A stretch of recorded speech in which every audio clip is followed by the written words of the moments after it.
voice of Italian going, oh, listen, you are one of the luckiest people I think I know. That's really kind of you, Rob. Of course, we want the money to do all, as Bob was saying, pretty tough problem today. It also first has to be even now. So I guess there will be a great excitement here. Yeah, the victory ceremony, the podium being set up in front of the grandstand as we speak. So lots of look forward to it. It always goes up a notch, doesn't it, the tension when you've got a first day final to be contested. We always watch, of course, for 12 spectators working with that tension half an hour because today with extreme conditions. We've had a great time over the last few days, but today is one of those days. Of course, we are racing for another in an A final, but today we have the correct wing, the right wing, the tight wing, the wing that makes it even faster. Yeah. And the other thing that contributes to this speed, of course, is the warmth, the temperature of the water. Warmer water is quicker water, and it's a fairly shallow lake, and that contributes to the speed as well. Of course, and it's a winter, to say, but we have a really warm summer here in Varese, and apparently that's mining to go out. That means that they go a bit faster. Yeah, exactly. And we've had thunderstorms most evenings and most nights, so maybe some more thunder drifting in this afternoon, which is why the program has been moved forward as a stay clear of the worst of the weather. So conditions now pretty near Lords.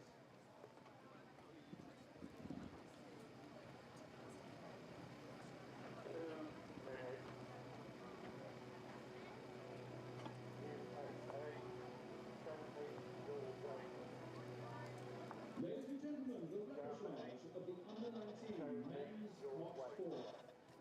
Le groupe leader, Quadruple under-19.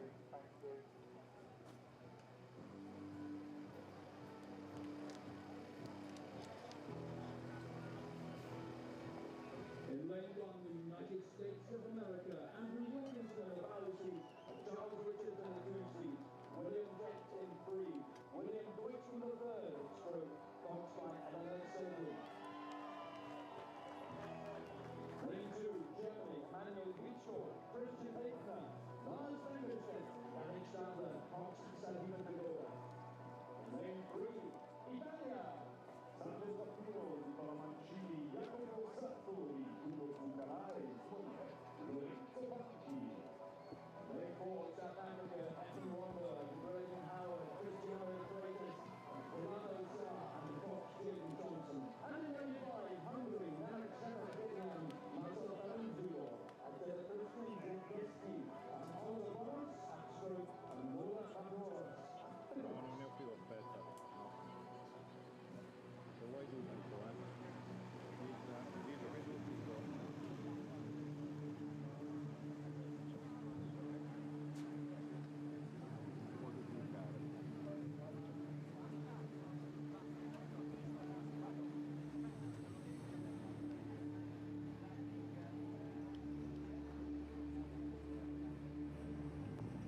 USA, Germany, Italy, South Africa, Hungary, attention.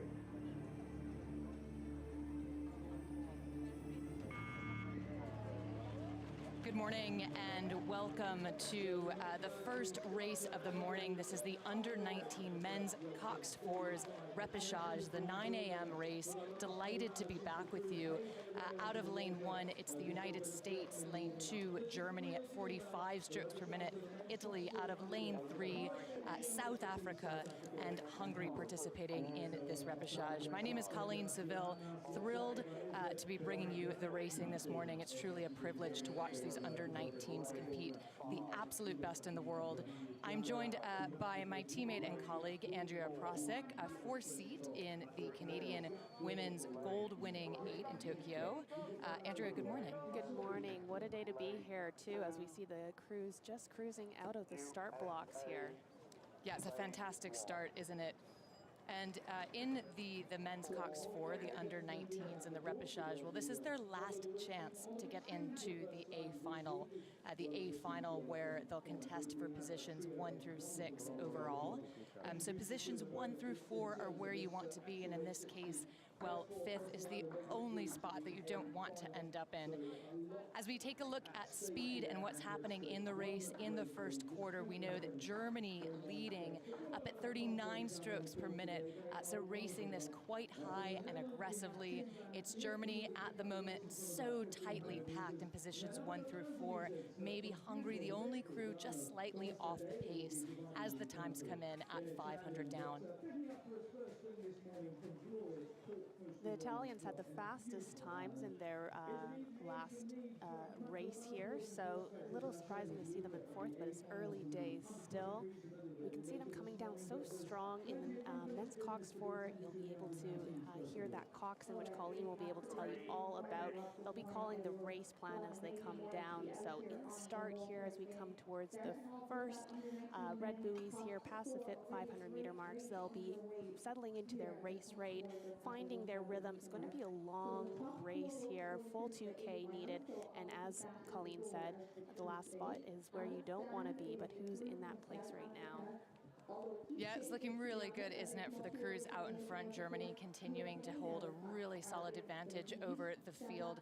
Good command of the race, good rhythm, certainly in hot pursuit from the crews around them. So the USA out of lane 1, the United States coxed by Elena Segan in the stroke seat. It's William Dutchman setting that rhythm for his boatmates. Andrea, second quarter of the race, what's going through their minds? So right now, the 500-meter mark is usually where you have a couple questions come in. So as an athlete, I would have a rhythm call here. The nerves and the anxiety of the start have probably started to dissipate a little bit, and now your legs are starting to burn. You know that you're only about a quarter of the way through the race, and these athletes will have a race plan. As we see them coming across here, still lots of overlap for the athletes as they come through. South Africa first, USA, followed by Italy, Germany, and Hungary trailing behind, about 13 meters behind the starting boat. Yeah, so really interesting to see those times come through. South Africa with a big second quarter, moving from second into that first place position. We're riding now with the team from the USA, Elena Segan in the coxswain seat, William Dutchman again setting that rhythm, William Jett just behind him following that pace, Charles Richards in the 2 seat, Andren Wilkinson in the bow seat. Up at the top of the field, well, South Africa, Jaden Thomas in the coxswain seat, Delano Sa setting the pace up in stroke seat, still at 37 strokes per minute. So, Andrea, it's fantastic to see these juniors, truly the best in the world, race such gutsy stroke rates. So keeping it high, what can you tell us about the stroke rate and how that plays into strategy? Absolutely. So you're going to start out high and then settle into a race rate. Now, race rate changes depending on your crew, your boat class, but also your rowing styles. So sometimes a crew will find a rate that is they're able to tap along at, might be a little bit higher than the rest of the field. Perhaps there's someone who rows a crew that rows really long and strong. They might have a lower stroke rate for that. But more important than the stroke rate is the length and the effectiveness that they're putting those blades in. So with this great close-up, you can see there how their blades are just falling into the water about the speed of gravity, so about 10 meters a second. As they get in, they anchor those blades, and then they're going to push from those foot stretchers, pushing the boat past the blades, Colleen. 1,500 meters gone, just 500 meters to go. South Africa holding the command of this race. They started in second. They moved themselves into the leading position at the halfway point. 1,500 meters gone. They continue to lead. The story of this race, again, it's 4 crews that will advance to Final A, and there's 5 boats in contention. The graphic at the bottom left side of your screen giving you a sense of exact margins between these 2 crews and where those positions lie. This is a really critical part of the race. We see them now charging towards the final 500 meters, and those red buoys, Andrea, what do they signify for the athletes? Such a special moment in our crew. We'd always say red means dead. This is where you're running out of meters. This is where you start to get excited. This is where you have to pull it out. This is the moment to go. Leave nothing on the water. Those legs must be burning. There must be so many questions going through their mind. This is going to be an exciting finish here as we see who's going to be those top 4 boats. South Africa continuing to hold the lead. Then it's back to Italy. Local favorites Lorenzo Fanci in the coxswain seat, Giulio Zuccalla in the stroke seat. Italy running second. Will they be able to put their bow just ahead of South Africa? Yes, they're in a qualifying position, but it is their home water, so much to prove as they come by a truly roaring grandstand to round out the first race of the morning, the U19 men's Coxed fours repechage. It is South Africa, I believe, first to get through the line. We'll have to confirm that for you because Italy was really close behind them. Indeed, it was South Africa as the times come in. It's Italy who came in a close second, just under 0.3 of a second behind the South Africans. And final times populating here as we see Germany, the United States, with Hungary then missing out on the A final. So we wait for the results to come in. That's exactly the type of racing that we came here to see today, isn't it? Yeah, it is, and I'll have to beg your pardon. It looks like Hungary made a bit of a push in the end to take that 3rd place position as we see the times come in. So Hungary, good push. Then it's Germany with the USA just missing out. So tight at the back of the pack.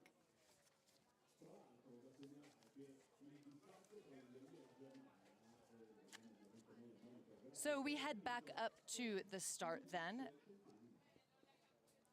awaiting the start of the next race. So moving on to the U19 women's pair, the single repechage of this event. Andrea, tell us about the repechage. What does this mean for the athletes and how do you think about it? Well, I think you can approach the repechage a couple different ways. You can be disappointed that you didn't nab that 1 or top 2 spot through to the final. But as an athlete, really what I think about is an opportunity. It's an opportunity to practice your race plan, especially in these junior crews. There's so much growth and learning that is happening. We see 61 nations here represented across all of the championships today. And for a lot of those crews, maybe they haven't had an opportunity to even race in buoys, certainly not against this caliber and this level of athletes. So the amount of growth that must be happening is fantastic. So I think that those crews who are able to see the repechage as a blessing, as an opportunity to perfect their race rhythm, are really going to take those learnings forward to the A final. And as we know here, top 2 through to final A, the rest to final B. Repechage, loosely translated from French as second chance, as Andrea just described for us. It's a second round of competition that ensures everyone has 2 chances to advance from preliminary races to either the semifinals or the final. So in this case, these athletes looking to get into the A final in the under-19 women's pair, which we see coming towards us. It is 2 in this case to advance to that A final. At the moment, it's Germany holding on to that 1st place position, and it's New Zealand out of lane 5 running second. Those 2 leaders with quite a bit of a margin over the rest of the field. In the German women's pair, it's Leni Kotitz in the stroke seat, Lilia Albrecht in the bow seat. They posted the fastest time in the prior round, so perhaps not surprising to see them out ahead in this race, holding on at 31 strokes per minute among the quickest moving boats on the course. The New Zealand combination now riding with the Germans. New Zealand just out of your picture, but these are the Wallace twins, so Phoebe and Alice Wallace of New Zealand. And a look then at the Americans. So Shannon Kearney in the stroke seat, Rachel Landy in the bow. And the women's pair is such a tough, actually both pairs, such a tough boat to race. You need to be so in sync with the other athlete. Someone once described rowing to me as tightrope walking, with the oars being the balance beam. Well, in this case, your partner has the other half of the balance beam, and the amount of practice, talent, trust that it takes. They're both athletes are trying to apply the same amount of pressure at the same time while they're going maximum boat speed as they're coming here through about the 1,400 meter mark. This is when they're getting ready for their 500 meter push.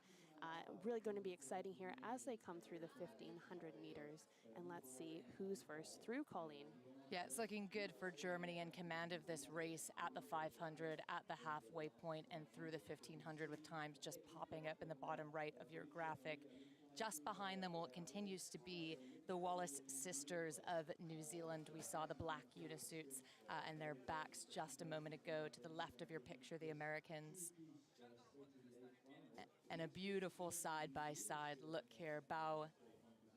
Well, the noises that must make, hearing those blades on either side, hearing the cheers and the commands from the bow seat there, stroke seat setting down that rhythm. They're going to be ready to wind it.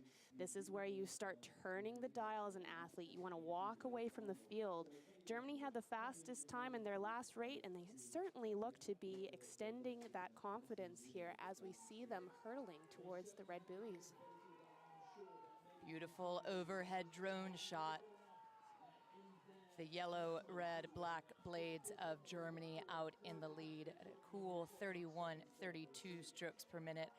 Lenny Kutetz in the stroke seat. Closing in now on the final 250 meters. It's the Germans, the Romanians out of lane 2. The Romanians challenging New Zealand. We'll see if there's time. Germany's looking like they have it to book that ticket to the A final. But the Romanians on the move. Denisa Cristina Alinacha in the stroke seat takes it up. 41 strokes per minute for the Romanians. An absolutely fantastic move at the end. Felicia Maria Michal in the bow seat for Romania. New Zealand holds its Germany with that first place position at the moment. So tightly packed for second. It's New Zealand just ahead of the Romanians. We see the bow seat Phoebe Wallace just look over her left shoulder. She knew that the Romanian charge was on. A fantastic finish from this combination. The Wallace sisters making their international debut from New Zealand.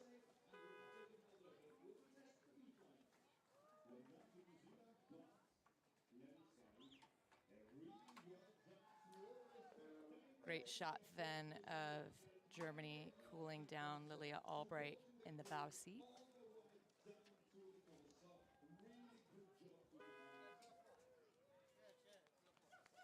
That's the start then of the under-19 women's 4.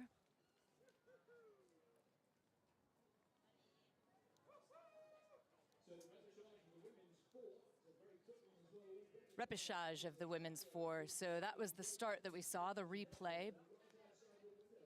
They're already now running at just about halfway. So 2 to advance on to the A final. Spain and Germany running nearly level, Andrea. Wow, and that's looking like a great overhead drone shot here. We can see those puddles as the athletes put their blades in and push away from them. Nice dark puddles.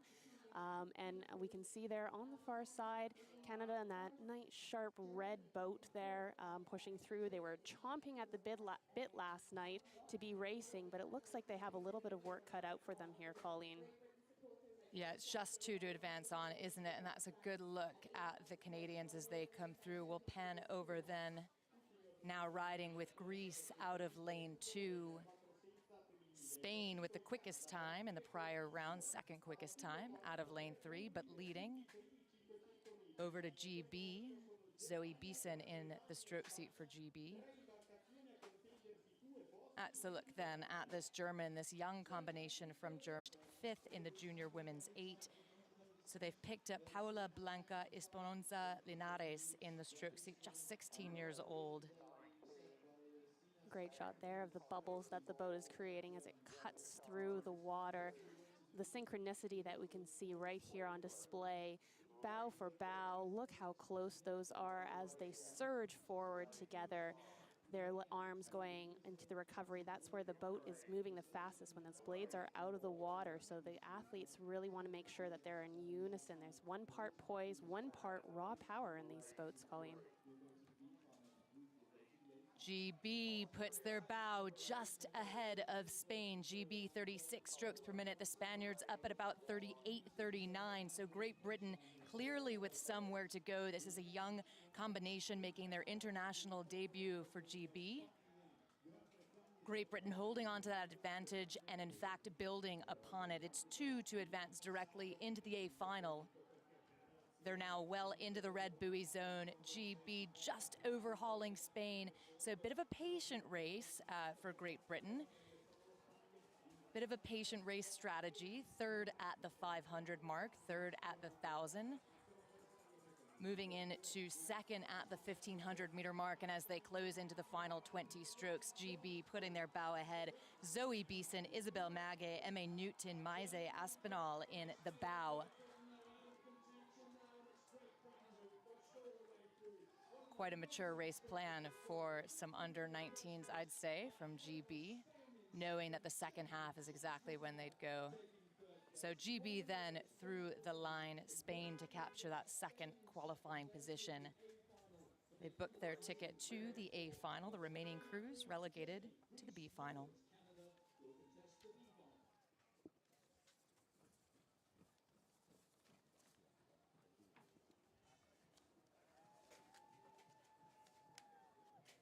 Just collapsing there, Zoe Beeson.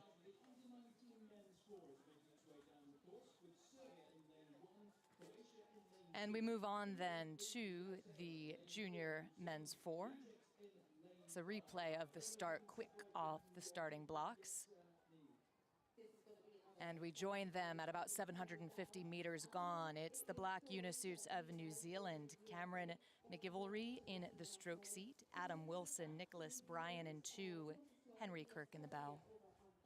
No coxswains in these boats, in these straight 4, so these athletes will have had lots of time to memorize their race plans. They're going to all know instinctively what they're going to be doing at each of these 250-meter red buoys that you see on your screen right there going by, and of course they'll be looking for them and looking towards the end, but it's a full race still until they get into those red buoys, and we see them as they come across. Croatia first, USA close behind, and in third here, Colleen, I just missed it.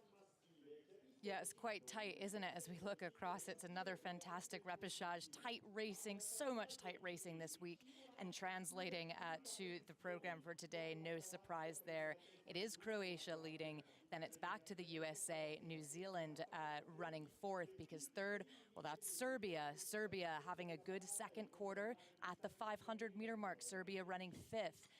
A big second quarter brought them to 3rd place position, and as they move through the 3rd quarter of the race, they're holding on to that spot. Well, 3rd is not enough to qualify you for the next round, but I think we can expect the Serbians to make a real run at it. And you can see here they have the fastest time on the water right now, really knowing what the job is here. Name of the game is to get into that semifinal A-B, and they're going to do everything they need to. So as an athlete, you sometimes have these traffic light moments. Is it green light? Is everything going according to plan? Yellow light, time to put a push, or red light, let's go all out. And it looks like the Serbians there having a little bit of a yellow light moment, realizing that they need to keep themselves in contention so that they're ready for that final sprint right at the end. Riding now with the Croatians. The Croatians having a great stretch over the last 200-300 meters to push their bow just ahead. So Croatia leading really from start to finish, continuing to hold on to that advantage, getting really tightly packed up at the top of the field, though Croatia hanging on to it. The United States running a really close second. Then it's Serbia, truly your pick, as they charge through now the final 500 meters. 2 to move on to semifinal A, B, and this is their last chance to do it in the repechage. Croatia holding on to the advantage, stroked by Luvra Pru, Mateja Terlvek in the bow seat, Mateja Galic in 3, Sven Thomas Banovic in the 2 seat. Fantastic rhythm, up at 40 strokes per minute for the Croatians. And here comes those red buoys. You can see them turning to red. They know that they're running out of meters. Now's time to go. They're going to sprint, bring those knees down, chest up, eyes bright as they come down. What an exciting race this is going to be, as we can hear the thunderous cheers from the grandstands to our right. And it's going to be heartbreak for someone, because 3 boats in contention for 2 spots. Serbia now leading just barely. Serbia kicks it up to 43 strokes per minute. Viktor Popovic in the stroke seat. Just behind them, the Croatians and the Americans nearly running level as they close into the final 20 strokes of this race. Serbia holding. Will it be the Americans or for the Croatians. Serbia in the lead, 45 strokes per minute. Absolutely gutsy racing as they cross the line. I dare not call this. We'll wait for the times to come in. What a fantastic race for Serbia, Croatia, and the USA. Then back to New Zealand and Egypt coming through the final 10 strokes of their race as well. Truly is a championship with a finish like that. How exciting. We have probably the best view of the finishing line, and I couldn't even tell who came across third there. So unofficial times are in. It's Serbia to take first, the United States unofficially to take second. So the USA just barely capturing that qualifying position over Croatia. Heartbreak for the Croatians, and a job well done, a great effort from all of these crews.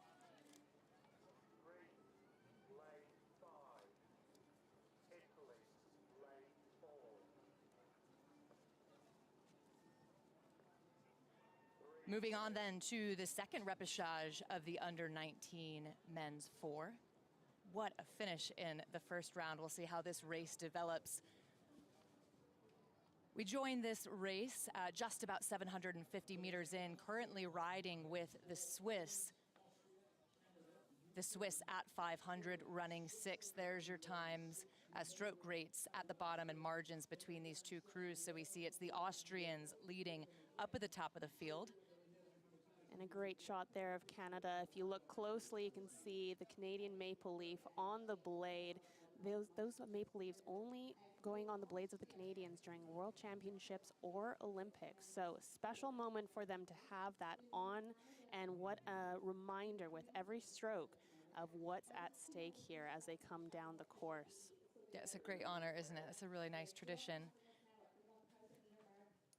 It's a look at bow number 2, this combination from Austria, Daniel Vaga in the stroke seat, Theodor Tan Shankya in the 3 seat, Elias Hausch in 2, Julian Weinert in the bow. All the athletes looking really composed, really calm, very collected, although perhaps it may not feel like that in the boat. But they certainly look like they're executing their race plan. 3 boats out in front here, although the Australians looking to increase their speed. Yeah, keep an eye on the Aussies. They've been training at Gavarate Boat Club here in Italy, where we're positioned at beautiful Lago di Varese.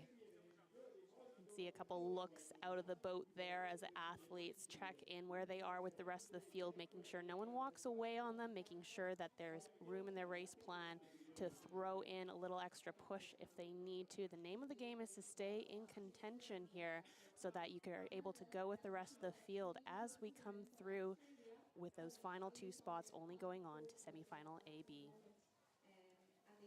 Another great shot of the Canadians there as they push through.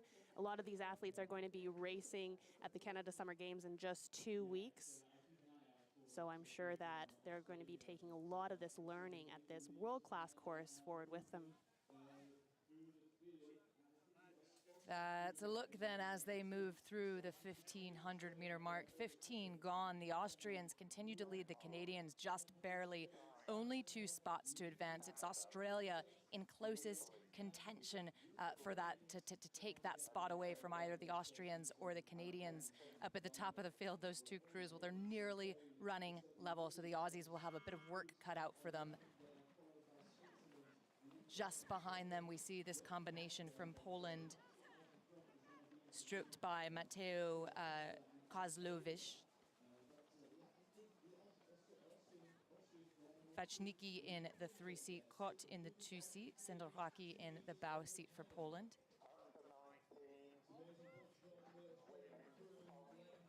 And closing already in on the final 250 meters. Australia doing everything they can to get themselves into that semifinal A-B. It'll take quite a bit of work, I'm afraid, to overhaul the Canadians at this stage of the race. It is Austria leading. What a tussle up at the top of the field between the Austrians and the Canadians. And it's still not over. A beautiful shot of the Aussies. Joshua Felderhoff in the bow seat. That was Jake Nesbitt in the stroke seat for Australia. And oh, Canada, here they come, charging to the line. Connor Bowman in bow, Shane Keegan, Ellington Peacock, Owen Markovich, and they've pulled away. Canada across the line first. Australia then, heartbreak for the Aussies to finish third, knowing just who go on to semifinal A, B. What a great race from all crews here. So it was Canada just pipping the Austrians at the end. Canada, Austria, back to Australia, Poland, Switzerland, and Ukraine.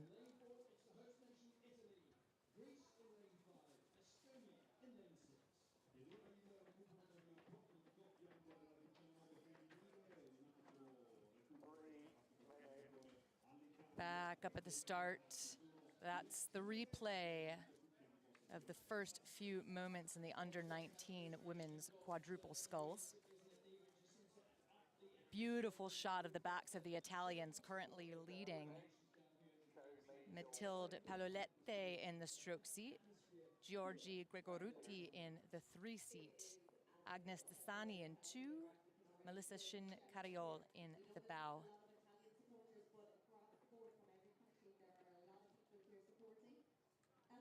Just catching their blades all together there. You can see a little bit of a backsplash coming off that V-splash as they place their blades in. Going across the line here, they're still currently in first, but the same speed with Greece. Still early days here as they're settling into their race rhythm. 8 legs down, 8 blades in, pushing back. That's the People's Republic of China now, whom we're riding with. Yihan Lu in the stroke seat. Li Yahu in 3, Lu Longrun in the 2, and Yang Zheng in the bow. 2 of those athletes we saw in the women's quad racing at the senior level at World Cup 3 just a few short weeks ago. That's a 3-seat and 2-seat. Li Yahu, Li Ya Longrun. In the previous shot there, we saw Bauman, Madison Scott from Canada take a look over. You know, they need to stay in contention. They need to try and keep contact with those crews. It's going to be a tight race for 3rd place, I think. Yeah, tight indeed, and we have times now approaching, coming through that halfway point, moving through the 3rd quarter of the race. Viva Italia leading from the start at the 500-meter mark, at the 1,000, and now into the 3rd quarter. As a look at the combination from Greece for just a moment, stroked by Soteria Angu. And a lovely overhead shot. 3rd 500, well, it's a difficult part of the race, isn't it, Andrea? It sure is, and this is where you have, the athletes were going to have to give more to get the same. It can often at the halfway mark can feel like, oh my gosh, I'm only halfway, but it can also feel like you're going downhill. This is in the downhill part of the race. The meters are ticking down. It's going to feel hard. The legs are going to be burning. You're going to have to maintain your focus, maintain your race rate. And I think that all crews here, a lot of them looking so composed despite the pain that they must be in. The Canadian quad has been training together. Many of them are good friends training out of Ontario at the Next Gen. That's their development center there. So they will have had practice together quite a lot. And coming through the 1500, Italy maintaining that lead, Greece behind, Canada 18 meters behind Italy, and China in 4th. Do you think that they have enough to make up that sprint, Colleen? Yeah, you know, the Chinese, I think, are incredibly impressive, particularly in the quad. We see it at the senior level, certainly saw it in Tokyo. And so I'm always impressed by the Chinese quads. I think for these under-19s, well, it would take quite a bit of effort at a late stage in the race to try to slip into one of those qualifying positions up at the top of the field. It is Italy. It's looking good for the Greeks, just next to them to capture it. Closest threat would be the Canadians. And these Italians, well, they're really impressive. They're quite young, so many making their international debut. Matilde Paliotti in the stroke seat, just 15 years of age. Melissa Shincarroll, her teammate in the bow seat, 15 years as well. So it's a gutsy race from the Italians, and it's earned them this what could be a first place position, holding first at least as they come through the final 250. So it's Italy leading Greece, then back to the Canadians, over to the People's Republic of China, Denmark, and Estonia. Estonia with Gerald Enderkirksen in the stroke seat. Top three through. And here they come towards the line. Canada lineup looking to secure that third spot, stroked by Leah Miller. In 3-seat, Stella Bittman. In 2, Autumn Crow. In bow, Madison Scott. Italians have it, followed by, pardon me, and as the times come through here. So Italy to take it, it's Greece just about a second and a half off of the pace that the Italians were taking to capture that second qualifying position. Then back to Canada to take the third qualifying spot. The People's Republic of China, a great race, unable to advance on to semifinal A, B. But a great effort nonetheless, over to Denmark and then back to Estonia. That was the only repechage of the under-19 women's quadruple sculls. My name is Colleen Seville. I'm absolutely delighted to be back with you today to bring you all of the action from here in beautiful Lago di Varese in stunning Italy. And I'm here with Andrea Posca, 4-seat in the gold-winning Canadian Women's 8 in Tokyo.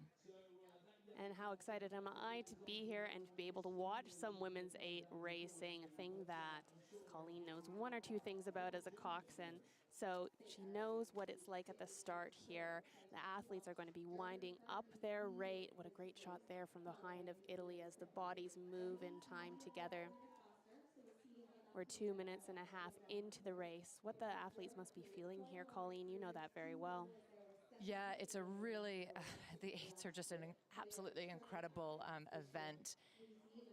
Such the sound of the coxswains that these athletes are hearing, the water hitting the blades, the big boats are just a spectacle and truly a delight to watch. Up at the top of the field, well, it's Germany, so riding with the Germans out of lane 3. Closest to them, it's New Zealand approaching the halfway point. Germany led from the start, New Zealand running second, so margins pretty consistent from what we've seen as these athletes settle into their base pace. It's just 2 to advance on to the A final, and it's their last chance in these repechage. Germany up at the top, times floating in from that halfway point. It's Germany, followed by New Zealand. New Zealand, quickest moving boat on the course at the moment. Then over to the Italians, Hungary and Poland. Great shot of that leading German crew. You can see the backsplash off the blades as they're put in time. The athletes swinging together, their hands out together, listening, laser focused in on the Cox. You're absolutely right. There's nothing quite like the sound of an 8s race, either as they whiz by a grandstand or even better yet, when you're in an athlete's seat, you can hear the waters hitting the blades, different voices calling out together. New Zealand taking some kind of a push, outpacing the German in terms of speed on the water at the moment. New Zealand at 36 strokes per minute, Germany at 35. This New Zealand crew, well, they just missed out on advancing directly to the A final by 2 seconds in the prior round. They were edged by the Romanians, so they've got a message to send, and it's looking like it's one they want to send to this crew from Germany. New Zealand, for the first time, puts their bow ahead. Annabelle Wynne-Williams in the coxswain seat. Georgie Bethel in the stroke seat for New Zealand. No doubt the Germans will feel that, and we'll see if they respond. As we know, 2 to advance on to the A final, so there's 2 crews certainly in a really good position to do that. The New Zealand combination, we see the coxswain Annabelle Wynne-Williams just look over her shoulder, making sure that New Zealand is in a good position to hold on to that qualifying spot. Running third, well, we see the blades of Italy just behind, and we know Vittorio Calabrese in the 5-seat of Italy. Well, her father is the head coach of Gabarate rowing, and he took a bronze in the Sydney Olympics in the men's double. He also has 3 medals from earlier World Championships, so she's got someone to look up to, I think. Absolutely. Looks like it's a legacy of rowing in that family. And it's more than to play than just for the A final here. You're looking for experience, for confidence going into the next race. So both boats with something to prove and racing for those coveted middle lanes. Riding with Poland then, just for a moment, that's Victoria Lewandowski in the bow seat. Julia Oszczekzada in the 2 seat. And you can see them, you may well be able to hear the grandstand just next to us. The crowd is going absolutely wild from where we're positioned here in Lago di Varese. These 8 charging down the course. The New Zealand fans just delighted to see them out ahead, up at 38 strokes per minute. Georgie Bethel in the stroke seat for New Zealand. New Zealand, about a half a length advantage, 3/4 length advantage over this combination from Germany.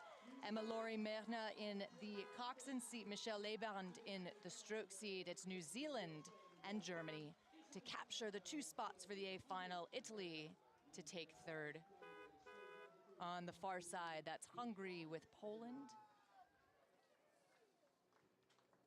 You can see the athletes congratulating themselves. A couple fist bumps in the Kiwi boat, well earned.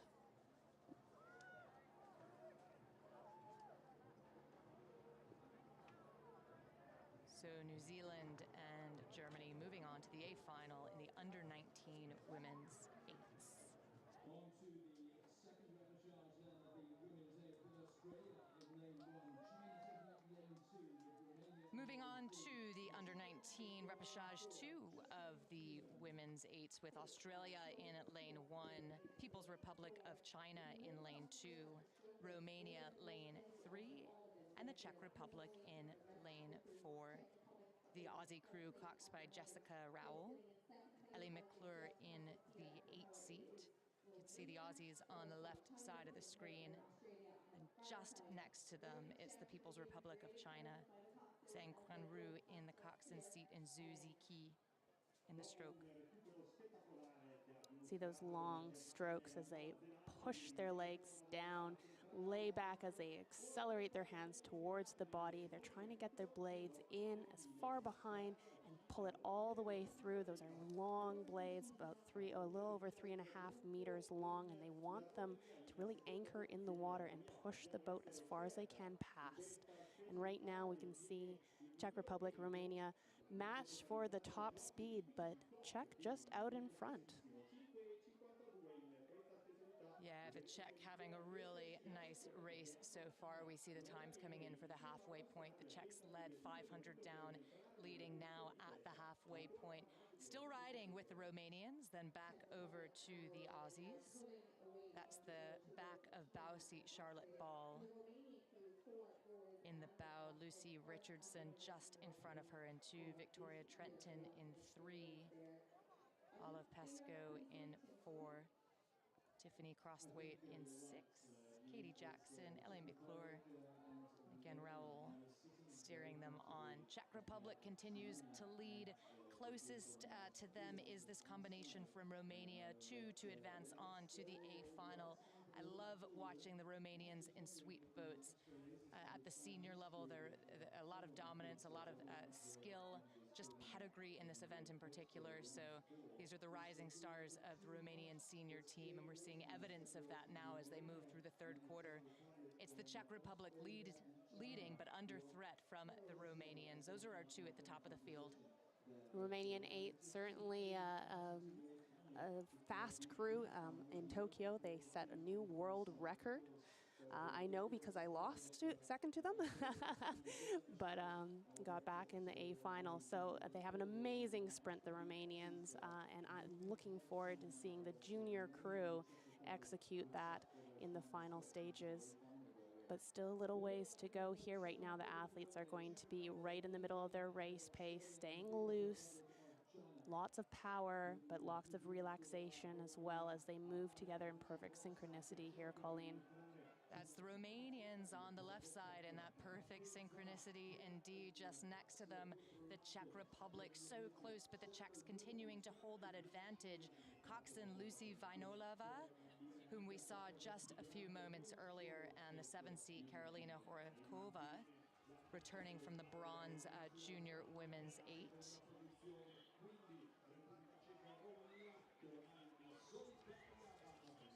And looks like we're hopping then.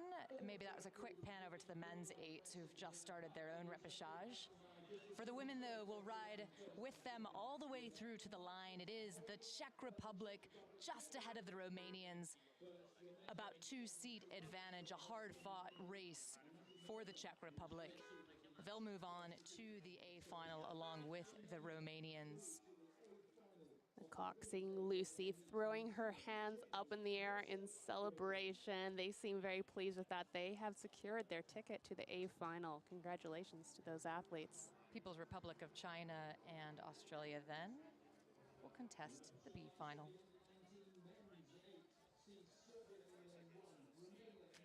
So we're back up at the start with the under-19 men's 8s. Sticking with the 8s, it's Serbia out of lane 1, Romania lane 2, Ukraine lane 3, the USA lane 4, Italy lane 5, and Australia lane 6. Riding now with Team USA, Adam Kassler in the Coxed seat, John Patton in the stroke. Just alongside them, we see Ukraine out of lane 3. It's Paavo Subit in the Coxed seat, Mark Haida in the stroke.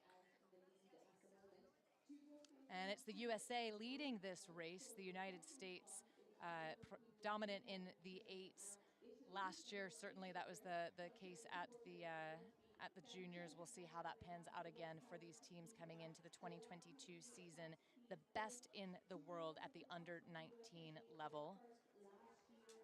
Through the halfway point, it is the USA over Romania, then back to Ukraine, Italy, Australia, and Serbia.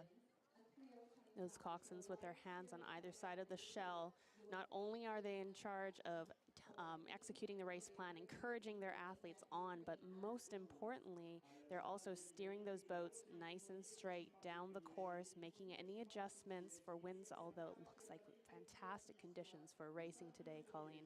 Yeah, it's perfect, isn't it? Just a little slight, ever so slight tail breeze pushing the crews down along the course, riding now with Ukraine. Kyrylo Furs in the bow seat for Ukraine. Varislav Kuresh just in front of him in the 2-seat, coxed by Pavlo Subit, urging his crew on. So it's the USA out of the picture, but still up at the top of the field. 2 to advance on to Final A. Well, the battle happening behind them, still looking good for the Romanians. Ukraine and Italy, their biggest threat, back up with the USA. Adam Kassler in the Coxed seat. Well, he's coming out of that gold-winning Junior 8 from last year.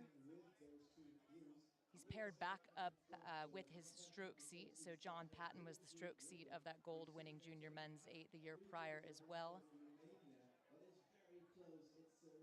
And in the 5-seat,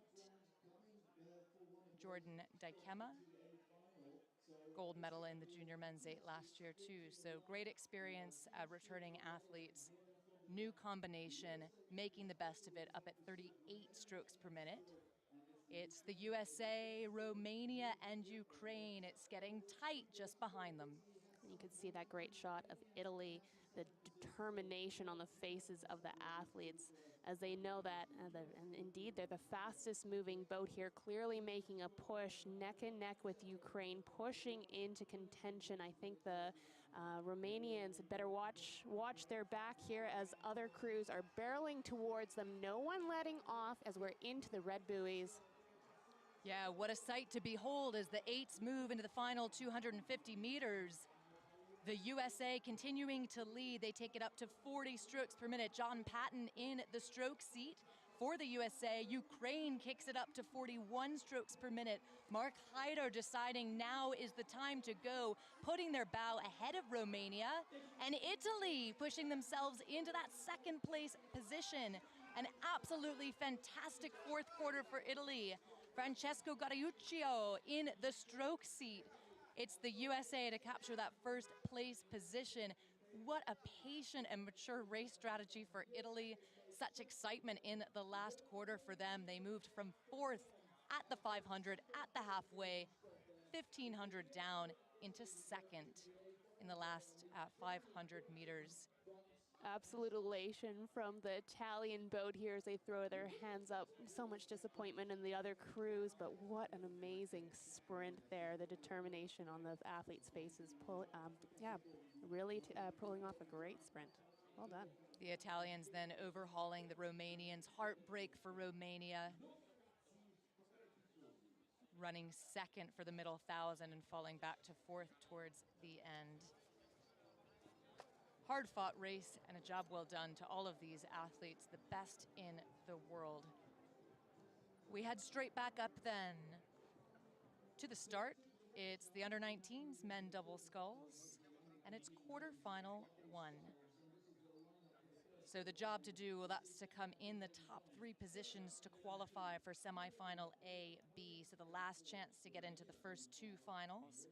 The remaining crews contesting semifinal C, D. So the men's double sculls, about 750 meters gone. The Canadians, well, your pick, Canada, Serbia, up at the top of the field. A really close Romania running with them. Then it's back to Poland, Cyprus, and Denmark. Looks like it's going to take a full 2 kilometers to sort this race out. The Canadian double there, matching speed for one of the fastest moving boats. This combination of Lucas Moroni, Babagulia, and Owen Bartel in stroke race each other a lot in Ontario and are really excited to put those maple leaves on their blades and give it a good ride all the way down the course here as we see another great shot of that synchronicity in the Serbian with their blades. Sergej Šipak in the stroke seat for Serbia. Matija Rakovic in the bow. And that's the back of Sebastian Tasca for Romania. Avidu Christian Badier in the stroke seat. And back over to the Canadians, who are our leaders at the moment, up at 38 strokes per minute. Quickest moving boat on the course.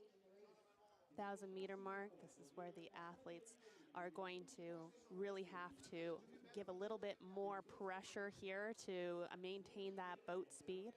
They're in the second half, the third 500 of this race, looking to extend any lead. This is usually where we see the field separate, but right now still 4 boats all in close contact.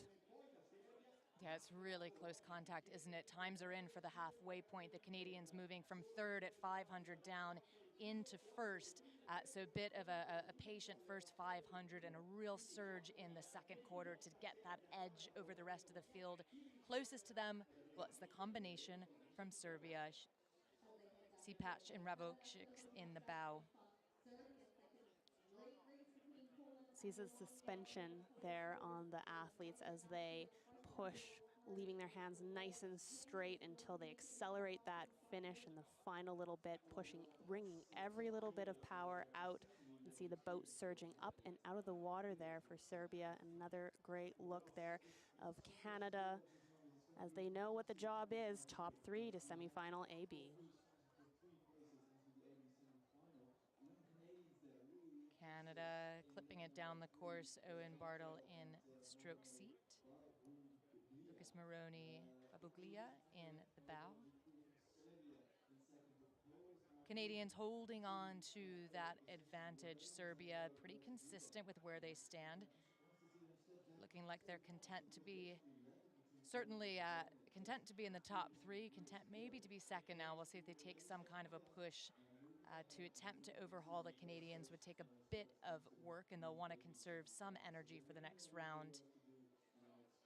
Canadians continue to be anchored at the front here. They're going to want to make a statement as they're coming towards the final 250. In a moment, we'll see those white buoys turn red, and then we know what the job is. Final sprint. You're going to see no one leaving it behind here, as this is the most important race for all of these athletes of the entire regatta.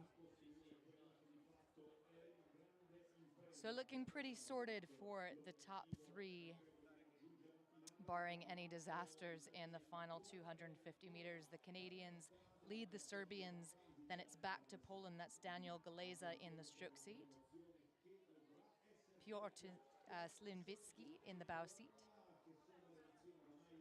for Poland.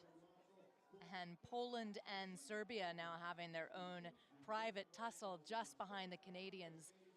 So the Canadians with clear water up at 39 strokes per minute. Owen Bartel kicks it up a couple of beats to come through the line in style. Then just behind him, well, the Poles have overhauled the Serbians to capture that third place. It'll be a fantastic subsequent round, in particular between the Serbs and this combination from Poland. So it is Canada, Serbia, and Poland to move on to semifinal AB.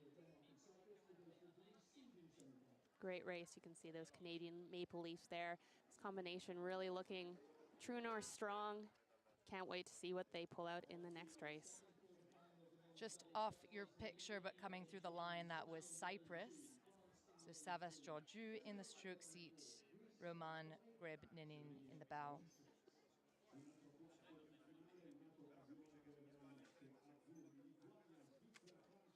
Fast and furious, we move on to the second quarterfinal of the under-19 men's double sculls. That's a replay up at the start.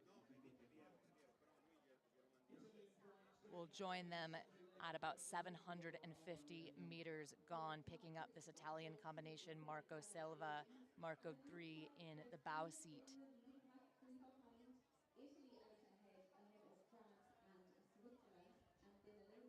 Italy, real talent on the sculling side of things in particular.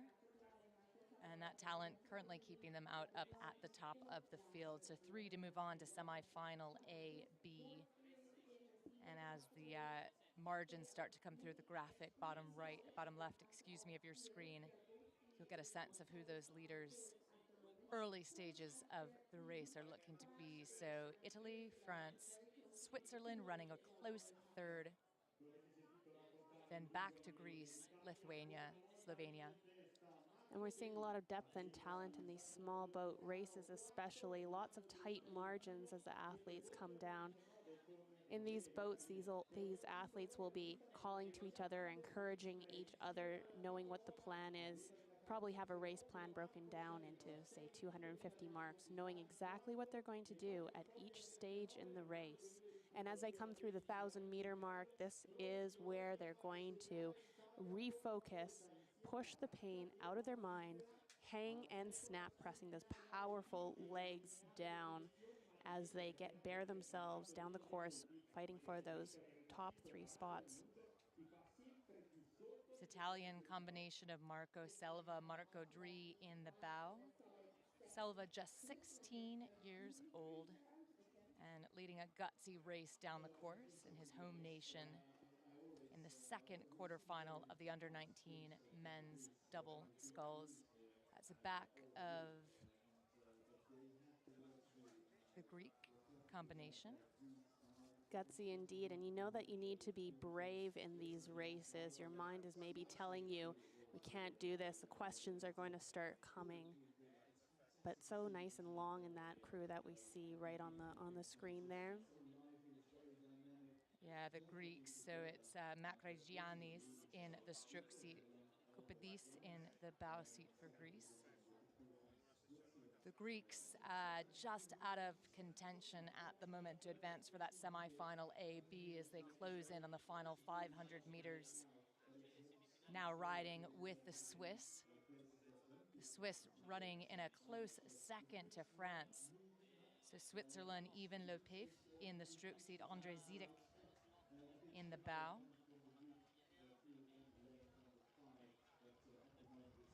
Switzerland making some kind of a push. Ivo Lepef, 37 strokes per minute. Zidka supporting that rhythm just behind them. It's taken them a little bit further away from France, but Italy untouchable as they close into the final stages of this race. These athletes will be taking a quick look over to the left, checking in where they are, knowing that those buoys are red. It's time to go. The Swiss cowbells must be out because you can probably hear them through our headsets as they're the fastest moving boat on the water. charging down that final 250. Fantastic race for the Swiss. The Swiss third at 500 down, the halfway point, moving into second and holding and defending that second place position over France. 3 to go through, riding with the Italians in the final strokes of their race. Looking really good for Italy, up at 38 strokes per minute. Marco Selvo, the 16-year-old athlete from Italy, charging through the line, holding off this press from the Swiss combination. France to come through, Como Gonzalez in the stroke seat, Ulrich Radig in the bow. Slovenia closing in out of lane 6, closest to us. And it was Italy, Switzerland, and France to advance on to semifinal A, B. It's the under-19 men's double sculls. And a look at this Italian combination, Marco Selva, Marco Dri. In their home nation here at beautiful Lago di Varese, with temperatures slightly cooler today than we've felt over the past few days, and a very slight tail breeze. We welcome you back to the Under-19 World Rowing Championships on Lago di Varese this morning. Fantastic racing so far, and certainly so far this morning. It's quarterfinal 3 then for the U19 men's double sculls. Already off the line, that was the replay. And we're riding then with bow number 4 of Turkey, Ahmet Ali Kabadaye in the bow seat.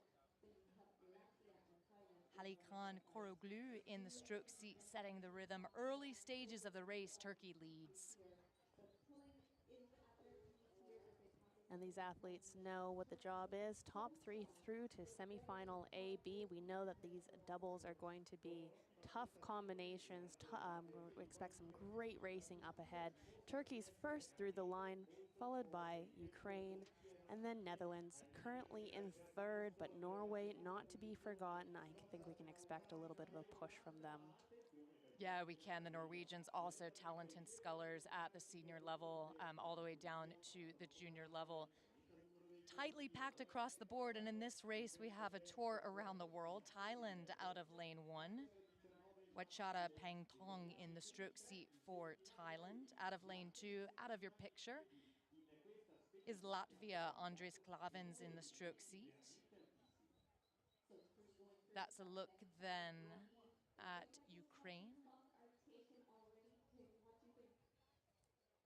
as they come through the line. It's Netherlands lane 3, Uk Klausterman, just out of the shot, and that's the backs of Latvia. Turkey leading as we saw, and then Ukraine out of lane 5, Norway out of lane 6. Marius Antonsen time for Norway, and Erik Hein. Great overhead view here as we can see the athletes compressing together. They're going to bring that sliding seat close to their heels, then pushing away off of that fixed foot stretcher, anchoring the blades and pushing the boat past the blades as far as they can. You can see those dark puddles that their blades are making as they move back along the course. 1,500 meters gone. Auk Kloosterman of Netherlands looks over his right shoulder to get a sense of just who's in touch as they charge towards the final stages of this race. It's the Netherlands running second to this combination from Turkey. Ukraine in a really solid third. The Norwegians, the biggest threat to Ukraine at the moment, but would take quite a bit of work from Hein and time from Norway to catch this combination from Ukraine.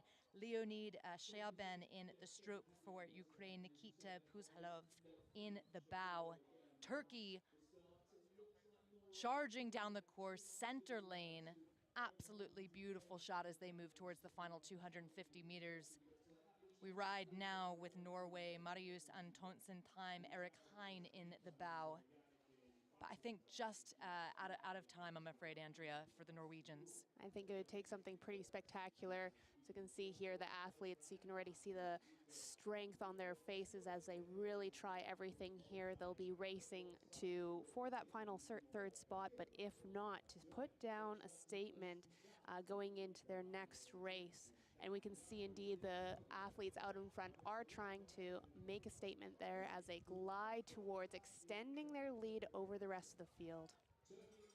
It's Ukraine, hard-fought race. Ukraine running third, looking to capture that third qualifying position. Turkey, fantastic race start to finish. They've led the entire way down, and they will win this quarterfinal 3 by open water. It is Ukraine over the Netherlands. It is Turkey over the Netherlands, and then back to Ukraine to capture that third qualifying spot. Turkey, Netherlands, Ukraine advance on to semifinal A-B. And a high five and a wave. We love to see that from Mehmet Ali Kabadaya in the bow, Ali Khan Koroglu in the stroke seat for Turkey.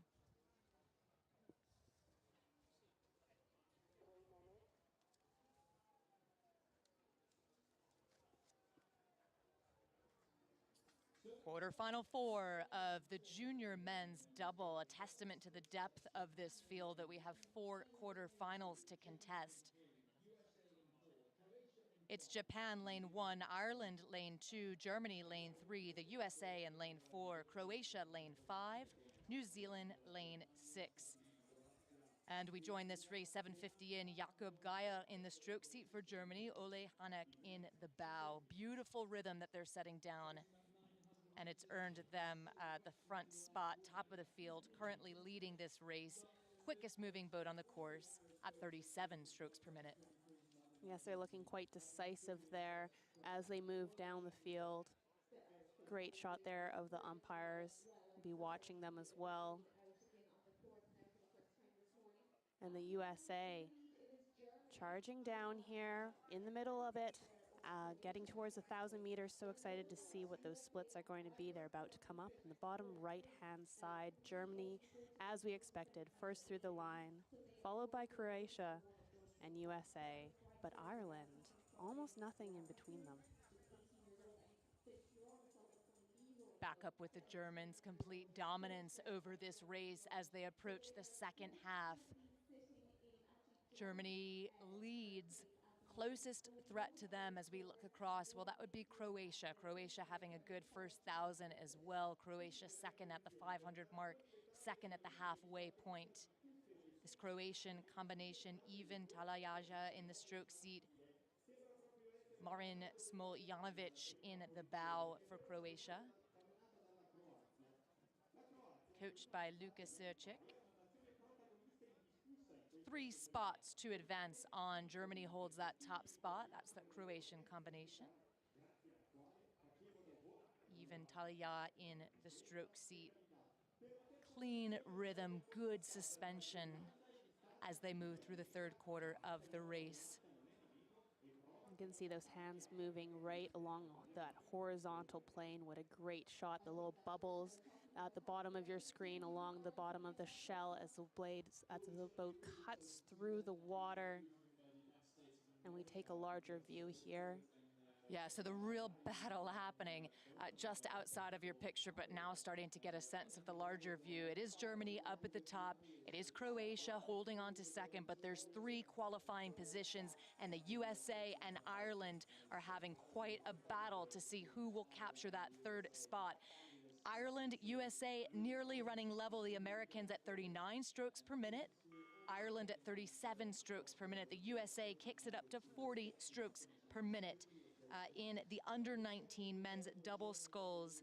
That's Ramaraju in the stroke seat for the American crew. Tristan Wakefield in the bow seat. 500 meters, under 500 meters left to go, and it looks like the battle is on for that third spot with crews sprinting early. This is what they need, though. They need to secure that final third spot, which means you need to adapt your race plan and do something pretty spectacular. Quick shot there of New Zealand. Had the pleasure of meeting the stroke there, Edward Botherway, and he knew that this was going to be some fierce racing, and this is what we're seeing here, although the Germans anchored at the front there, Colleen. Up at the top, the Germans, the battle continues because the push between USA and Ireland, well, it means that they've taken water from the Croatians. The Croatians now under threat to be overhauled by the Americans and the Irish. It's the USA running second. Germany leads, USA running second in a qualifying spot. Your pick between Ireland and Croatia, absolutely level as they come through the final 20 strokes of this race. The Americans kick it up to 42 strokes per minute. Nikhil Ramaraju of the United States. What a fantastic finish as they come through the line. Germany is safe. The USA to take second. I dare not call it, well, of unofficial times in just a moment. Fantastic racing in this fourth quarterfinal of the under-19 men's double sculls. It is Germany. It is the United States, 3.5 seconds off of their time, followed by the Croatians, then back to Ireland. So heartbreak for Ireland. They won't advance to semifinal A, B, but they had a fantastic quarterfinal, a hard-fought race. It is Germany, the USA, and Croatia to move on.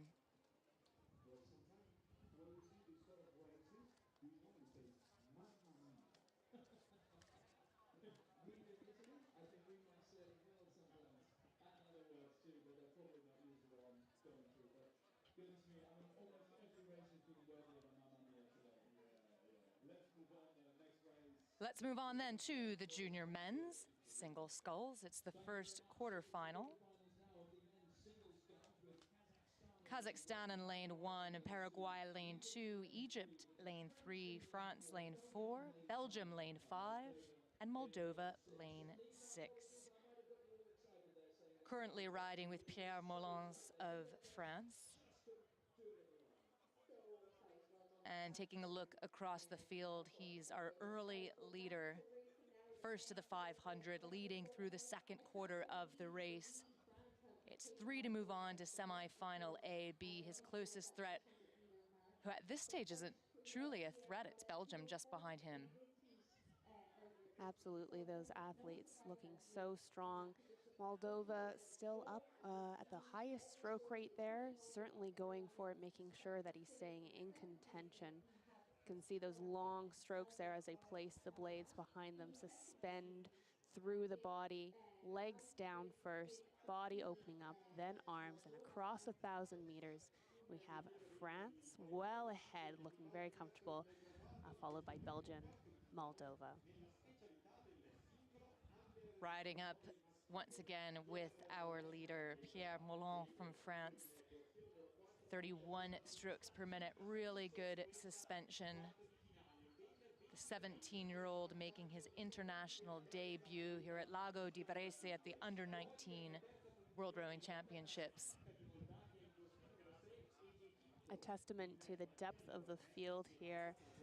Kazakhstan had a fantastic race yesterday, but the field is quite deep here as we see that French athlete continuing to control the race from in front. Moving through halfway then, times are in. Pierre Molins continuing to command this race moving into the third quarter. 3 to advance on, and the battle behind him. Well, Belgium holding on to a steady second place position. That's Boris Tiedemann from Belgium. Having the opportunity to be in front is such a key mental strategy. You have the opportunity to see any changes that are happening, any charges that are happening, to fend them off and to respond and really to race your own race. So, yeah, it's an advantage, isn't it, just to get out ahead, especially in the single where it's just you. Determining your race strategy, how you must adapt it, how you respond. These shells respond really quickly. So one bad stroke can cost you, but a really good 10 strokes can give you an advantage really quickly. So it's an absolute thrill to watch single sculls. Riding with the Egyptian sculler Marwan Mohammed. And just next to him, Oscar Santos from Paraguay. We'll look out the side there, checking in. There's quite a bit of open water in between these boats, so sometimes it takes a look out to check in where you are with the field and put on the afterburners if you need to. First three through to semifinal AB as we approach the final 250. Watch for those buoys to turn red. Fantastic third quarter from Pierre Moulin, and truly first 1,500 meters as he moves into the final stretch of his race. Just at the bottom of the picture, well, that's the blade from Belgium. So Boris Teidelman from Belgium, keeping himself in a qualifying position, back to third. Well, it's looking good for the Egyptian sculler Marwan Mohammed of Egypt to advance on to the next round, 3 to semifinal A, B. These three scullers emerging even more, breaking away from the pack behind them stroke by stroke as they close into the final stages of their race. Moldova out of lane 6, it's Roma Mararenko. And then on the far side, out of lane 2, Paraguay, Oscar Santos. For Kazakhstan, Artem Matusevic. But a fantastic finish for Pierre Molins of France out of lane 4. A little bit of a wave there as Boris Teidelman just looks over his left shoulder to make sure he's got it. Marwan Mohammed of Egypt capturing the third spot.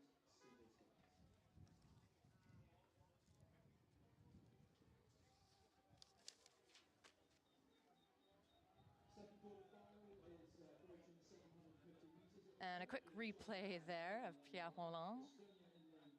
We have a great little pocket of French fans here, don't we, on the shore? Absolutely. They've set up shop. There's flags everywhere, and they certainly do their job of cheering on the athletes as they come down the course.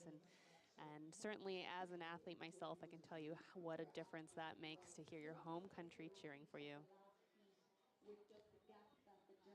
Back up at the top then, that's a replay of the start.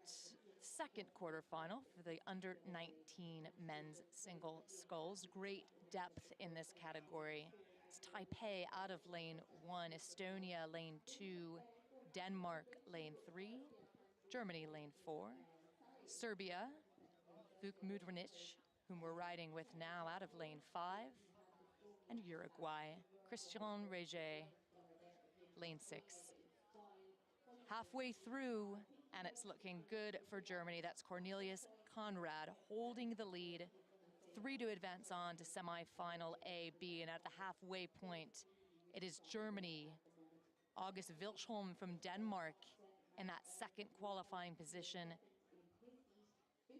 And then over to Vuk Mudrinic from Serbia to hold third.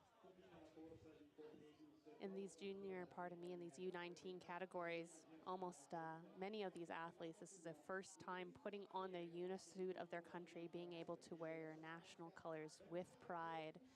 And Germany certainly must be feeling very excited indeed to wear his colors so well down the course here. Still anchored right at the front as he lets the remaining athletes jostle for those last 2 positions coming into the last half of the race. It's August Wilhelm of Denmark. 3, August Wilhelm of Denmark. Well, he was in this category last year in the junior men's single. He took 5th overall, so not quite on the podium. Certainly will be looking to improve upon that result in 2022. That's the back of August Wilhelm. Little look out of the boat there, checking in. Suspending so well off those handles there as he's putting the blades in and out there, the athlete August Wilhelm from Denmark. Conrad of Germany holding up the top of the field. Wilhelm of Denmark riding second, then over to Serbia, Vuk Mudrinic. Those are our top 3 spots, top 3 crews in contention to advance on to semifinal A, B. Behind them, though, fantastic racing happening as well. Christopher Hein of Estonia out of lane 2. And then it's over to Taipei. That's Lin Zichen of Taipei. Back to Uruguay out of lane 6, Christian Reg of Uruguay. And as they come into those red buoys, the final 250, another couple looks over by August, the Danish sculler. He's not going to let Germany go easily. They're both quite comfortable, but he's going to be putting the pressure on the German to raise his stroke rate as he drives him towards the line. Calm, cool, and collected for Cornelius Conrad of Germany, still maintaining an open water lead over the Danish sculler. Conrad, 31 strokes per minute. August Wilschum takes it up to 36 strokes per minute. There'll be 2 crews to keep an eye on in the next round, which is the semifinal A, B. So it's Cornelius Conrad of Germany to capture the win. 3.5 seconds off of him, August Wilschum of Denmark. And then back to Serbia, Vuk Murniš, just under 5 seconds off of that leading time from Germany. Those are the 3 to move on. Then it's over to Taipei, Estonia, and Uruguay.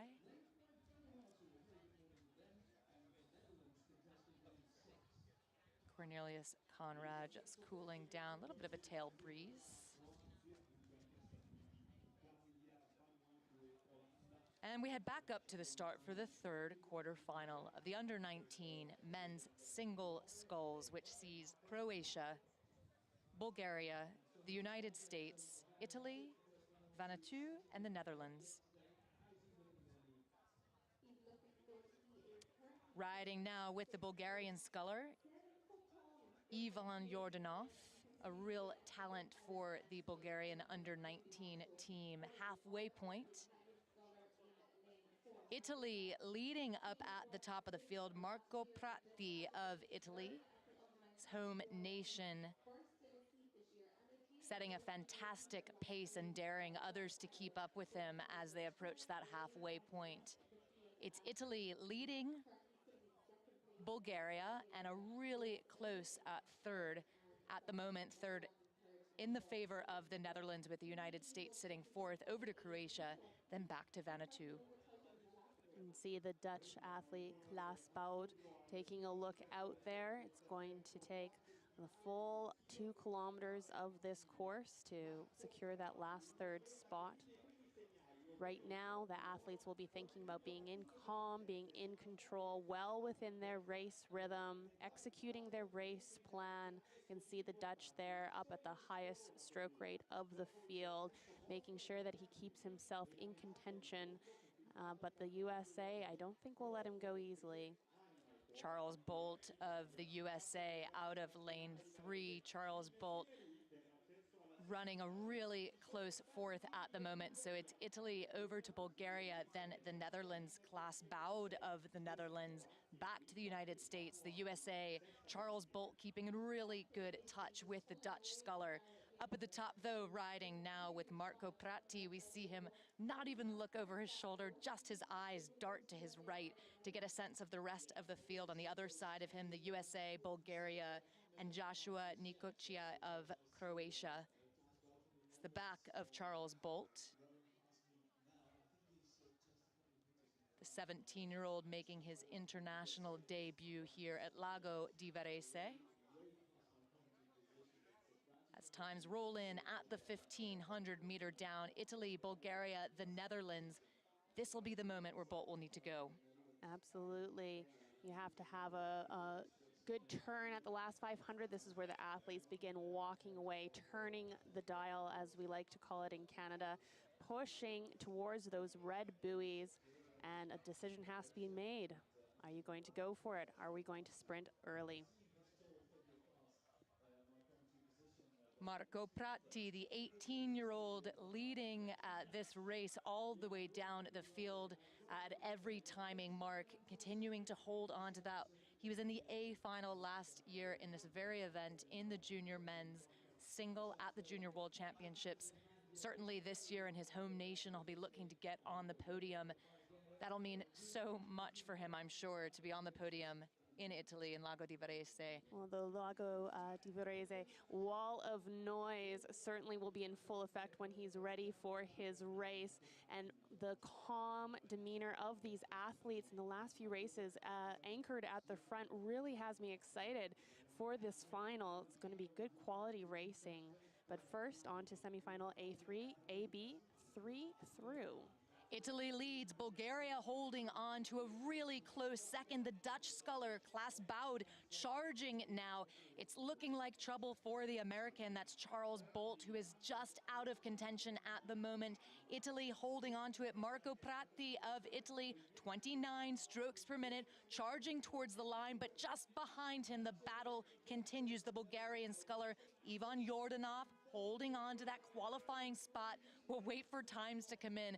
An absolutely thrilling end to the third quarterfinal of the under-19 men's single sculls. Marco Pratti of Italy to take the win.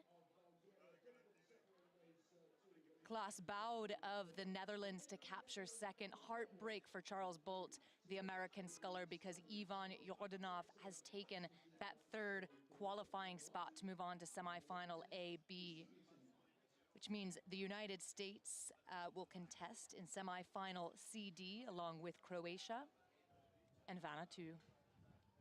And Antoni Bonk of Vanuatu.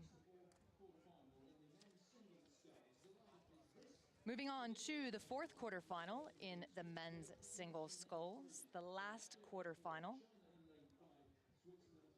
That was a replay of this start. We join now with bow number 2, the Norwegian sculler, Ulrik Ferrelong. Just alongside him, it's Marcus Schutt of Great Britain. Rowing's really a game of drag, and as we watch these athletes surge past the TV, you can see how their bows are actually lifting out of the water on the recovery. The idea is to try and keep the boat tapping out of the water. This is why the boats are so incredibly light, made out of carbon fiber. Those oars as well, so incredibly light and hollow. In fact, the boat is hollow as well to keep those boats tapping down the water as fast as they can, as we see the athletes come through the 1,000-meter here, Colleen. That was Peter Strzekanski of Slovakia, whom we were riding with. He currently leads this quarterfinal four. Just behind him, so tightly packed, Uzi Wei of China out of lane 5, and on the other side of him from GB, Marcus Schutt, a real talent on the under-19 side for Great Britain, winner of the European under-19 championships earlier this season in Varese. Schutt, of course, will have to contend with some European countries that typically field strong junior rowers in the subsequent rounds. But his first job, of course, to get into semifinal AB. As we know, first 3 through. The remaining crews are going to the semifinal CD. See the back of the athletes here so strong as their elbows accelerate through the finish as they finish off those strokes. Beautiful backsplash there. Ulrik Ferrelong of Norway, riding once again now with Marcus Schutt of GB. Holding on now as he moves through the third quarter to a second place position, and in fact, Schutt threatening the Slovakian sculler. So both in a really good place to contend for one of those 3 qualifying positions. But GB may well look to overhaul Peter Strzekanski of Slovakia. Strzekanski coached by his father, Peter Strzekanski. Such a battle up at the top. The People's Republic of China, Uzi Wei, holding on to that third qualifying position, which is pushing Lone of Norway out of contention. Then over on the far side, Switzerland, Nicolas Chambers. And out of lane 1, Mohamed Ryan Hafsa for Tunisia. And there's more to play here just than getting through the semifinal AB. The top 3 crews are going to be wanting to make their mark to secure those favorable lanes in the middle. As we zoom out here, you can really get an appreciation, Colleen, for how wide these lanes are. So being in the middle gives you that advantage to look across either side without having to really make a big move and turn. Yeah, it's a fantastic point, isn't it? And it's why we'll see so many of these scullers and many of these rowers across different classes just have a look over their right and left shoulder. Little bit of a dip there from Marcus Schut, but recovering nicely. Just 1 meter separating him and the Slovakian sculler, Peter Strejkanskis. Peter Strejkanski holding, but he's up at 38 strokes per minute. Marcus Schut from Great Britain down at 32 strokes per minute, so he has somewhere to go. This is Nicolas Chambaz from Switzerland out of lane 6. And then an overhead view of the top of the field. You get a sense of exactly where these athletes are in touch with one another. The battle up at the front while Slovakia holds. Credit to Peter Strejkanski holding on to that position, 38 strokes per minute, not afraid to use the stroke rate to do it. Marcus Schut, though, we will need to keep an eye on him in the semifinal A-B because he had somewhere to go, and my hunch is he kind of held it a little bit. Certainly putting himself in a position to get that qualifying spot. And we'll look forward to seeing him in semifinal A, B. Job well done, though, to Peter Strejkanski. Little wave at the end, which we love to see. And then over to Uzi Wei of the People's Republic of China to capture the 3rd spot. Those 3 go on to semifinal A, B. What a range of emotions we see at the finish line here. Elation, disappointment, but hopefully all athletes crossing the finish line feeling like they did their personal best. Job well done. My name is Colleen Seville. I am absolutely delighted to be here with you this morning on beautiful Lago di Varese for the Under-19, Under-23 World Rowing Championships. I'm here with Andrea Prauska, 4-seat in the gold-winning Canadian Women's 8 last year in Tokyo. Hi, Andrea. I'm so glad to be here. We have seen some amazing racing over the past few days, and this race in particular is something that I am so excited to see. I think there's some great talent in this field, Colleen. Yeah, fantastic talent, world class, isn't it? And as we start to ride with the race on the course right now, moving down the tracks quite quickly, well, it's Lauren Henry of Great Britain leading, 34 strokes per minute, among the quickest moving boats on the course, setting down a really good rhythm. Just level next to her, it is Dimitria Eleni Contu of Greece, moving through that halfway point. And then we see Dovile Rimkuta of Latvia out of lane 3. Positions, GB leads, Greece running 2nd, Lithuania running 3rd. Had the pleasure of racing Lauren Henry 2 years ago at Henley Royal Regatta. She's a class act, this athlete, and sent me a message saying that she knows that this field is going to be tough, but she's confident that if she rows well, she'll be fine, and that she can't do any more than her best. And that maturity is certainly serving her well as she continues to lead the field here. In fact, putting down some of the fastest times, letting the rest of the field fight for those next positions behind her as we come towards the 1250 marker. Only 750 meters left and 3 through to the A final. That's right, 3 through directly to the A final, which is where these athletes will contest for positions 1 through 6. It's their last chance to get there. Lauren Henry up at the top of the field for Great Britain, making sure that she's one of those 3. Currently, though, riding now with Anna Strankukova of the Czech Republic out of lane 2. Just on the other side of her, but out of your picture, it's Adriana Maria Sangionetti Velasco, representing Peru. And a fantastic view of Anna Strankukova back then with Lauren Henry. The men's and women's sculls, often an opportunity for young, talented athletes really to shine and make their international debut. Absolutely, in the single scull, there's nowhere to hide.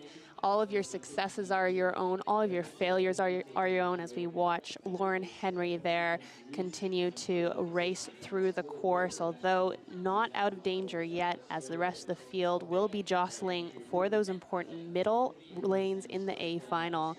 Coming up at the 1500, this is where the athletes are going to start turning the dial, walking away from the field, and looking for those buoys of that indicate 250 to go.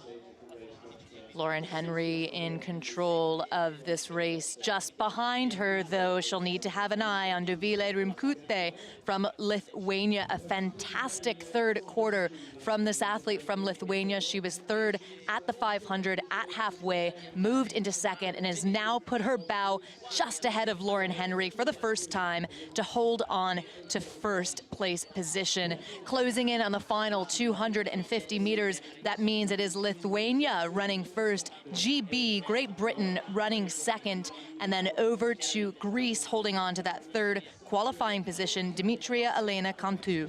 Those buoys changing from white to red means that they're running out of meters here. I think that we have our top three set, but now how good is it going to be? What the order is going to be? I'm particularly interested about whether or not Lauren Henry has the sprint here to reclaim that first place position that she held for so long down the course.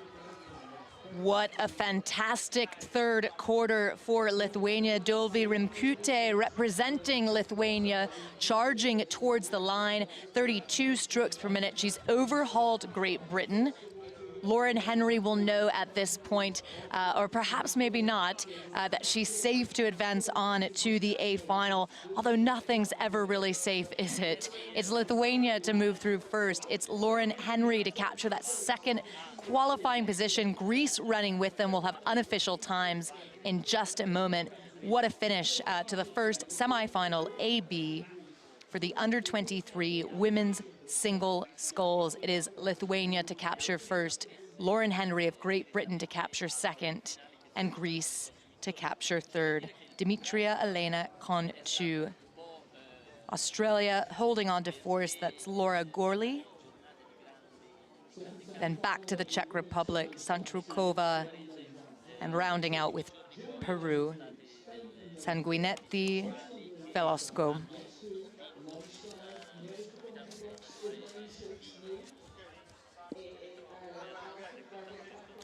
Fantastic fourth quarter for Lithuania.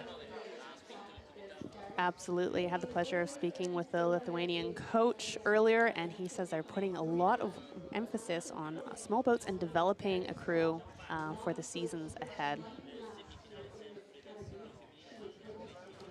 That was the start of the next race here for the under-23 women's single.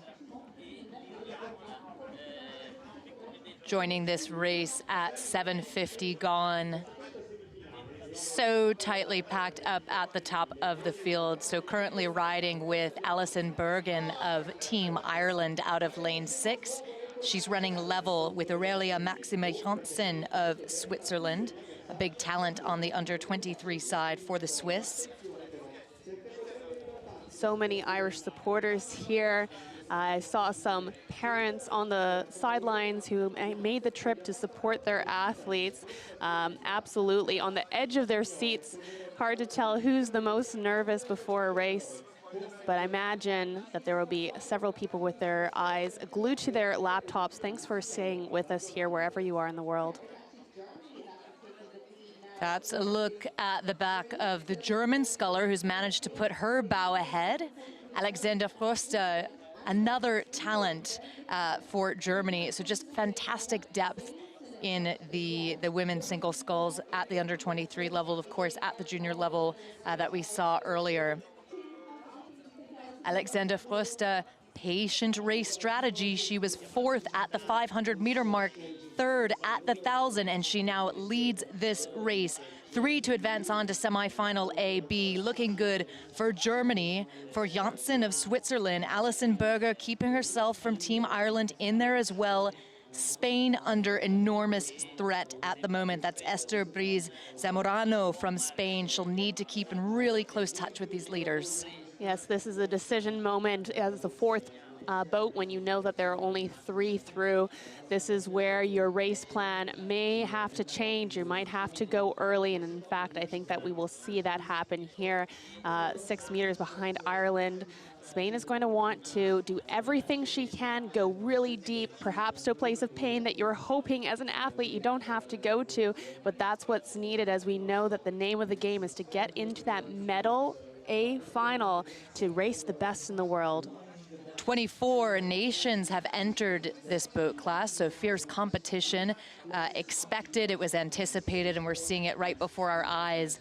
This is Germany's Alexandra Foster coming straight on the back of World Rowing Cup 3 in Lucerne, where she shocked everyone with an absolutely incredible final sprint to take the gold, facing a fierce competition, of course, from Switzerland's Aurelia Maximum Janssen just next to her, who won gold at the World Rowing Junior Championships last year and silver at the under-23s. Cowbells there for the Swiss as the Irish and Swiss trade blows here. Germany still ahead, but just by a whisker. It is going to be an exciting race as we get into the red buoys of the last 250. Look at the determination on that Irish sculler's face. I love watching Team Ireland sprint.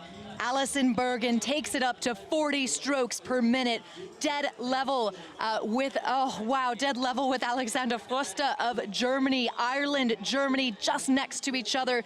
Switzerland, Aurelia Maxima Janssen holding on to that third place position, but just barely. Esther Briz Zomerano of Spain in hot pursuit of that third qualifying spot, her last chance to get into the A final. It is looking so good for Alison Bergen of Team Ireland. Incredible finish. Ireland, Germany. We'll wait until the unofficial times come in, and it is indeed Ireland so close between these two athletes. So it's Alexander Bergen. Team Ireland is thrilled with that. Absolutely delighted, as they should be. That Irish cheer team in full force here as you can zoom out and have a view of the beautiful world-class venue that these athletes are racing on. Wow, if this is an indication of what's to come, hold on to your seats for the A final. Alexander Bergen takes first for Team Ireland. Alexander Foster of Germany to take second. And Aurelia Maximum Janssen able to hold off the threat from Esther Briz Zamorano of Spain. Those are the three that will move on to the A final.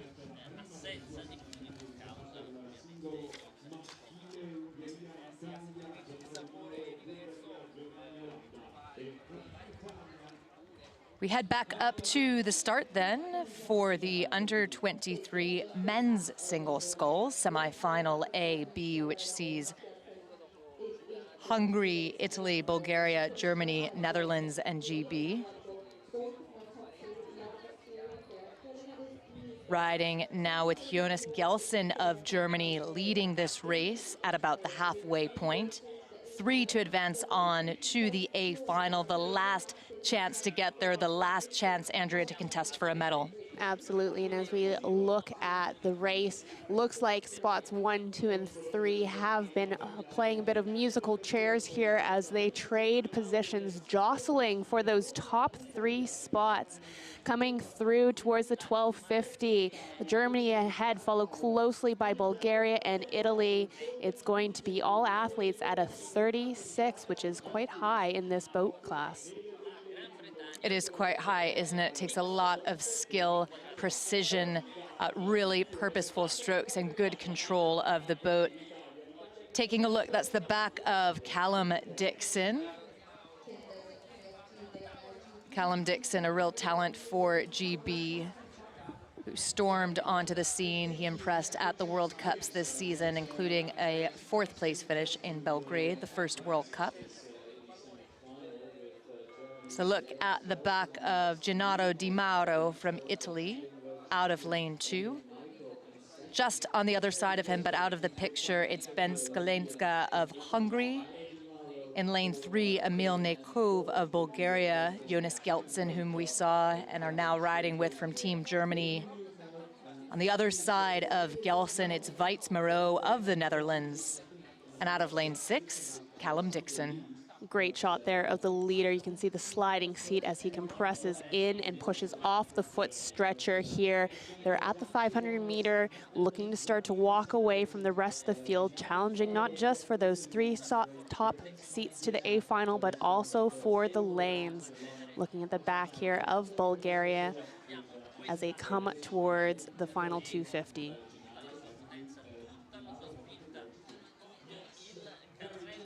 Great shot of the Bulgarian sculler.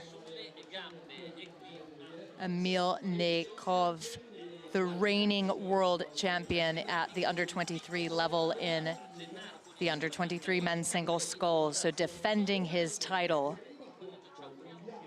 He'll have a bit of work to do to catch the German sculler who's up at the top of the field, Jonas Gelsen, but he's in a good position to advance on to the subsequent round. Getting really tight, though, just behind him. So Germany up at the top, then it's Bulgaria, and really, really close between Italy and Great Britain as they move through the final stages of their race. Absolutely thrilling. Jonas Gelsen for Germany will be first to cross the line. The Bulgarian is safe. Emil Neikov, the defending champion. The Italian looks just over his right shoulder, Gennaro Di Mauro.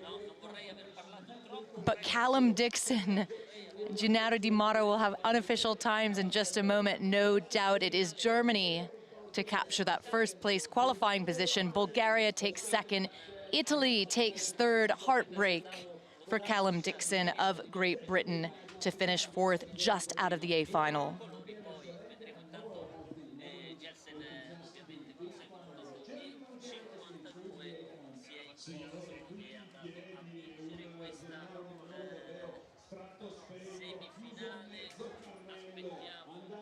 And a shot of Jonas Gelsen just cooling down. As we head back up to the start, that's the replay of the second semifinal, AB, for the under-23 men's single sculls.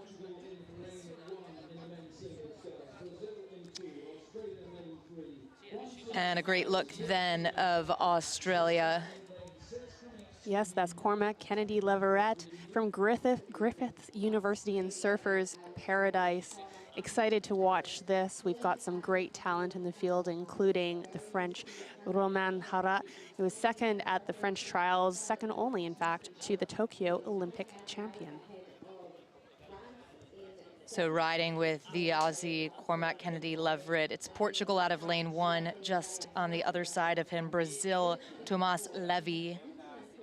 Representing Brazil, Romain Harat for France out of lane 4, on the other side of Kennedy Leverett. Then Isaiah Harrison for the USA, and Bojan Ruffert of Switzerland out of lane 6.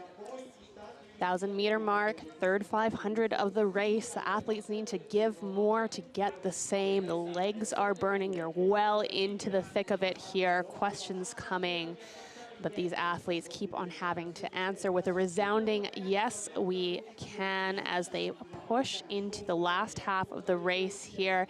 It's going to be an exciting fight for a second and third place as we see the French and Americans battle it out here. The French athlete just slightly higher rate.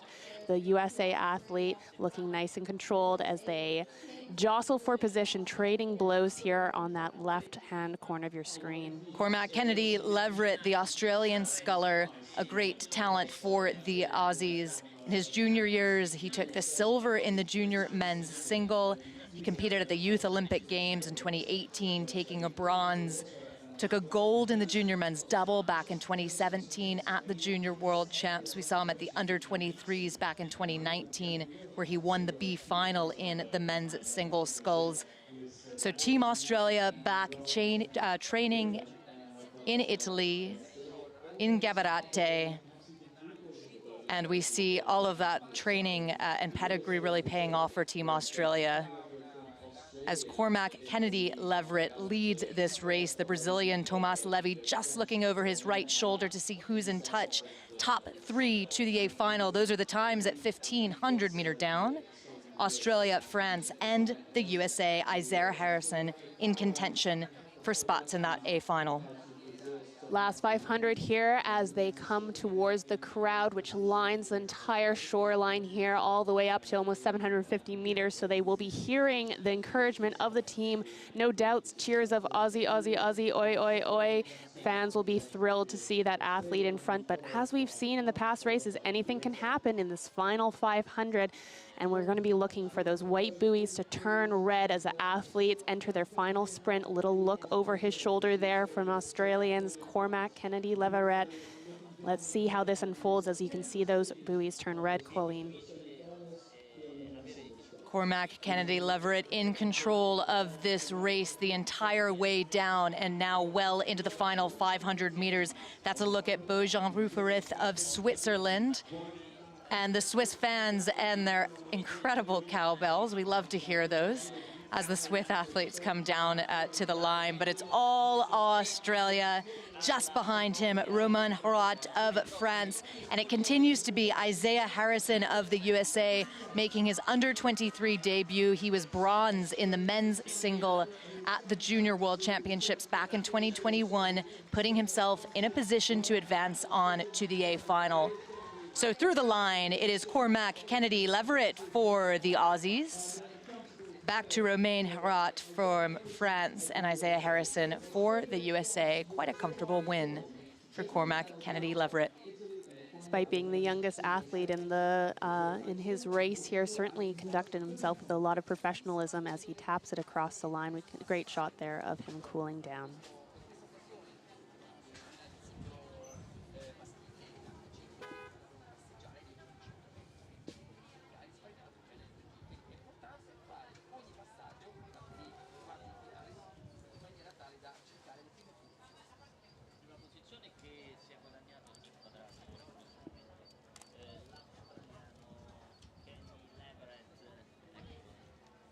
And that's the end of our morning program with the repechage that we saw earlier in the day in the junior level, the junior men's 4, junior women's pair, among other junior events. We then just moved into the quarterfinals, if you've been with us, at the junior level and at the under-23 level.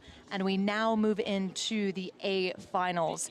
So the first A finals of the regatta of the day, and we kick off with the under-23 women's 4 at 10:50 a.m. local time.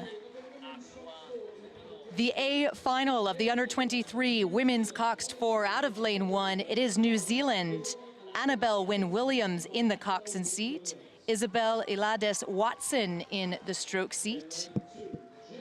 In lane 2, Germany, coxed by Magdalena Halle, stroked by Andra Aumann.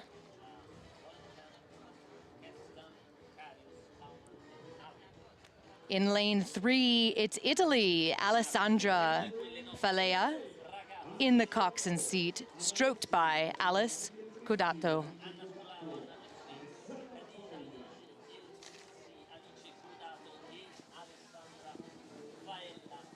Lane 4, Australia, Nicholas Dunlop in the coxswain seat, Emmy Frederico in the stroke seat.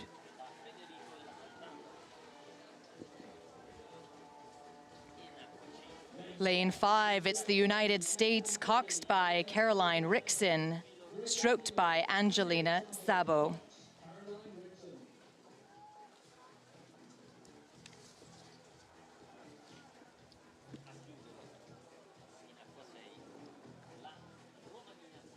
Lane 6, Romania, coxed by Maria Antonio Iancu, stroked by Ancuta Adelina Ungueren.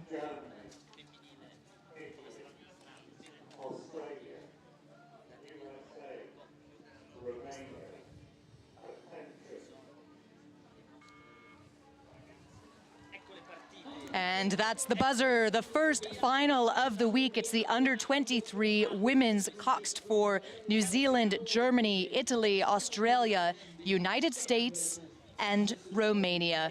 Fast and furious off the line. The Americans up at 46 strokes per minute.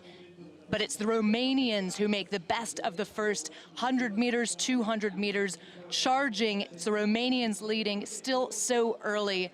Absolutely incredible, Andrea, and delighted to be joined with you today. It's Andrea Prauska. Andrea, 4-seat in the Canadian Women's 8, the gold-winning Canadian Women's 8 in Tokyo. What's the first 250 like for these athletes in an A final? The nerves that are going at that start line, you're just about to go, and then that first stroke happens, the world melts away, because these athletes will have done this start over and over in training. This is going to be something incredibly familiar to them. Perhaps, though, not the noise of the athletes on either side, those blades going into the water. They're going to be going out hard and fast here before settling into their race pace rhythm, coxed on by those athletes that are right at the bow of the boat, tucked down as low as they can with the microphone so that they can hear clearly, executing their race plan and steering the boat. A look at the Italians charging down the course. The Italians up in the thick of it, but it's the Aussies who are leading, not quite at 500 meters down, but Australia leading, coxed by Nicholas Dunlop, Emi Federico in the stroke seat, laying down the rhythm.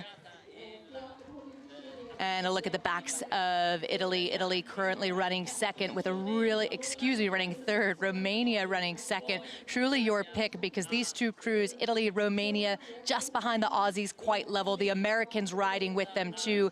Germany and New Zealand, the only shells a little bit off the pace at the moment. That's the bow seat of the Romanian crew. Daria Iona, Dinulescu. And a look at our leaders, the Aussies on the far side. Looking so in control here as they move around the pin, placing those long blades over 3.5 meters long right behind them, anchoring it in the water, pushing down with those powerful legs as they push the boat past each other. A great shot there of the wide lane. You can see how many athletes there are here today, and how great they are to have those coxswains to take a peek out and be able to tell the athletes where they are in the race and whether or not it's time to go. Aussies continue to charge down the race. The times are in at the 500. They're well now into the second quarter, looking for that halfway mark. It's our first A final of the day, so the hunt for medals is on. Australia leading quite comfortably, and then looking across the field with Romanians losing a little bit of steam that we saw in the first quarter of the race. It's the Aussies leading, it's the USA running second, and a really close Italy running third. Beautiful shot of this combination from Australia. Isabella Scammell in the bow seat. Great swing, Samantha Morton Vianbergen in the two seat. And such a nice, strong, accelerated finish here as we move to an overhead shot. You can see those dark puddles behind the athletes as they cut through the water, placing their blades so effectively and quickly here. It's going to be an exciting race with Australia anchored at the front, but as we know, anything can happen in this last part of the race. They're going to want to stay calm, stay connected, race their plan, and keep that next gear available to them so that they can sprint to the final finish. This combination from Australia making their international debut and doing it in style, putting themselves in contention, not just to be on the podium, but in a gold medal position if they can hold this blazing pace that they're setting as they move into the third 500. The Americans, well, a little bit of a patient start. The Americans fourth at the 500, second at the 1,000, and looking like they're able to maintain what could be a second place position for this combination. That means the Italians running third, the Romanians falling off the pace, not quite in contention to get on the podium, but the Aussies, gorgeous shot there of Nicholas Dunlap urging on the Australians, now riding with the New Zealands. The black unisuits of New Zealand not in contention at the moment to get on to the podium, running in sixth. Top of the field is hot. Sure is hot here as we see the athletes continue through past that 1250 meter mark. It's going to be so much pain for these athletes right now as they're coming towards, pardon me, the 1500 meter mark. Australia is still firmly in there in front. USA in Italy running third. Less than a meter between those second two boats. They know they're going to make it through, but how good is it going to be? This is where the athletes decide what color their medals are going to be. The fight for silver is on. The Australians appear untouchable up at the top of the field as they move through the third quarter of the race. They have led the entire way down. The Americans moving from fourth into second at 1500 and currently in what would be a bronze medal position because Italy has kicked up the stroke rate. Italy, coxed by Alessandro Faea, Alice Codato in the stroke seat for the Italian shell, holding on just a few meters separating the Italians and the Americans. The Aussies charge so close for silver. Home field advantage for the Italians as we hear the crowds roar, but plenty of supporters for all of these athletes as they push into those red buoys. Last 250, stroke rate lifting. It's all medals on the podium here. Italy, a fantastic final 500 meters. No one will touch the Aussies at this point. The Aussies, the quickest move, among the quickest moving boat on the course. As I say that, the Italians take it up again, charging towards the Aussies, but it'll take quite a bit of work at this point to overhaul them. Australia holds about a half length, three-quarter length advantage over Italy. Italy running second. It's the USA holding on to that bronze medal position. Fantastic end to the under 23 women's coxed fours. It is gold for Australia. What a race for them. Dominant position the entire way down. It's Australia to win the A final of the under 23 women's coxed fours. Italy, wonderful third 500 meter to take that silver medal position, with the USA capturing the bronze. Celebration in the Aussie crew. Well-deserved, a hard-fought race. It's Isabella Scammell in the bow seat, Samantha Morton van Ergenbergen in the 2 seat, Emma Wilson in 3, Emmy Frederico in the stroke. Once again, Nicholas Dunlap in the coxswain seat. A replay of that fantastic start there. Look at that blade work as the Aussies place their blade and push away.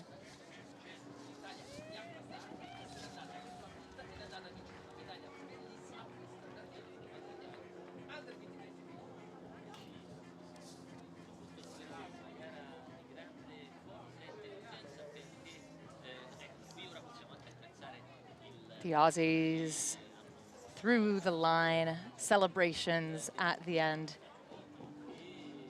Great way to end their under 23 World Rowing Championship regatta. My name is Colleen Seville. I am delighted to be here with Andrea Proska, 4-seat in the gold medal winning Canadian Women's 8 in Tokyo. And there's gold medals on the line here as we move into the second A final, the men's coxed 4.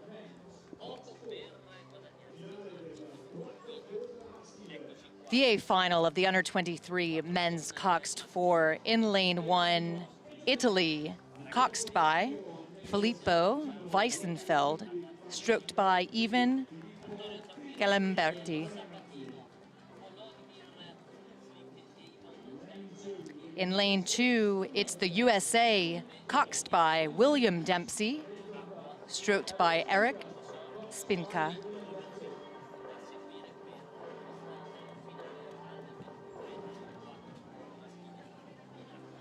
In lane 3 for Great Britain, it's William Tengeri in the coxswain seat with Bruce Turnell in the stroke seat.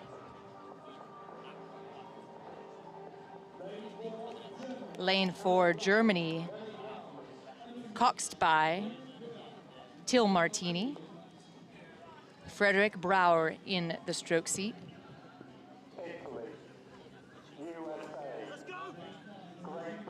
Lane 5, New Zealand, coxed by Ellen Greenslade, stroked by Zachary Rumbel.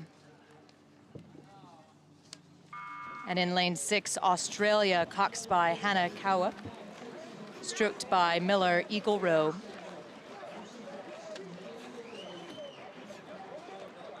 It's a fast and furious start in the under 23 men's coxed 4A final. The back of the German combination. Hanno Brock in the bow seat for Germany. Leonard Broms in 2 seat. And riding up at the top of the field with the Italians. Quick start for Italy, but making the best of it at the moment, it's Australia. So many great crews to watch here. At the start, you have these free nerves, you have free strokes as the excitement of the race takes hold of you, but these athletes will quickly be slowly getting into their race place, shifting with purposeful strokes with their knees going down. What a fantastic side-by-side shot. Really gives you an idea of the noise, the blades going into the water, those coxswains at the bow of the boat calling to their athletes, urging them on as they shift into the first part of this race. Riding with Team Germany, and now the backs of New Zealand, Joshua Vandanovic in the bow seat.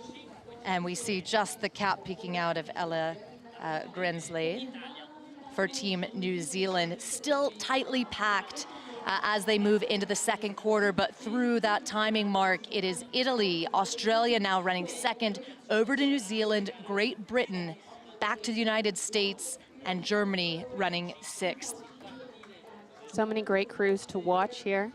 Great Britain won and Germany won their heats respectively.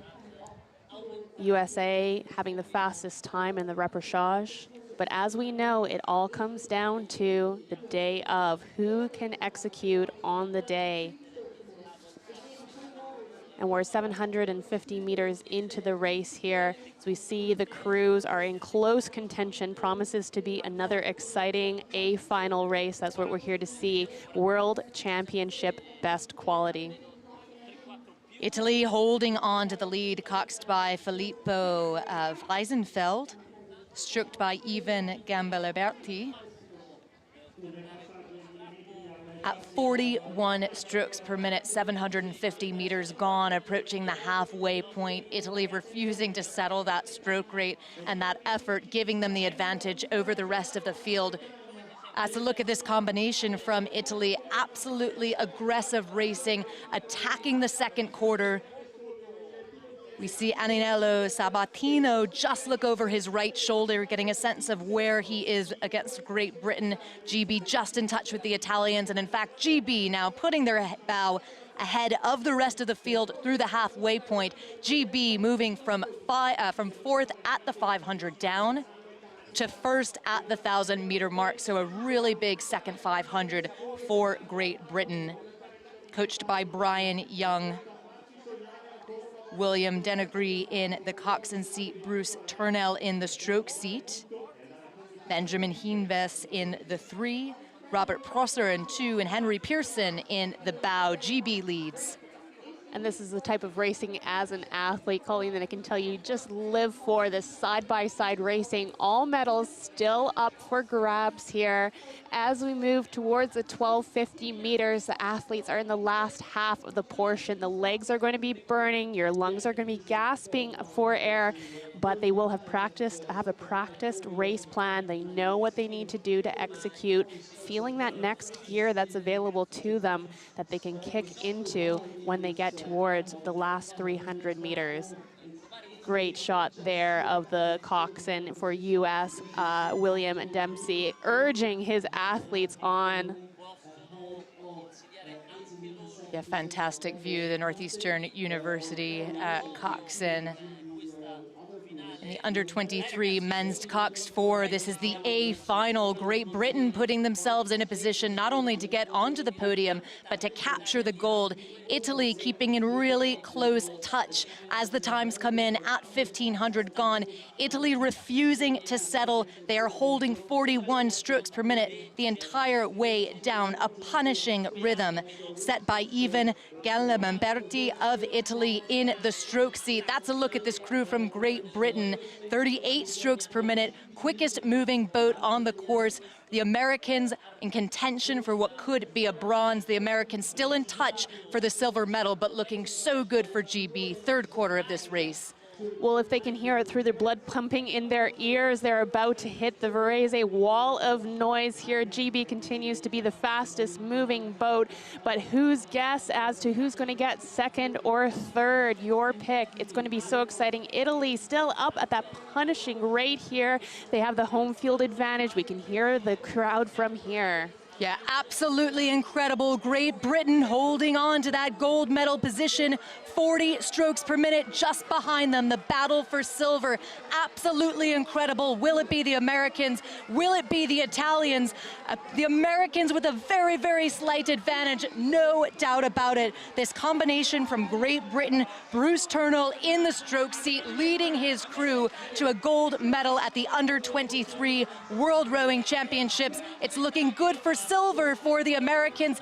Italy coming through just to grab the bronze. Absolutely incredible. GB Under-23 men's Coxed 4. They take the gold. A big final quarter for the Americans to capture the silver, and Italy on the podium with the bronze. Fantastic racing and a job well done to all of these crews, notably Great Britain, as they celebrate their gold medal win.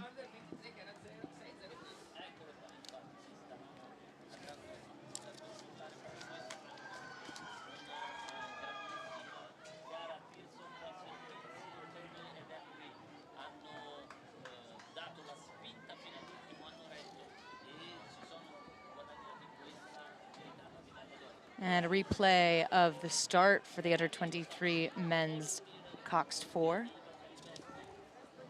That's the bow of Great Britain, who took the win, and a fantastic effort from the hometown heroes, Italy, to take the bronze. The United States grabbing silver.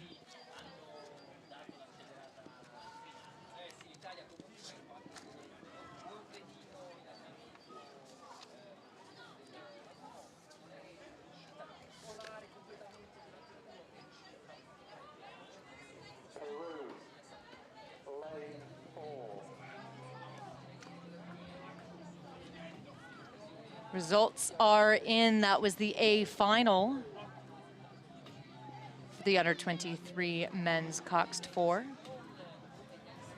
Great Britain, United States, Italy, Germany, Australia, and New Zealand.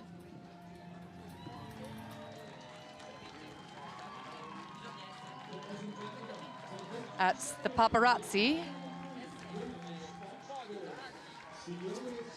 And the victory ceremony for the Under-23 women's Coxed 4.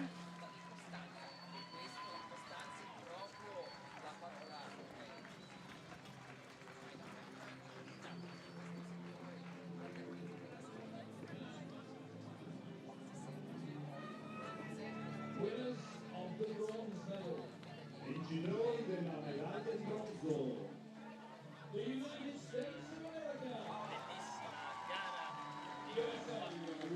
Winner of the bronze medal, the United States of America, in the women's Coxed 4. It's bow seat, Catherine Kelly, Elena Collier-Hazel in the 2 seat, Greta Filor in 3, Angelina Szabo in the stroke seat, who's now giving Caroline Rickson her medal, the coxswain of the USA crew.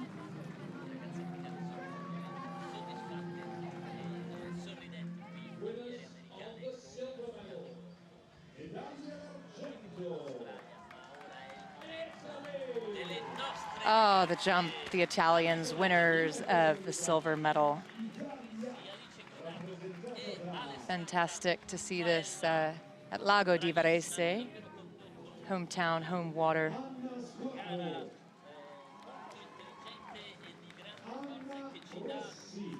Anna Rossi, Anna Scolaro just before her. Kalidaji, Aladiji El Idarisi in the 3, and just receiving her medal, Alice Codato. Codato giving Alessandro Faela her coxswain her medal, coached by Franco Cataneo.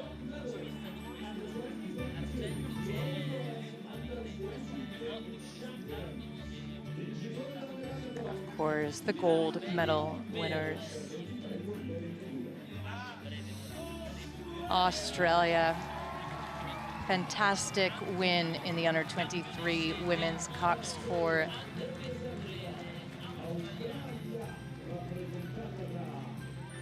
represented by Isabella Scammell in the bow. Samantha Morton van Aerbergen in the 2 seat. And then Frederico in stroke, but that was Emma Wilson just collecting her medal, and now on to Emmy Frederico, who will give her coxswain Nicholas Dunlop his medal.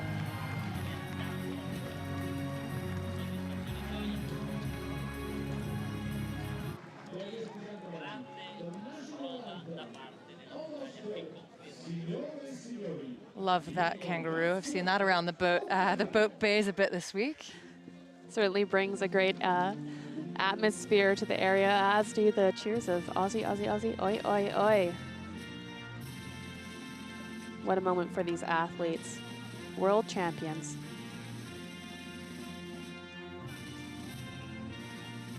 It's of course the national anthem of Australia.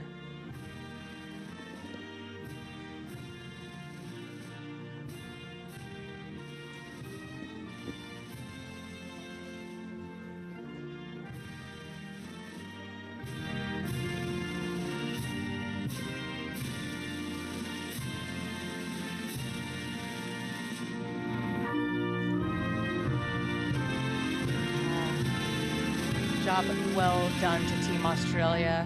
And just in front of us, where Andrea and I are sitting, we see the Italians getting out of their shell in the men's Coxed 4. Congratulations to the world champions in the under-23 women's Coxed 4, Australia.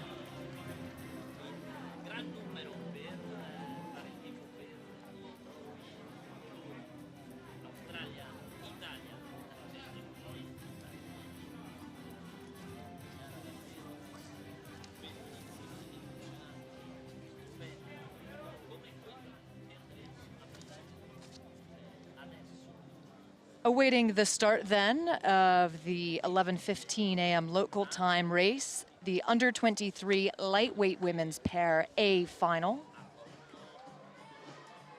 In lane 1, Uruguay, lane 2, Germany, lane 3, Italy, lane 4, Peru, lane 5, USA, and lane 6, Turkey. Paulina Centurion in the bow seat for Uruguay, and the stroke seat, Tatiana Cejas.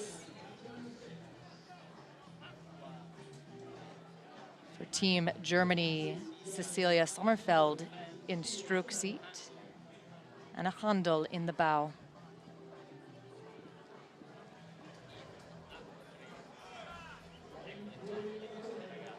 In lane 3 for Italy, Samantha Permel in stroke, Maria Zerboni in bow.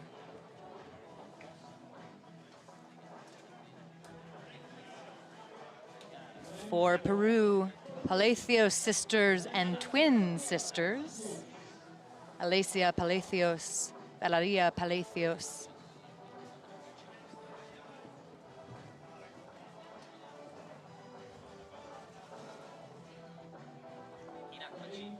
In lane 5 for the United States of America,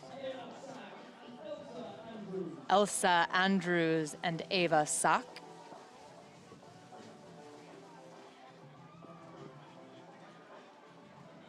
And in lane 6 for Turkey, Ada Erkan, Ebru Onkal.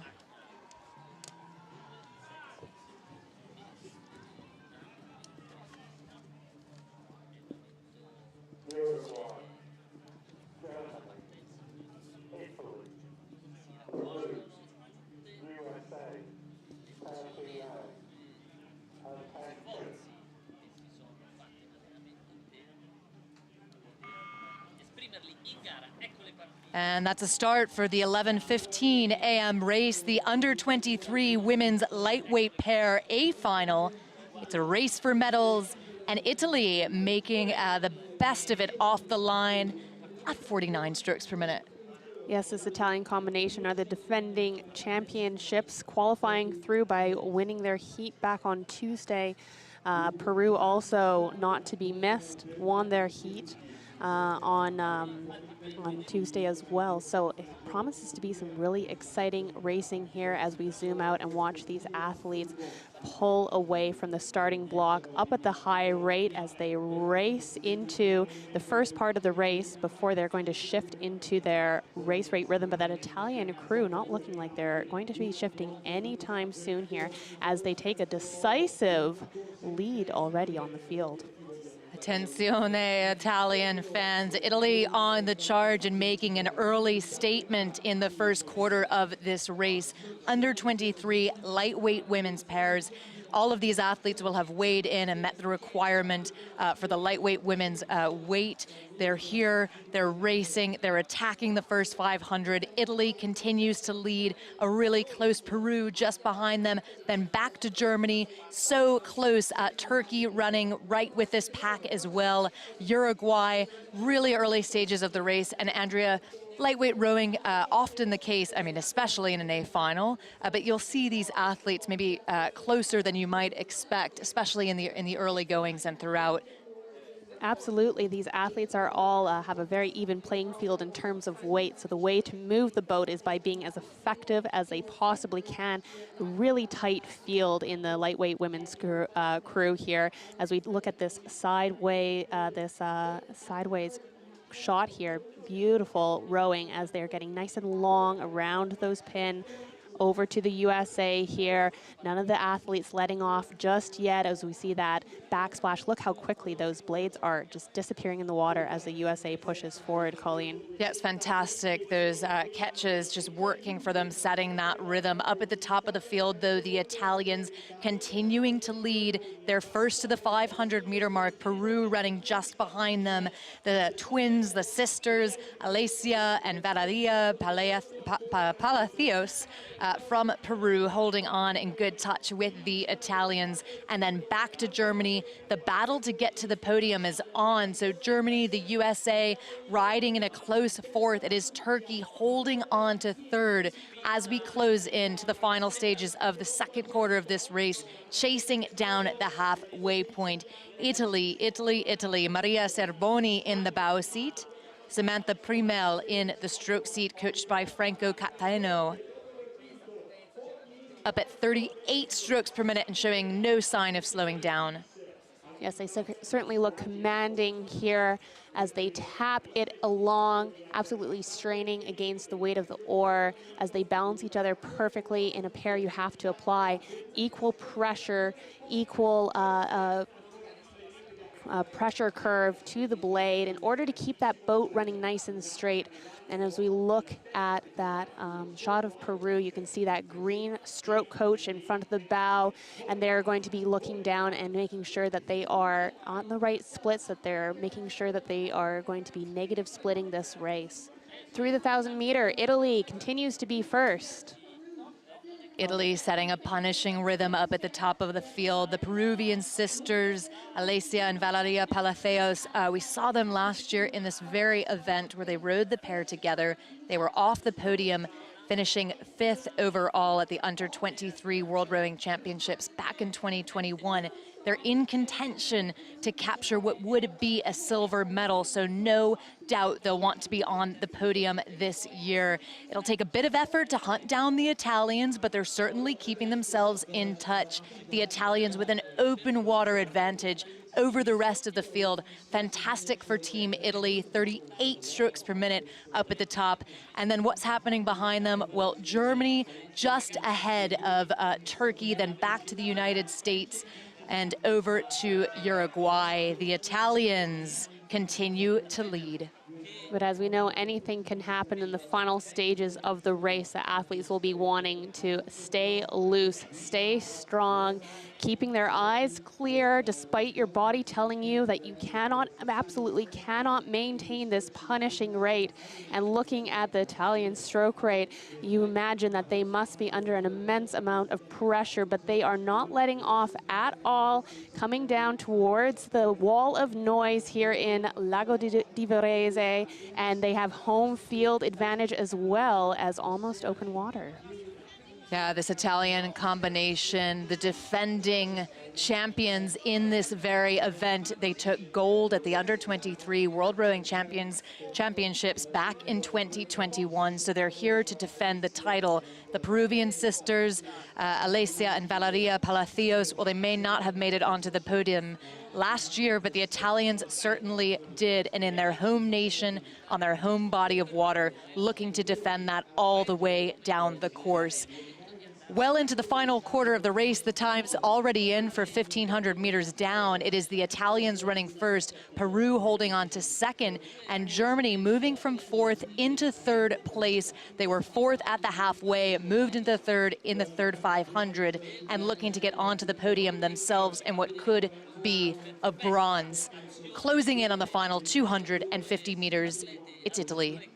And plenty of talent in that German boat. Anna Händler in bow, Cecilia Sommerfeld in stroke. Both of them are silver medalists from the last World Championship. Anna in the Coxed lightweight 4, and Cecilia in this very boat class that they're in. So there's a ton of experience here, and they're going to be looking to try and hold on to that silver medal.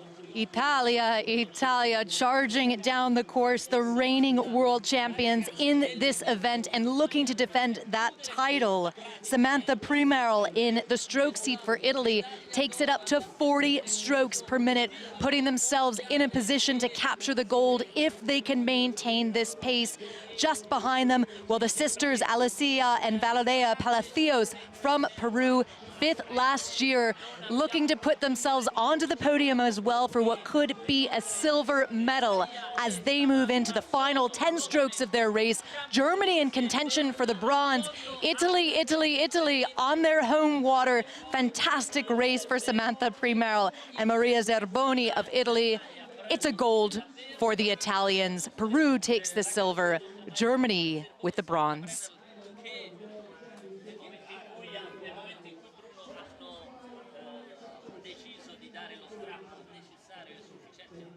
Thrilling race. Turkey then coming in fourth with a view then of our winners, Samantha Primerl, Maria Zerboni in the bow, Franco Cataneo, their coach here in Lago di Varese.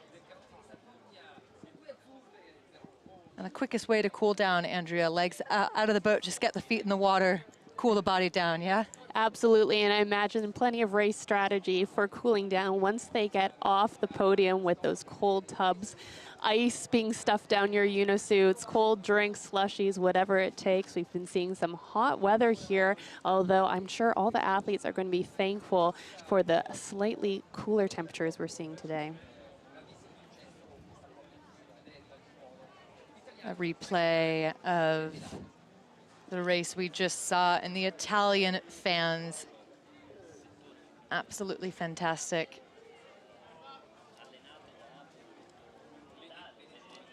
Overhead shot of the drone, an exhausted smile, but a smile nonetheless from Samantha Primerl of Italy.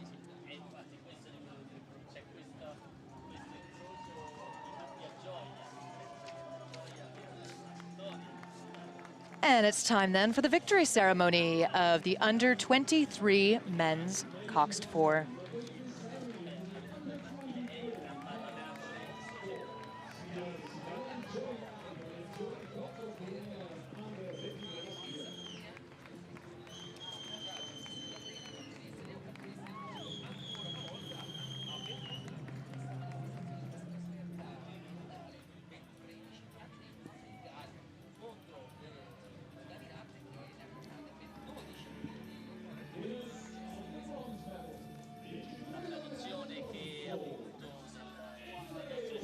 The winner of the bronze medal, hometown heroes Italy in the men's Coxed 4.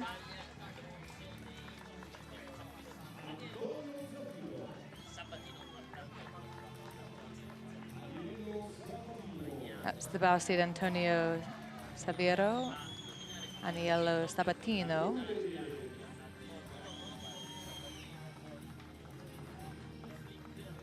Volodymyr Kuflik. Even Gelimerti in the stroke. And coxed by Filippo Wiesenfeld.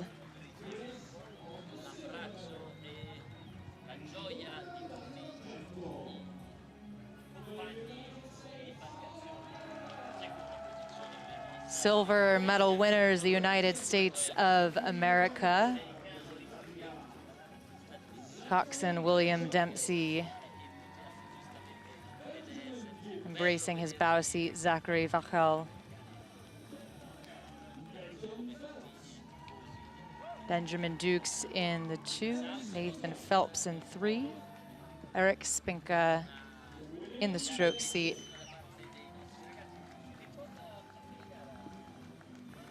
Fantastic, oh, William Dempsey, coxswain of Northeastern University back in Boston, here at the Under-23 World Rowing Championships. And Great Britain, a fantastic job from this crew.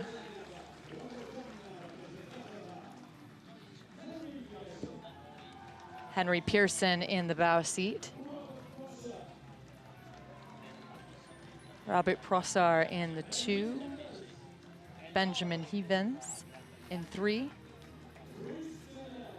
Bruce Turnell in the stroke. And William Denegray in the coxswain seat. You may recall GB, well, they moved from 4th at the 500 down into 1st in the 2nd quarter of the race and then held all the way to the line.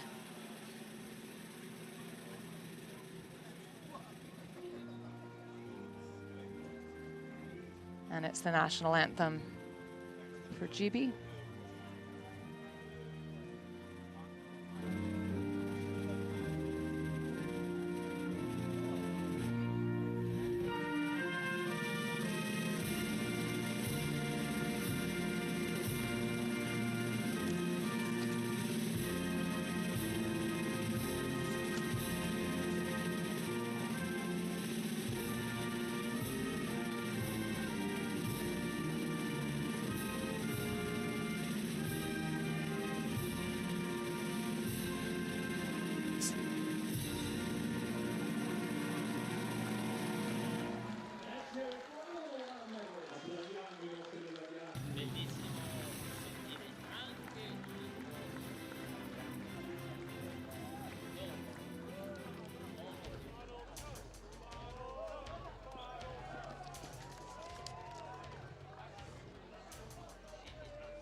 And a recap then of the medal ceremony, victory ceremony that we've just saw.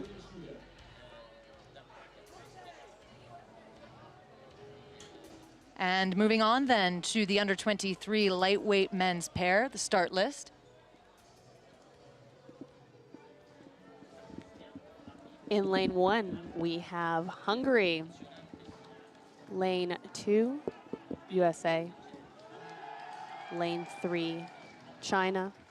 Lane 4, Italy. Lane 4, Moldova. Lane 6, Brazil.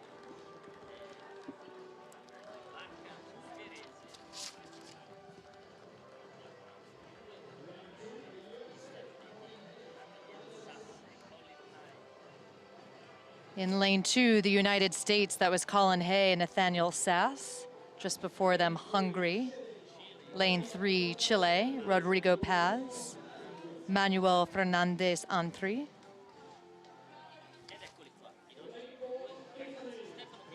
Lane 4, Italy, Stefano Pinzoni, Francesco Bardelli in the bow.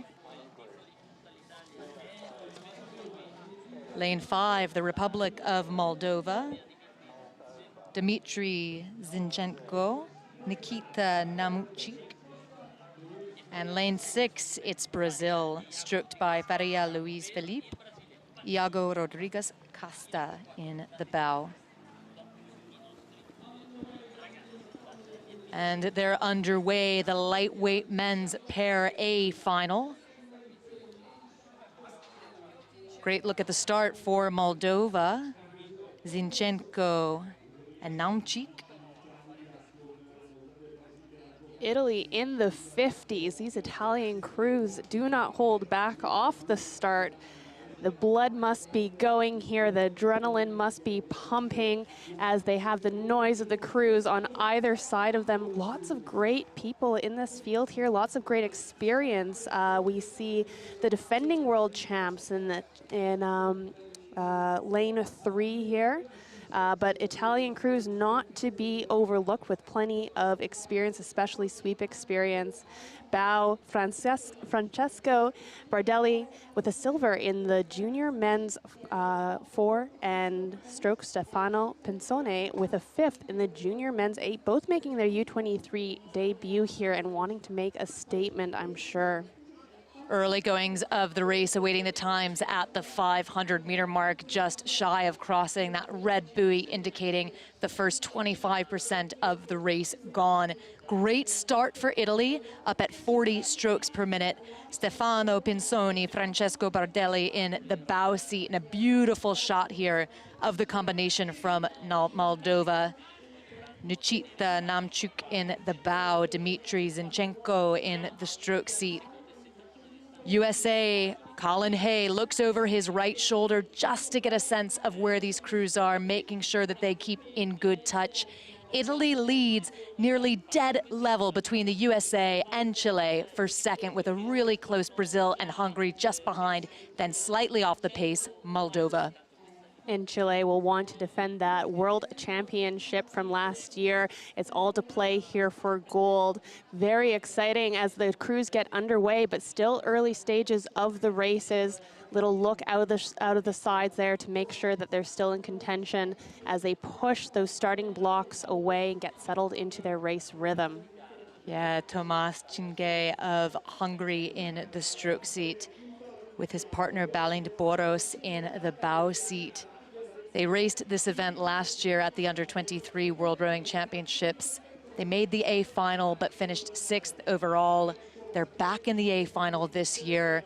Bit of redemption, perhaps. They'll be looking to get on the podium, no doubt. Well, I mean, an underperformance, if they viewed it at that, always stokes the fire. Not that getting in an A final of World Championships is anything close to an underperformance, but I'm sure that they're going to want to perform a personal best here and perhaps even land among the medals. This is going to be exciting. Lots on the line for all the athletes. Everyone wants it. No one is questioning it, but who believes that they have what it takes to stand in the middle of that podium? Coming towards the 1,000-meter mark, we're about to see the times in that bottom right-hand side. USA across first, but just a whisker ahead of Italy. Chile bringing up the rear, but still not far out of contention for the silver or gold medal. This combination from the United States we saw last year as well at the Under-23 World Rowing Championships. They took 4th in this event, so talk about just missing the podium. They're back here as well and certainly looking to make a statement. Fantastic second quarter for the United States. 3rd at the 500, moving into 1st at halfway at the 1,000. Can they hold this pace? Manage to overhaul the Italians. Looking across the board, well, Chile still in touch, still a threat to the crews up at the top of the field. But the USA riding with Italy in our picture at the moment, the United States on the other side of them, Nathaniel Sass, Colin Hay, coached by Ronald Rubino, looking to get into that gold medal contention. That's exactly what they're doing, well through the halfway mark into the 3rd 500. And as we're coming towards the last 500 to go, a lot of questions always coming up here. Did you go out too fast? Can you maintain this pressure? All these athletes are looking very comfortable here, rating at 39 for some of them, just tapping it along down the course, running out of meters here as they steel themselves ready to turn the dial in the last 500, and now begins the shift to race for the podium. Going to be so exciting coming through the 1500s. Let's look at these times as they populate together down in the bottom right-hand corner here. Looking good for the USA. The time is in, and they were first to the 1500. It's the United States again. Nathaniel Sass in the stroke seat, setting down the rhythm at 39 strokes per minute. Colin Hay supporting him. Colin Hay of the University of Delaware, Nathaniel Sass, University of Pennsylvania. They've teamed up. They're back again at the 2022 under-23 championships, and they take it up to 40 strokes per minute, looking to defend that gold medal position. They're not quite there yet, though, are they? Not quite yet, but those buoys are about to change red as these top three positions have been jostling back and forth. Still all to play for. It looks like Italy is racing towards the finish. Fastest moving boat on the field, Colleen. Stefano Pinzoni in the stroke seat for Italy takes it up to 46 strokes per minute. I love watching the Italian sprint. They are absolutely fearless, and they're looking to go after the Americans. Can the United States, Nathaniel Sass, respond, Colin Hay respond, and defend what could be a gold medal as they move into the final 20 strokes or so of this race? The United States takes it up to 44 strokes per minute. The Italians at 48. An absolutely incredible battle up at the top of the field. The United States is holding, moving into the very last stretch, 44 strokes per minute. 4 meters, 3 meters separating these two crews. The USA chasing after the gold. Nathaniel Sass, Colin Hay, absolutely fantastic sprint from the Americans, and a job well done to Team Italy. An incredible sprint from that crew as well. But it is Nathaniel Sass, Colin Hay in the bow seat to take the gold in the under-23 lightweight men's pair. That means Italy, Stefano Pinzoni, Francesco Bardelli in the bow seat capture the silver, and Chile, a fantastic race to Rodrigo Paz, Emmanuel Fernandez Antri in the bow seat to take the bronze. Absolutely exhausted, as they should be. That bronze medal, though, less than 0.02 of a second between third and fourth spot. Wow, that is unbelievable. Such amazing racing here, right down to the wire. Photo finishes. Another great shot here as they come across the line. Colleen and I have one of the best seats in the house, and I was looking and could barely see. There's no way I could have told the difference between the two. Luckily, we have a crew of people whose job it is to make sure that these athletes know who gets that bronze medal hung around their neck. Oh, all smiles. We love to see it from Nathaniel Sass in the stroke seat as the drone just flies over their shell.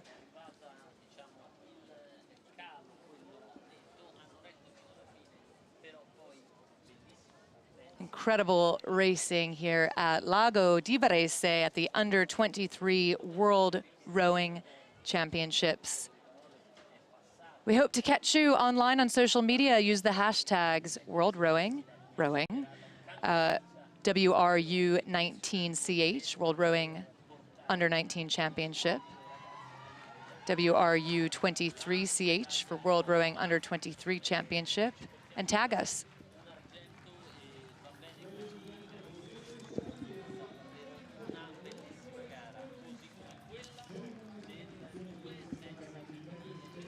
So we move on to the victory ceremony for the under-23 lightweight women's pair. The grandstand just fantastic, filled with fans, supporters, families.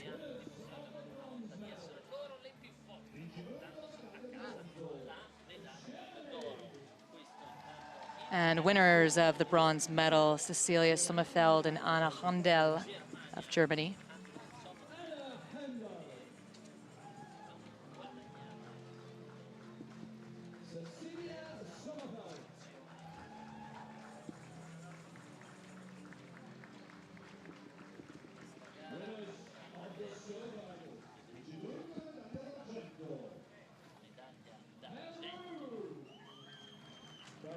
Silver medalist Alicia and Valeria Palacios of Peru. Twin sisters. Fantastic to see it.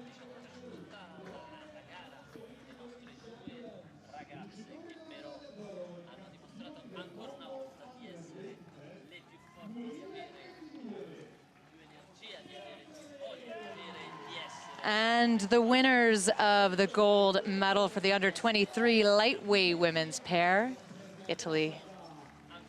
Maria Zerboni in the bow and Samantha Primer in the stroke seat.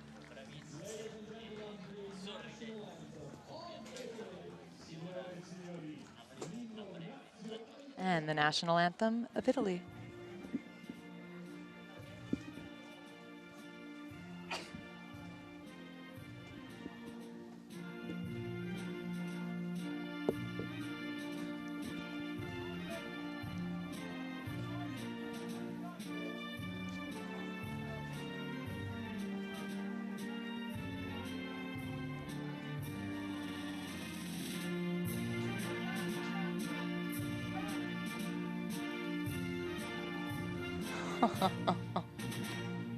So good to hear the national anthem, and you might be hearing the Italian fans in the background celebrating a win for the home nation. Look at that celebration here. The Italians don't hold back. This is really a home field advantage for these athletes coming down the line here and hearing their hometown. A lot of these spectators have bussed in from Milan, from Rome.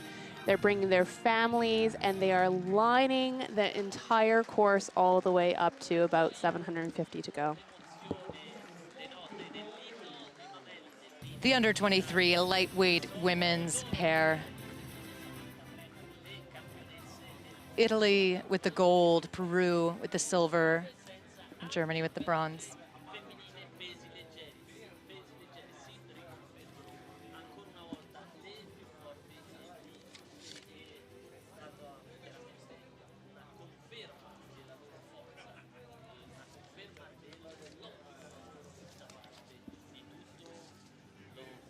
Awaiting the start of the under-23 lightweight women's quadruple sculls.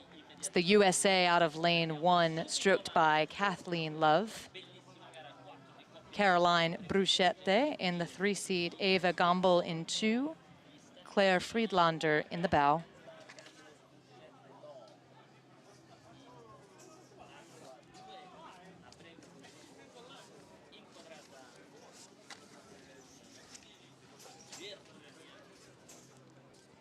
In lane 2, it's Germany. Komidrea, Finha Lara, Ruth Rath, Claire Licht, Reike Hulsen in the bow. In lane 3, Italy, Sarah Borghi, Alice Ramella, Maria Sol Perugino, and Bianca Saparillo.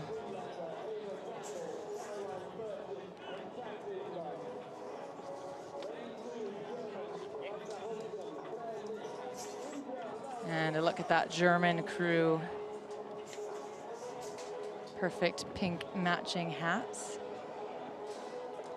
I believe that's free speed, Colleen. I think it is. Speed braids as well here from the Italian crew. And out of lane 4, France. Ines Bocafuso, Eugene Bertrand,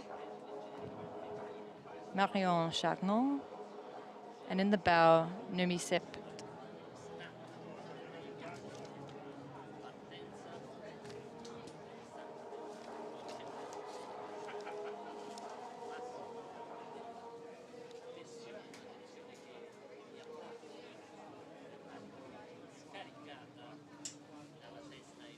A moment of calm anticipation here.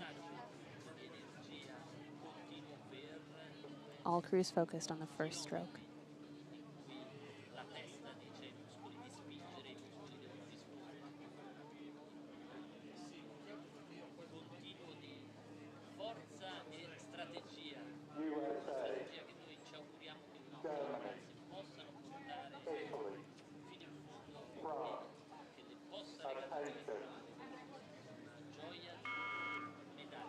That's a start of the A final for the under-23 lightweight women's quadruple sculls. Riding with Team Italy, Sara Borghi in the stroke seat. Beautiful rhythm off the line. Italy at 43 strokes per minute. The United States up at 47, stroked by Kathleen Love. These first strokes, pure adrenaline as the athletes push away and try and jostle for that advantage of being at the front of the field, being able to control the race from in front. Lots of great crews to watch in this one. Too close to tell right now, but in the Italian boat, we have two medalists here from the past year. Sara Borghi, which is third in the lightweight women's Coxed 4, this very boat that she's racing in, and Bianca Safiro second in the double, so plenty of experience in that Italian crew, Colleen. Yeah, loads of experience, and the Italians so proficient with sculling truly across but the women's side up to the senior level, the men's side as well, and great pedigree in this Italian combination. That rhythm, well, it's giving them an advantage over Germany.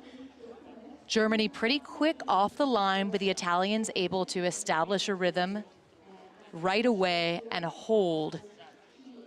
Germany 37 strokes per minute, matching that stroke rate that Italy is throwing down, but Italy just doing it a little bit more proficiently through the water to move just a touch quicker than the Germans. And we see that in the times. Germany just about 2 seconds off the Italians.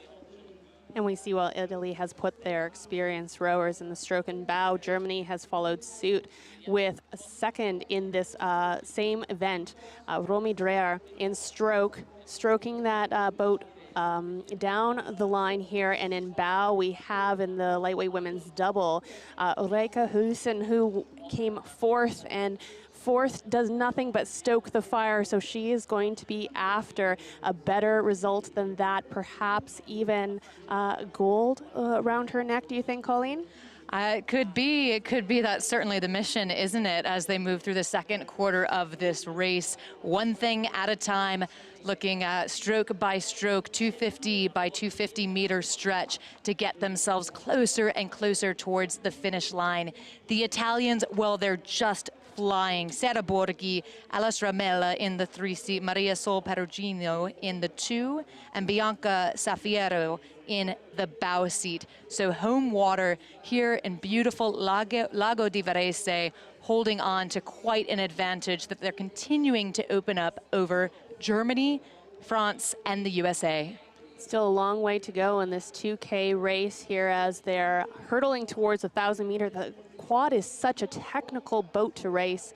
You really have to be completely in time and in sync. Really difficult, so fair play to all of these athletes who must be incredibly proficiently skilled. It's raw power meets poise as the athletes give us this maximal physical strength while in perfect synchronicity with their teammates.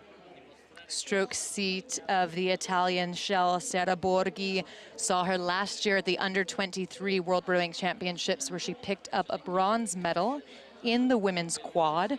So rowing in the open weight women's quad. She's moved into the lightweight category.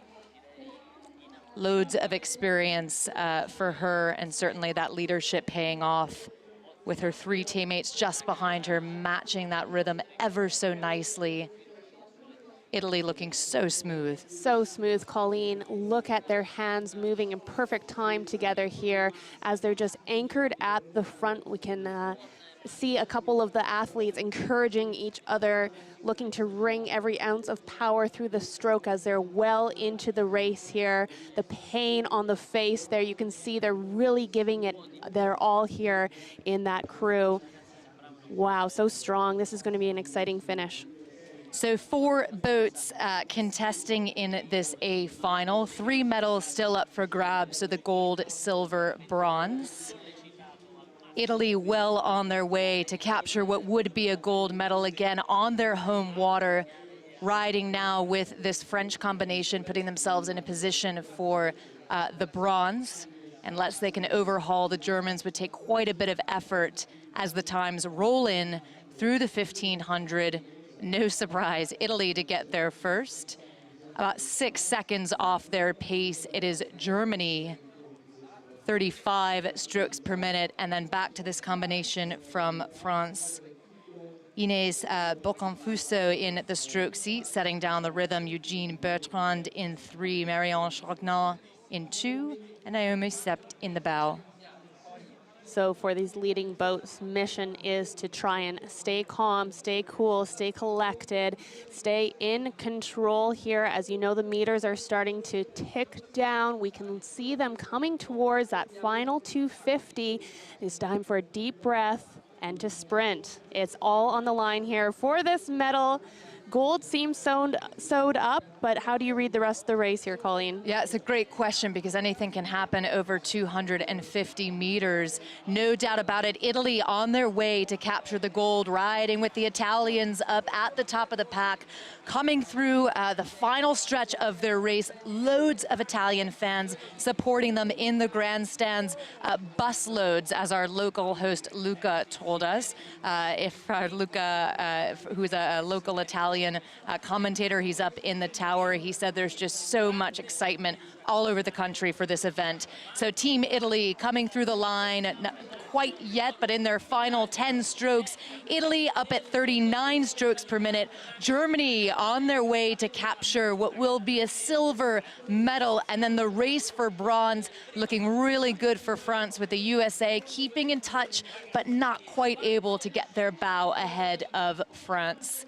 So a job well done. That's the A final of the under-23 lightweight women quadruple sculls 4-boat final. It is Italy, Germany, and France.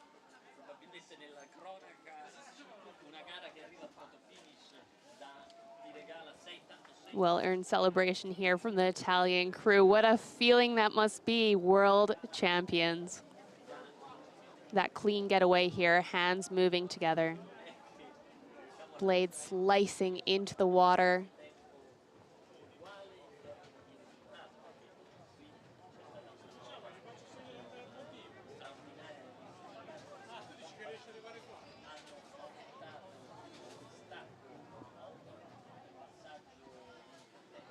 Great shot of the Italians comfortably winning that gold medal in the under-23 women's lightweight quad. The final A results once again. Italy first, Germany second, 7 seconds behind. France third, and United States 18 seconds behind the leaders.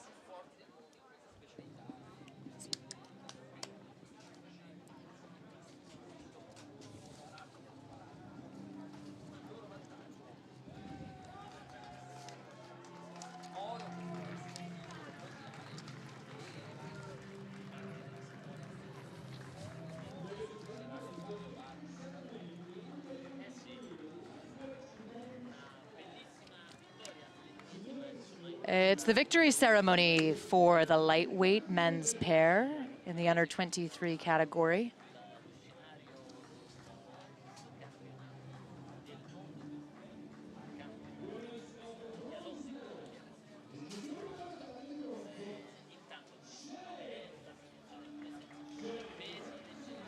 And the winners of the bronze medal, Chile, represented by Rodrigo Paz.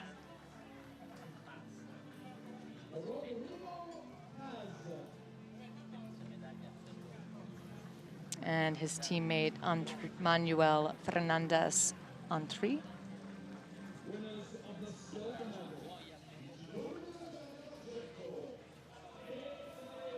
Silver medal winners, Italy with the jump. Stefano Pinzone in the stroke seat.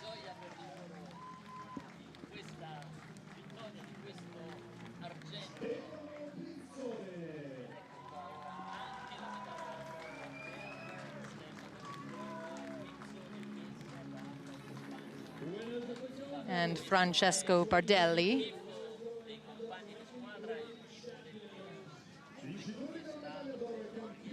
And the winners of the gold medal, a hard-fought race for the United States.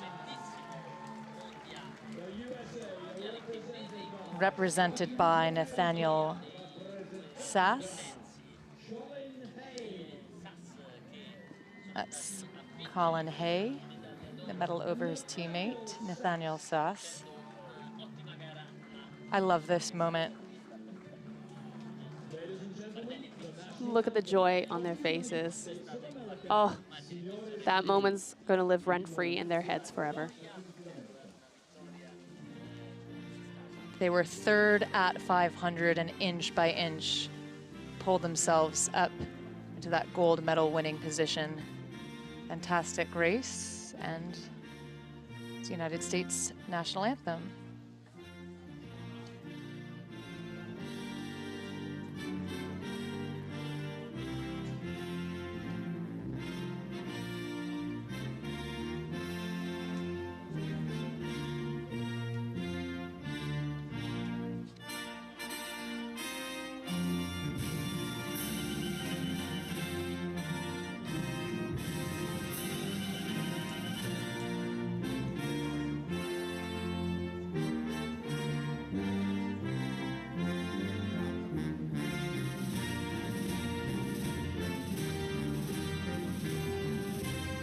USA, Italy, and Chile. 1, 2, and 3 in the under 23 lightweight men's pair.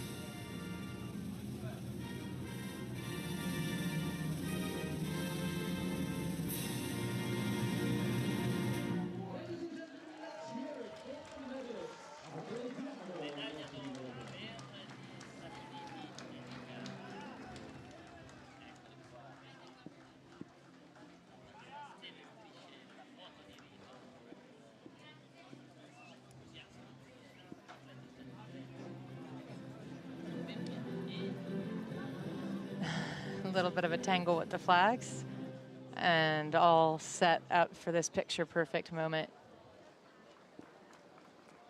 Just fantastic effort from all three of these teams. Under 23 lightweight men's pair. For those just joining us on the live stream, welcome. Delighted to have you with us here in beautiful Lago di Varese, the site of this year's World Rowing Under 19 and Under 23 Championships, a combined event here in Varese, Italy. It's the top event for the year for Under 23 rowers and Under 19 rowers. We're privileged to be here, positioned at the finish line, seeing the best young rowers from around the world fighting to take home the gold. And that's a look at the start list for the A final of the Under 23 lightweight men's quad. Nearly 1,500 athletes here this week from some 61 nations, truly a global event.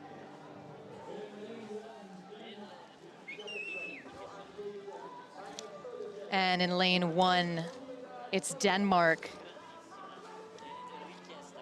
Rasmus Kunerup in the stroke seat.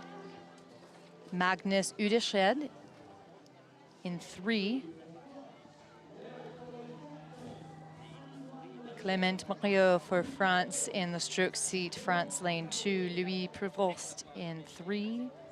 Antoine Lefebvre in 2. Paul Fierceret in the bow. The hometown team, it's Italy out of lane 3, Matteo Tonelli. Lane 4, Switzerland, Tommaso Fassone in the stroke seat.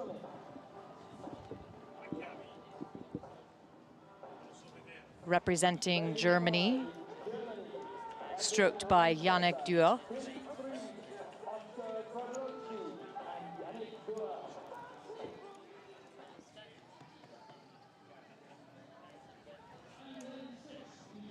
And lane 6, the United States of America, stroked by Simon Dubiel. Italy, Switzerland, Germany, USA, attention. That's a start of the under-23 lightweight men's quadruple sculls A final. In the hunt for medals, and it's a fast and furious start, a clean start for all of these crews. Italy up at 50 strokes per minute. The rest of these crews right around 49. Switzerland lengthening a little bit earlier, down to a cool 41. Plenty of talent in this field, with Italy and Swiss winning their heats respectively, qualifying straight to the A final, but Germany had the fastest time in their rep. France also absolutely full of talent here. The stroke seat, Clement Mariot, an illness actually in Essen prevented the heavyweight quad from racing, and he jumped in for the final race and stroked them to a win. But undoubtedly all eyes on Denmark, the World Cup 2 winners. Last year, top of the B final here at the World Championships, so they obviously have been doing their work. Silver for the World Cup 2. Ukraine missed out, unfortunately, on this A final, so we can only imagine that this is going to be a deep field, Colleen. Yeah, a deep field indeed, and fast and furious. These quads just fly. Early stages of the race, but looking good at the moment for Italy. Still riding at 40 strokes per minute. It's Matteo Tonelli setting a punishing pace as they move through the first quarter of this race. Time's in already for that first 500-meter mark. It is Italy.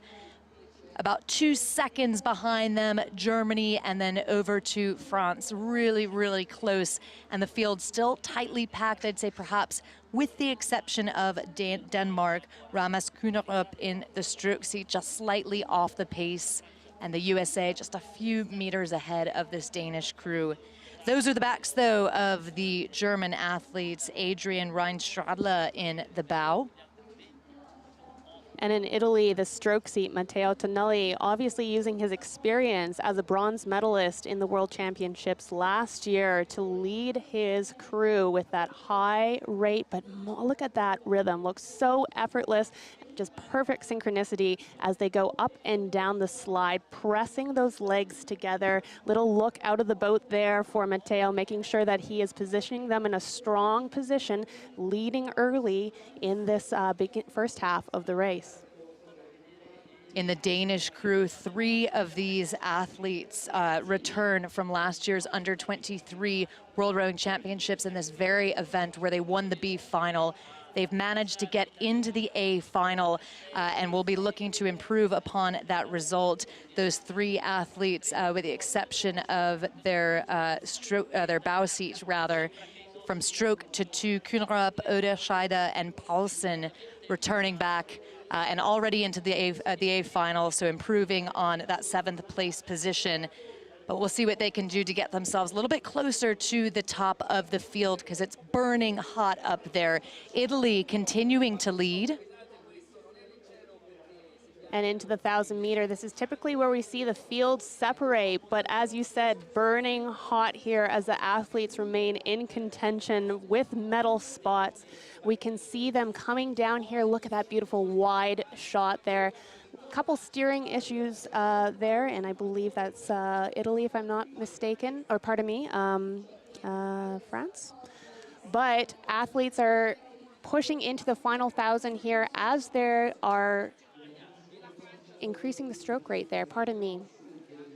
Well, into the third quarter of the race, the times are in for the halfway mark. It's the backs of the Italians, Luco Borgianovo in the bow seat, just ahead of him, Niccolò Delimani in the 2. Absolutely fantastic rhythm that they've set. Christian Adrian Marron in the 3 seat, Matteo Tonelli holding onto that 40 stroke per minute pace. So absolutely thrilling to watch as they move through the third quarter, approaching the final stretch. And there, in fact, are the times at the 1,500.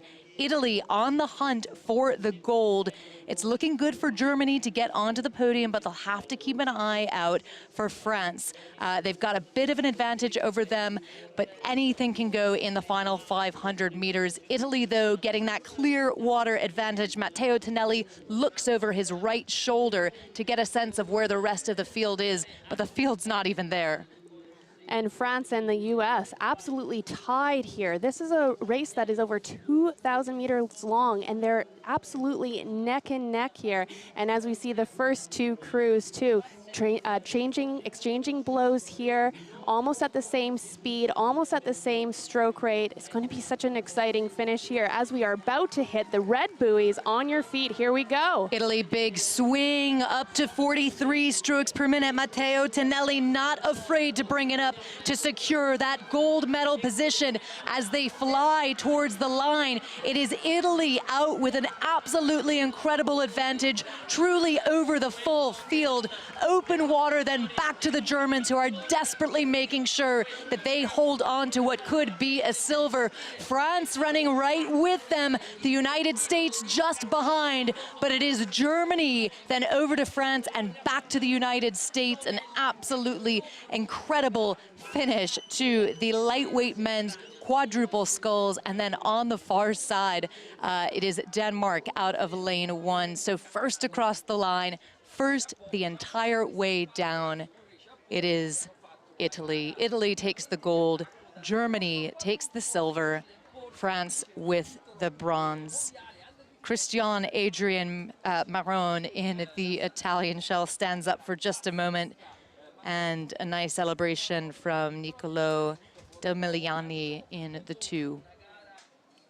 Another great replay here of that start. All athletes getting clean off the line. But those Italian crews were looking just so strong and in control. Look at that.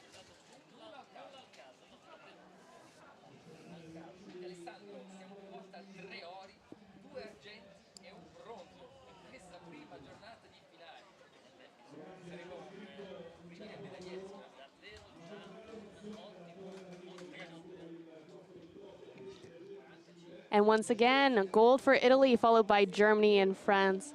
Fourth place for the US, fifth for Denmark, and sixth for Switzerland, who were encouraged home to a chorus of cowbells.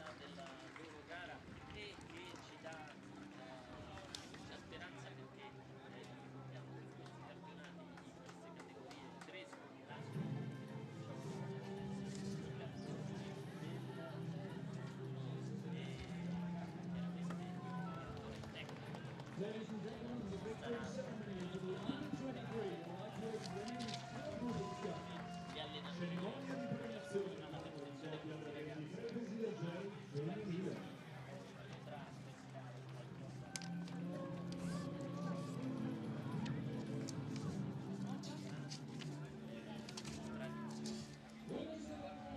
And the victory ceremony for the under-23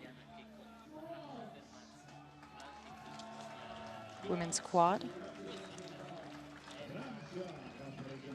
France taking bronze.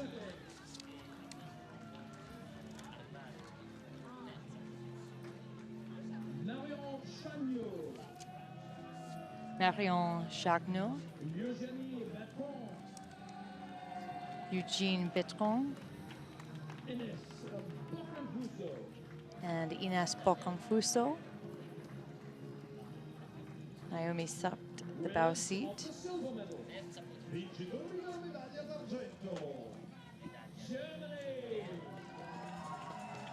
Germany, winners of the silver medal in the under-23 lightweight women's quad. Liek Holsen in the bow. Claire Licht, 2.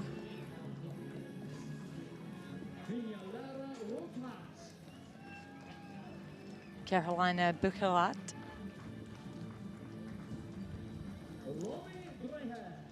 And Romy Dreher in the stroke seat. And Finja Rothrat in the 3 seat.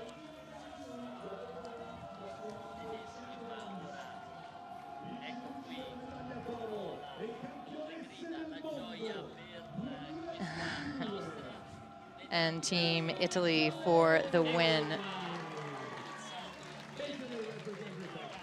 To an absolutely thunderous applause here in the grandstand as their teammates in the men's quad pull up to the dock and get to see this special moment. Bianca Saferiro in the bow. Maria Sole Perugino. Alice Ramella. Ladies and gentlemen, the national anthem. And Sara Borghi, who set that punishing rhythm in the stroke seat. It's the Italian national anthem.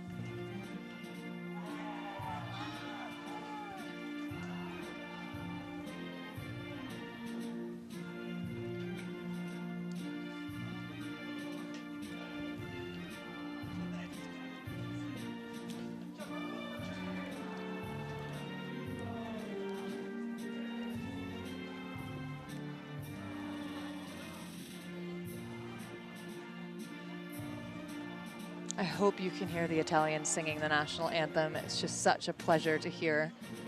Such a happy national anthem, and one that we've heard a few times already today.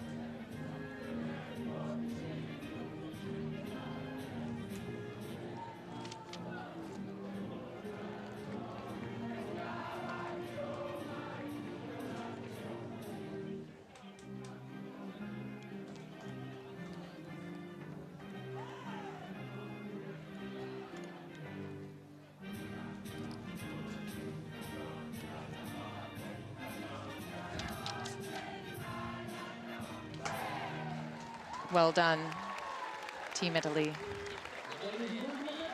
Winners of the quad, lightweight women's quad under 23.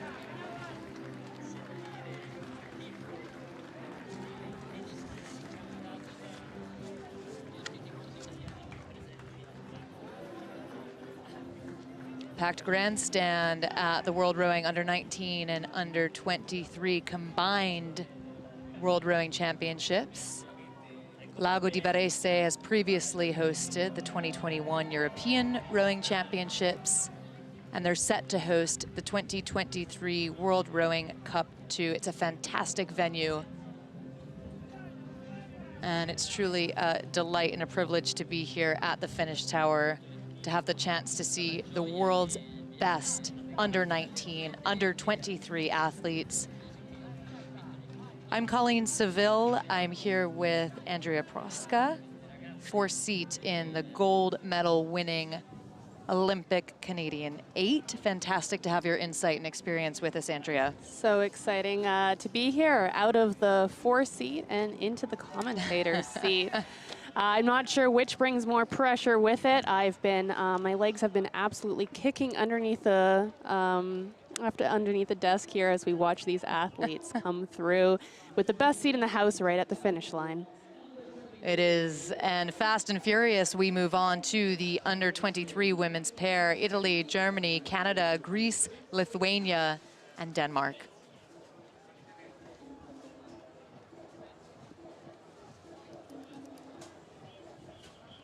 In lane 1, Italy, Giorgia Borriello and Clara Massaria.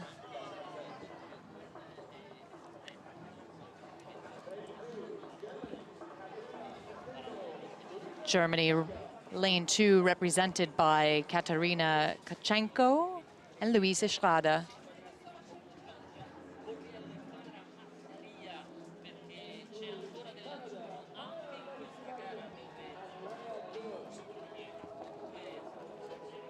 In lane 3, Canada, represented by Maya Meshkulit and Leah Till.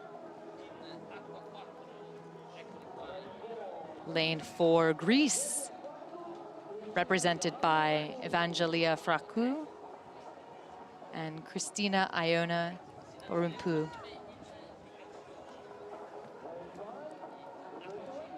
Lane 5, Lithuania,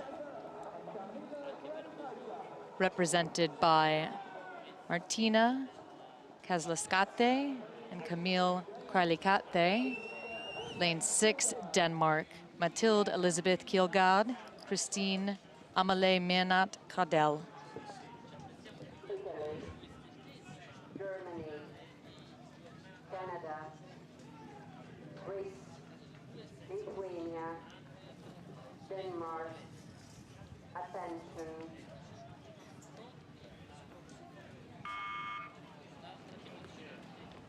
That's the start of the under-23 women's pair. It's the A final. Italy, Germany, Canada, Greece, Lithuania, Denmark.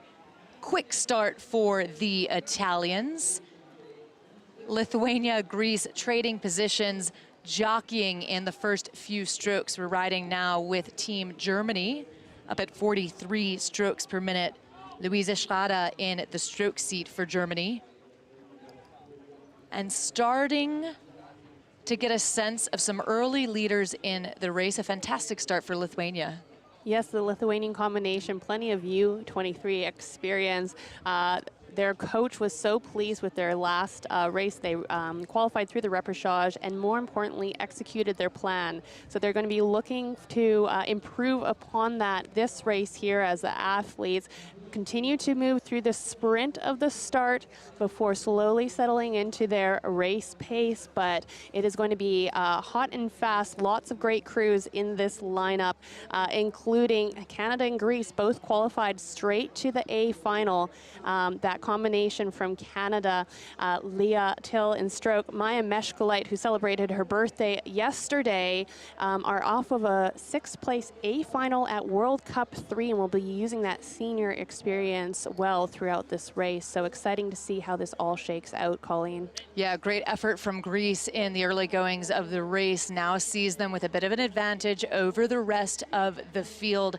This Greek combination, Evangelina Fracou, Christiana Iona Brompu in the stroke seat. And I believe that bow, Evangelina Fracou, actually has plenty of experience from world champs last year, a bronze medal in not just the junior women's single, but also the U23 women's double. And she'll certainly be using plenty of that experience as she calls out her race plan to her stroke seat. Yeah, it's a great point, isn't it, that you can be a junior athlete or an under-19 athlete and challenge yourself to race up an age category. That oftentimes pays off. Certainly really hard work to do it, but to challenge yourself in that scenario, you do see that pay off time and time again.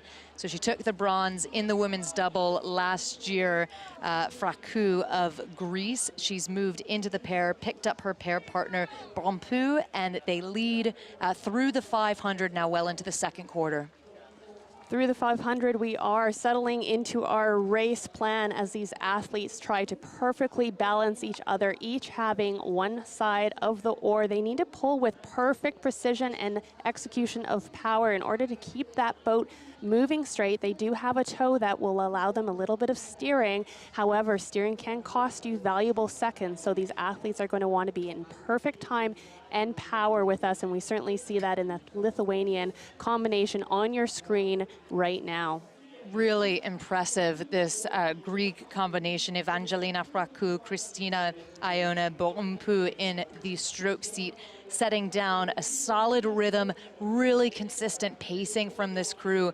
It's pushing the rest of the field back, and at this stage in the race, they have such an advantage because they can see the athletes behind them and sort of understand what's developing. They'll need to just make sure, as folks get a little bit closer, battle each other, that they keep themselves moving away. Absolutely, and seeing here as the race develops, Canada pushing a 3-meter lead on Germany. Previously, those crews were absolutely neck and neck. It takes a lot of steel and nerve at this point in the race to not be rattled by so many boats side by side.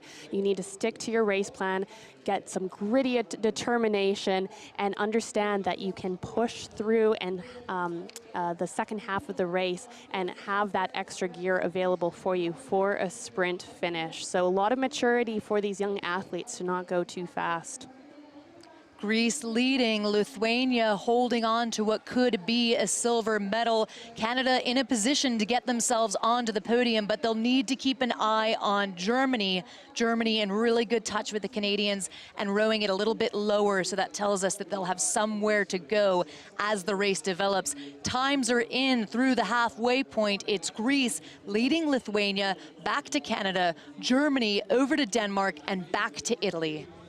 So exciting here as we begin to see the athletes coming down the course any moment now. They're going to hit that famous Varese wall of noise, and we know that this crowd will be absolutely pumped for this A final in the women's pair. Medals on the line, greatness on the line. The athletes must have their eyes bright, don't blink. Deep breath, legs down. This is so exciting here as we look at the bottom right-hand corner for that 1,500 meter. Let's see where the field is. Well, no surprise, Greece through first with that commanding 16-meter lead, followed by Lithuania, followed by Canada. Germany still maintaining that about 6-meter distance between them. Riding with Denmark just a moment ago, that was Mathilde Kielgaard looking over her shoulder to get a sense of where the rest of the field is. Denmark, a little bit off the pace at the moment, not too far off the Germans. Would take quite a bit of effort at this late stage in the race to make something special happen. Up at the top of the field, well, we are in the late stages of this race. We're in the last 25%, the last quarter of the race, and no doubt about it, the Greeks are charging. Evangelina Fracou, Christina Iona Burpum in the stroke seat, moving. Lithuania keeping in close touch, trying to close that margin, but the Greeks holding them off. Lithuania takes it up a beat. And you can see the German crew have saying Los geht's. They are trying to overhaul the Canadian crew. The True North strong, absolutely trying to hold on to that bronze medal position. Colleen, call us through the line. Yeah, it's absolutely incredible. The race for bronze is on. Lithuania, look out. There's a battle happening behind you. Germany putting themselves in contention for what could be a bronze medal on the podium.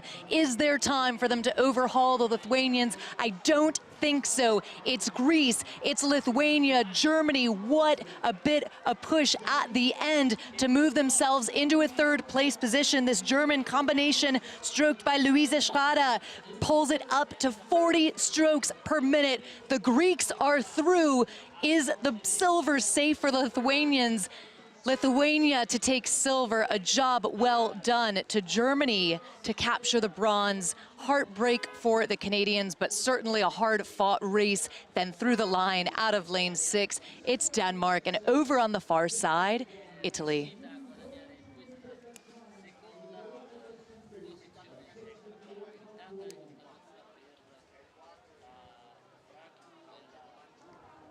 We can see the absolute effort that must have taken out of these athletes as they put their legs in the water of Lago di Varese.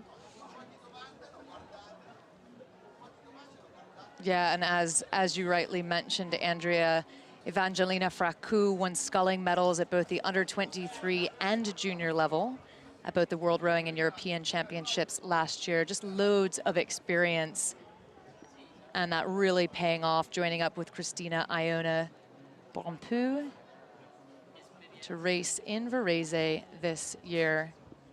We knew they were one to watch, and they take the gold by open water.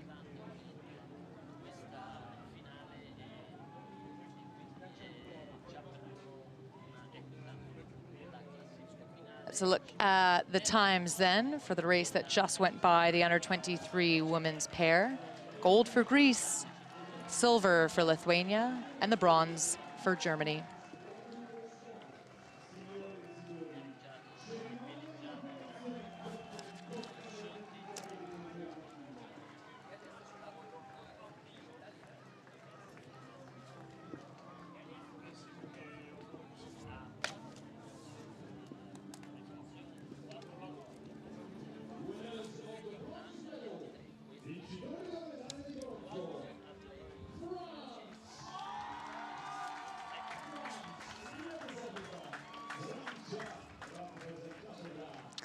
And joining the victory ceremony now for the lightweight men's quad, France to take the bronze.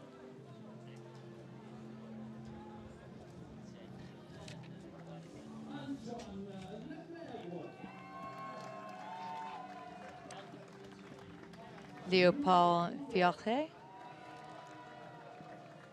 Antonio Lefebvre,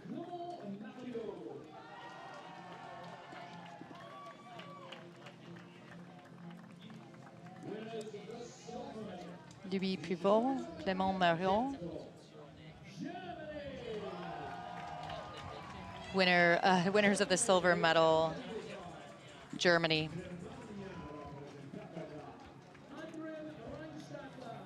Adrian Renstadler in the bow seat. Tim Schreib in the 2. Oscar Koglowski in the 3. Yannick Dauer in the stroke seat, coached by Heine Schwartz.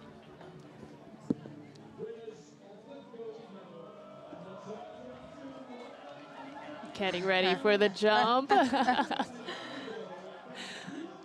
Getting the crowd ready. And there we go. Italy for the gold, the winners of the under-23 lightweight men's quadruple sculls. Looked like they had left just enough energy in their legs for that celebratory jump. Now and forever world champions. Luca Borcanovo in the bow, Nicolo Demliani in the 2.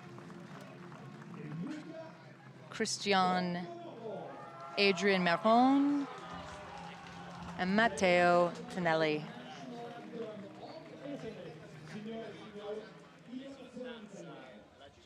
And a replay of their fantastic finish. I think the singing voices are getting louder. I'm happy about it.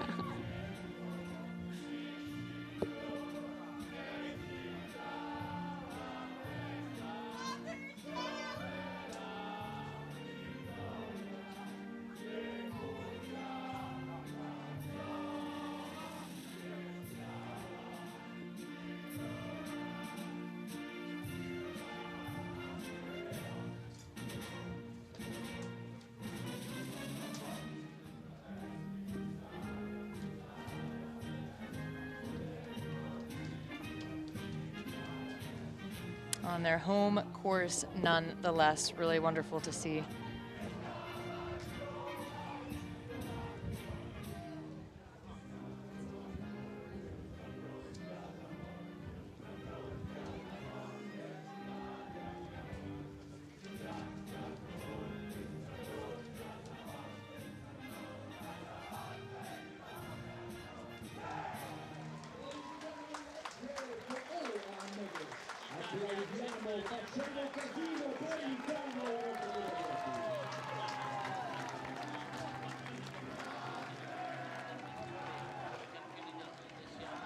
Look at the crowd here at Lago di Varese.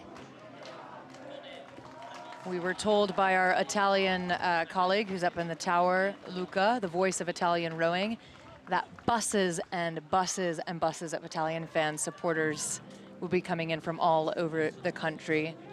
Certainly you can hear some of that in the background. It's a really happy feeling. Great to have fans back, certainly after the COVID years. This is the start list, though, for the A final of the men's under-23 pair.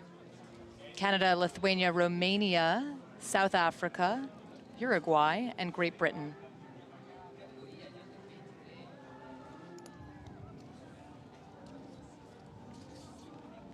In lane 1, Canada, represented by Julian Black and Joel Cullen.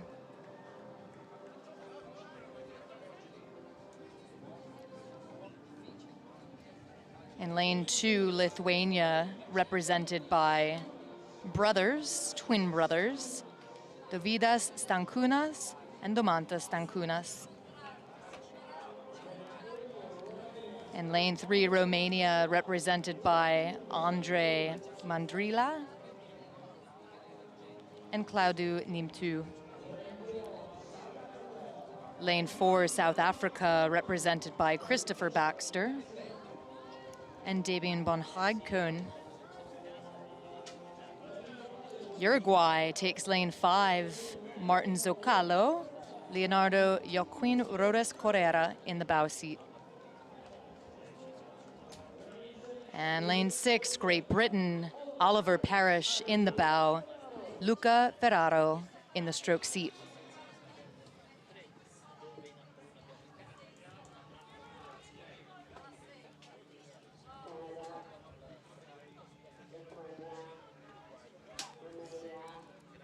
Lithuania's Stanukas twins back to see if they can improve upon their silver medal in this boat class from last year's World Rowing Under-23 Championships. They've raced together for many years, including at World Cup 1 earlier this season. And a look off the line as these crews take off, riding with Romania, fast and furious. South Africa quick off the starting blocks. The backs of Uruguay, Rodes Correa, Zocalo in the stroke seat. And you could see those quick strokes of the Romanians as they got off the line, using a shorter stroke to get that rate increase and then capitalize on the boat speed as we're into the first few strokes here of the men's pair. Medals on the line. What must be going through their minds here, Colleen? Yeah, get out ahead and stay ahead would be my best bet. Follow the race plan, but be really flexible, be nimble. If you need to sprint early, if you need to change the strategy based on what's happening around you, being really reactive but super confident at the same time, especially in the men's pair. It's a really personal boat, just two athletes, and it's incredibly important to match. It takes an incredible amount of skill to get pairs going straight to match just perfectly, and that's oftentimes why we do see siblings, and in particular twins, like the Stankunas brothers from Lithuania rowing together. And we're through the first 500 with South Africa in first, but close behind Canada, Lithuania, and Romania. That Canadian pair, both 6'4", then the stroke Joel Cullen, and in the bow Julian Black. They'll be looking to use that incredible length to place the blade as far back as they can, really maximize the distance that they're going to go with each stroke, because every single stroke is going to count here. This combination from South Africa we saw last back at the 2019 Under-23 World Rowing Championships, where they finished 5th in the men's Coxed 4. They've moved into the pair and are currently up at the top of the field. We're riding now, though, with Great Britain. That was the back of Oliver Parrish. Zooming out here to see these athletes. Again, an impressive view. You can see how wide these lanes are. Sometimes that side-by-side shot makes it feel like they're right on top of each other, but there's actually quite a bit of distance in between, allowing space for those long blades over 3.5 meters each to navigate their way down their buoyed course. So every now and then we'll see an athlete peek out to one side or the other to check where they are. Those coveted middle lanes there, making the best view of the race. And here we can see those crews in the middle lanes, South Africa using good use of that advantage. Christopher Baxter, Damien Bonhaga Cohen in the bow seat for South Africa. Times are in at the halfway point. South Africa leads Lithuania, Romania, a really close Canada, back to Uruguay and Great Britain. Oliver Parrish in the bow seat for GB. Good experience at the junior level. Silver in the men's straight 4. Took the gold in the junior men's 8 back in 2018. But at the moment, GB not in contention to get on the podium unless they make some kind of a big move now. Would take something special, though, as they cruise through the third 500, because South Africa well on their way to capture what could be a gold back to Lithuania, and the Romanian combination running just ahead of the Canadians, and there the backs of the Canadians over to that Romanian crew. Accelerating the blades into their body. Look at the grimace on that. You can only imagine the pain that these athletes are. In fact, I'll try not to think too hard, because I remember very well what this pain is like, and the blood is aptly pumping in your ears. But look at that lead there. That really gives you an appreciation for the hard work that this leading crew has done as they control the race from the front, ready to fend off any attacks. South Africa leading, seemingly untouchable, beautiful overhead shot at the 1500. gives us a sense of just what the field looks like, how tightly packed these crews are, but not up at the top of the field. Tightly packed, I'd say, closest for maybe a silver, but certainly a bronze between several crews. Canada slipping back a little bit. Uruguay making a push here. Plenty of experience in this boat with their bowman coming 9th last year in the men's pair, this very boat, and his stroke seat coming 7th in the men's single. So they'll be using that race experience to try and make a push. Riding with the Lithuanians, the brothers Dovydas Domantas Stankunas of Lithuania, closing the margin inch by inch on the South Africans. But are they? Because South Africa, with a bit of an answer stroked by Christopher Baxter, takes it up a beat, making sure that that gold medal could be theirs. And here we go into the final 250, red buoys. This means you need to go. Nothing left on the water, emptying the tank as the crews absolutely fly towards the final here. So exciting to see what's going to happen. We have Uruguay and Romania going for everything, up at 45 strokes per minute. But the gold medal seems sewn up, but it is a race for bronze. Absolutely incredible. It is Uruguay running nearly level with the Romanian, stroke by stroke. Romania at 47 strokes per minute. Uruguay 46 strokes per minute. So close to call for that bronze medal. South Africa, though, are clear leaders. Hands in the air for Damien Bonhag-Cohen in the bow seat of South Africa. A job well done. Absolutely fantastic race for them as they embrace coming through the line. They led early on through the halfway all the way down to the wire. The silver goes to Lithuania and the bronze to Romania. What a fight from Claudiu Nimtu in the stroke seat, Andre Mandrila in the bow. And a replay of the start. South Africa got out ahead, stayed ahead.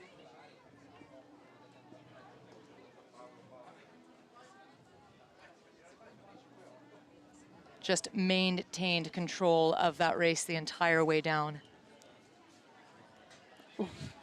And that's a great representation of how we were watching the race here. Bated breath. Such exciting racing, everything you would expect from an A final at the U23 World Championships. So good to see these two back, South African athletes. Look at the times then up on the screen. They're back after the Under-23 World Championships in 2019, so it's been a few years, and making their return to the international stage in style.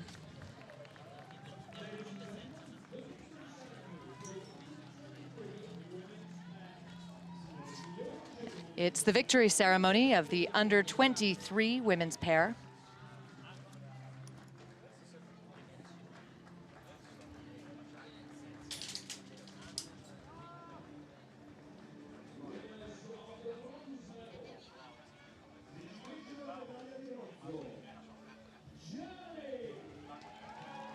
Germany winners of the bronze medal.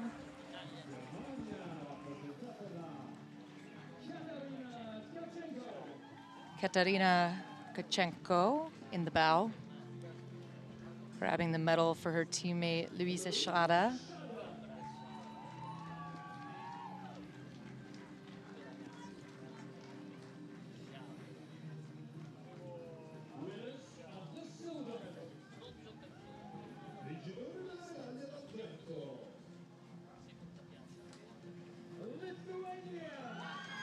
Lithuania to take the silver.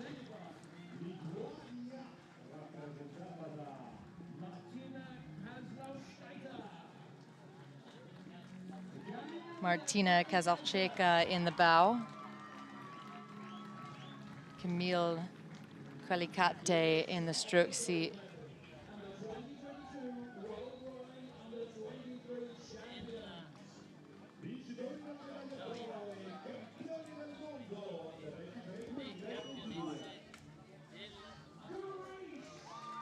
And Greece gold medal winners in the under-23 women's pair. Evangelina Fracou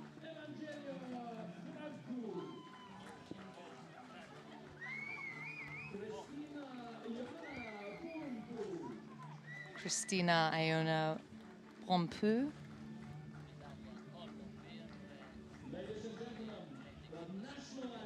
And the national anthem of Greece. It's really special to see these athletes put the medals on one another. It was something that was started in 2021 due to COVID to eliminate extra staff on the medals dock to give the athletes a bit of space and sort of keep them in their bubbles. And it's really lovely to see. There's just so much emotion, relief, joy on their faces, and it's nice to see. It's nice to see the athletes sort of embrace each other. Absolutely, Colleen. And as a coxswain, I'm sure you can imagine how special that is to put the medal around your athlete's neck. Special. And as an athlete who has a coxswain put a medal around my neck, no better feeling in the world. One of the most special moments from my entire Olympic experience when Kristen Kitt put that gold medal around our neck at the Tokyo podium. And she came after Leslie Thompson, or was there someone in between? No, she came after Leslie Thompson. Oh, that's a big deal. Also is a coxswain who has a Paralympic medal and an Olympic medal. So truly privileged to be able to learn from her. It's really nice. It's the under-23 women's pair victory ceremony. If you're just joining us on the live stream, welcome. My name is Colleen Seville, and I'm delighted to bring you the races today with Andrea Proska, gold medal winner in the Canadian women's 8, sitting in the 4-seat. We're here in beautiful Lago di Varese. Temperatures slightly cooler than the last few days. Little bit of a tailwind breeze, and we've had fantastic racing all week. And certainly this morning, haven't we? Absolutely. I've been on the edge of my seat. I've had to stop drinking my Italian espressos because I'm just getting too amped up. Yes, I am, in fact, as you can see on your screen, an expert in going backwards fast in a straight line. And an expert in bringing to life truly all of the grit, glory, determination, passion, heartbreak that these athletes are experiencing this week. It's the future of world rowing, that's for sure. Paris 2024, certainly for many of these U23 athletes. Los Angeles 2028. It's fantastic, especially at the under-19 level, to have so many family members here in Lago di Varese, siblings racing across events, twins racing with one another. And we move on to the under-23 women's quad. The start list, it's Romania, Czech Republic, Italy, Netherlands, Germany, and the United States.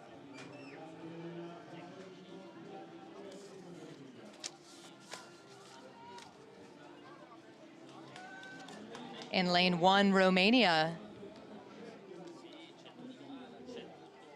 Patriasitis in the stroke seat. Lane 2, Czech Republic. Simona Paskova in the stroke.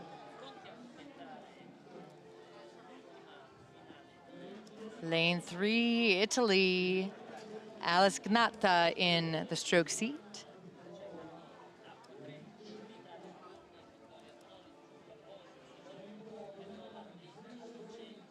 Lane 4, the Netherlands, Femke Paulus in the 4-seat.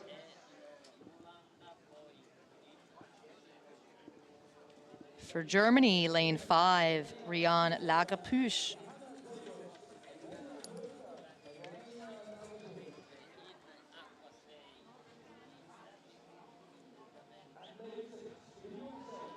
And lane 6 for the United States, Caitlin Gildersleeve in the 4-seat.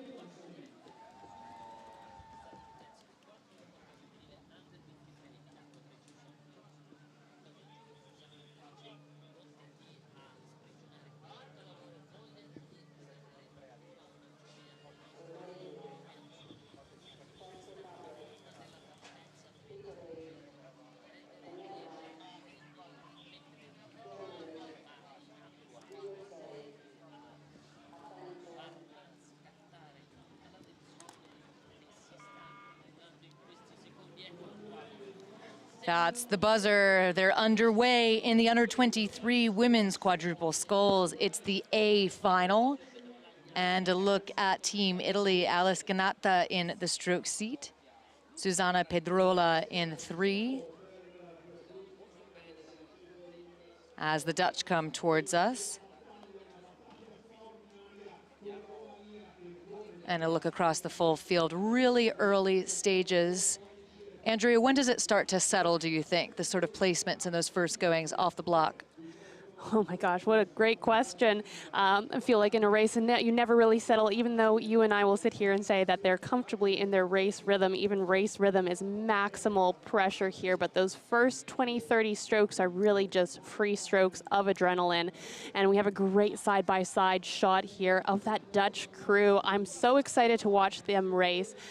They're in bow. They have the gold medalist from last World Championships, U23 Championships in the women's double, but the rest with silver medal experience in the A, Coxed by a 3-time Olympic Cox in the Dutch men's 8 and bronze in Rio.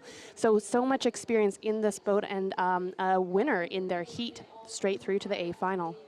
Straight through to the... Here as we come through the 750-meter mark. Romania still in head, but just by a hair, and the field is packed behind it. Too close to tell as these athletes place their blades together and push away those dark puddles falling away behind the boat. Romania looking really good through the 750. A look at the Italians, but up at the top, not in the picture quite. But it is the combination from Romania. Patricia Cyrus in the stroke seat. Alexandra Ungureanu in the 3. Cristiana Druga in 2. Emanuelina Iona CO2 in the bow for Romania on the far side of the screen. I'll never get tired of these side-by-side shots, Colleen. Look at those arms just accelerating. I'm too excited to talk. Accelerating into the body there. That Italian crew, worth mentioning that the bow, Vittoria Tonoli, is actually a bronze medalist at U23s in this field. So she will definitely have a couple words of encouragement for her team as they try and fight back into the crew. But the rest of the field moving a little bit away from them, it looks like. Yeah, the rest of the field moving a little bit away. The blades of the USA keeping themselves in good touch. Will take a bit of work to come back in. The rest of the field still running just ahead of them. So the USA running 6 at the halfway point. Up at the top, well, it's still the Romanians. First at the 500, first at the halfway, with Germany a consistent second. This German combination, all 19 years of age. So coming together, stepping into the U19 level and making the most of it as they fly through the now third quarter of this race. We know all of these crews have a sprint in them. In that Dutch crew looking so good, so strong together. Wow, look at those blades in perfect synchronicity. It's going to be really exciting to see what they bring out in the last half as we move towards the final 500. This is where you start to turn the dial. Really exciting, and those athletes will be just so excited for those white buoys to turn red. Romania holding on to that top place position. The angle of the camera can be a bit deceiving. We promise we're bringing to you from the speed mechanism that's attached to their boat exactly what the standings are. And it is Romania leading as they move now into the last quarter of the race, up at 38 strokes per minute. Patricia Cyrus stroking this combination from Romania, bow number 1 on the far side. Good rhythm, good swing. Not quite the quickest moving boat on the course because the Netherlands and Germany doing everything they can to pull up a little bit closer. Czech Republic, Italy, and the United States looking like they may miss the podium at this stage. Blows for blows in that second and third spot for the Germans and the Dutch. These athletes are coming towards us, thunderous with those lightning quick blades. United in emotion, they all want it. How good is it going to be? But here come the red buoys. Time to empty the tank. The Netherlands making such a push over the last couple of 100 meters. They were third earlier on, second at that 1,500 meter point, and the Netherlands now lead. Look out for the Dutch. They take it up to 40 strokes per minute. Femke Paulus in the Dutch shell, absolutely incredible. The Romanians have been overhauled by the Dutch for the gold. Bronze, well, Germany's looking for it, the Czech Republic looking for it. Can Romania answer as they move into the final 10 strokes of this race? It is the Dutch up at 41 strokes per minute. Such a mature race plan for this under 23 Dutch women's quad to take the gold over Romania. We'll have unofficial times in just a moment. What a finish. I dare not try to call gold, silver, and bronze. Unofficial times await, but an absolutely incredible fourth quarter for the Netherlands. Third through the halfway point, second through the 1,500 mark, 1,000 to 15. And the fact, Andrea, that the times are taking a moment to come in tells me it's probably pretty close. Absolutely. We knew that those athletes had a sprint in them. And you can see the exhaustion there as a couple of blades high-five each other across the line. Still don't have times here as we're just waiting to see, but the Dutch sure look confident, don't they? They do, and they should be. The Dutch have captured the gold. We knew that, but it is Romania to grab the silver, which puts Germany in bronze, the Czech Republic in fourth, Italy in fifth, the United States in sixth. We'll have a look at those margins in just a moment. Get that graphic up on the screen. What a finish. Wow. The Dutch absolutely exhausted. Huge last quarter of the race for them. Really mature racing strategy. They didn't need to be quickest off the line. Takes a lot of trust, but at halfway committed and moved all the way to capture the gold. Coached by Peter Viersom, and that experience built over 3 Olympics certainly must have helped his crew here, as well as the depth of talent in the boat.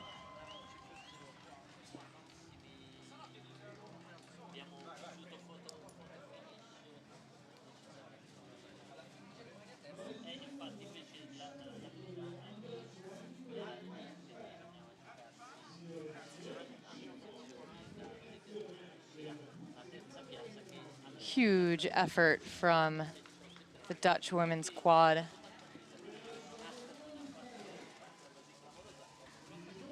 And despite the hard work, I'm sure they have a little bit of energy left in their legs to walk up to the middle of the podium. And here we see some athletes getting their own medals.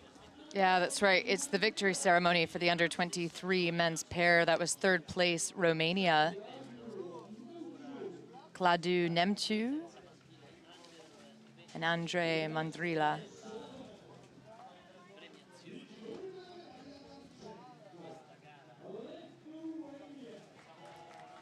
Silver medalist Lithuania, brothers, twin brothers. Dovydas Stankūnas, Domantas Stankūnas.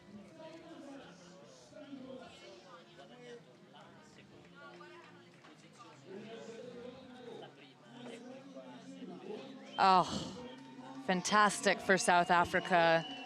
The smiles Gold. say it all, hey? The smiles say it all. The gold medal winners, Christopher Baxter, Damien Bonhaga-Kuhn in the bow seat.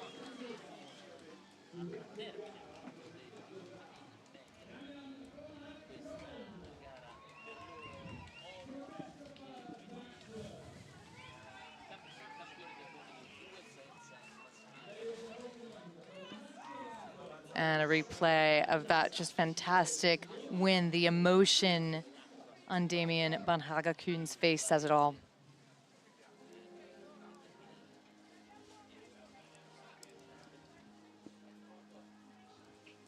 And for the first time today, the national anthem of South Africa.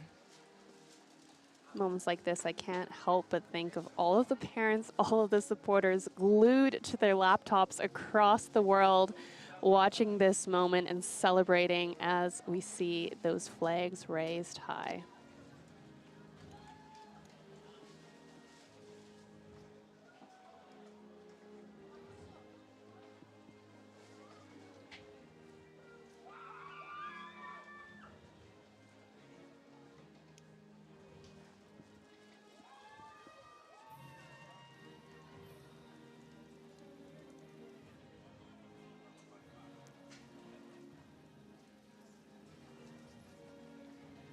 Lago di Varese, host of the 2023 World Rowing Cup.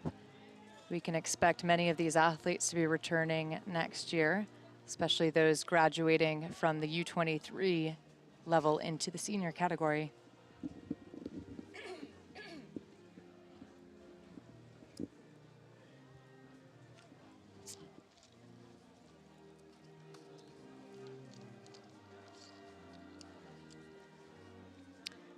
Well, we hope to catch you on social media. We'd love to see your photos if you're following along at home, joining us on the live stream. It's a pleasure to have you.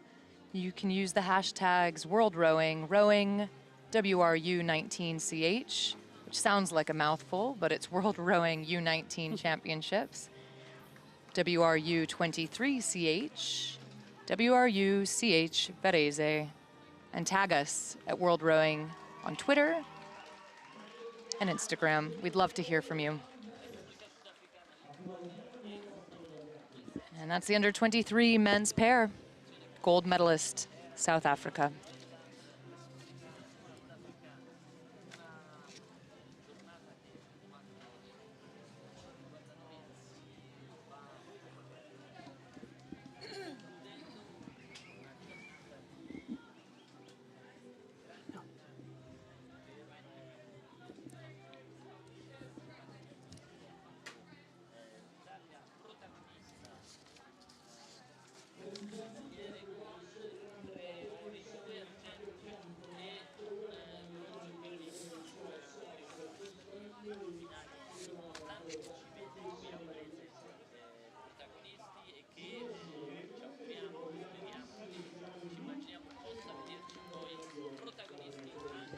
Look at the paparazzi down below. All smiles for South Africa. Some 61 nations represented here, Andrea, this week's under-23 and under-20 and under-19. There's the math, World Rowing Championships. Yes, and I believe that we have 1,500 athletes for the 22 category. So what an amazing turnout we've had with these two championships racing side by side. And you can see there the boats lined up. These athletes' job are not done yet. You come straight into the dock, try and stand up long enough to get the medal around your neck, and then you have to row your boat back to finish your cool down.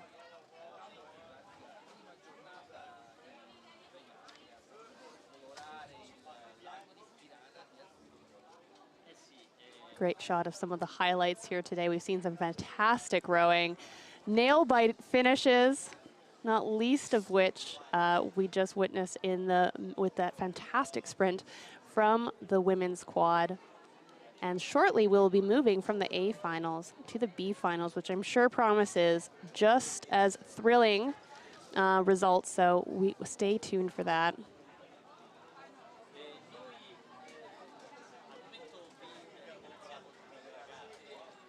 Andrea, what were some of the most exciting races to you that you've seen this morning and into the afternoon? I have to say I absolutely love the heart. Maybe it's because it's just so recent of that women's quad in that last 250. It takes so much maturity to be able to hold your guard, hold your line as you're perhaps not out in front as you move through the course. But as we know, 1,000-meter mark is only halfway. There's a lot of runway left and anything can happen. You have to, as an athlete, you want to feel that extra gear that's available to you and then get ready to be able to have the maturity to tap into that. And really just, I'm so impressed by even some of the junior racing that we saw today from the athletes. What about you? Any highlights for you? Oh, it's so hard to pick.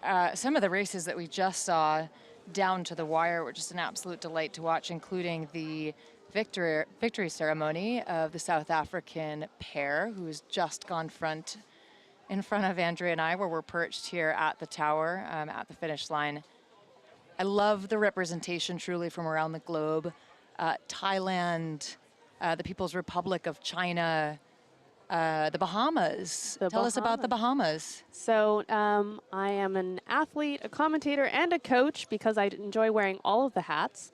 And I was here actually with Dayron Smith, only the second men's singles sculler ever to come out of the Bahamas to represent at U23s. What a pleasure to be with him. And as we near the end of racing and we get into the final A's, final B's, let's not forget all those athletes, especially from the development countries, that have not made it but are in the stands cheering on and watching truly world-class rowing right up close. What's the benchmark, and lighting some fires for where they're going to go next. And speaking of cheers from the grandstands here, what a great shot as that the quads come onto the podium. Yeah, fantastic shot. First, you have to get by all your fans and supporters, the paparazzi, right? I can imagine there's plenty of parents in the grandstands. Yesterday, I watched from the shoreline a couple of the races, and there were some parents in absolute tears. I can only imagine what it's like to watch. Actually, I do know what it's like because my parents got to watch me race and were in tears the entire time. Here we go, third place, Germany. Germany winners of the bronze medal. Leneski Grote in the bow. Johanna Debos. Lena Volka.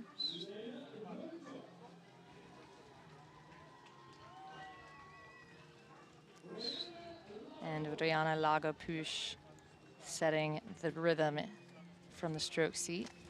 Ausgezeichnet. They were amazing.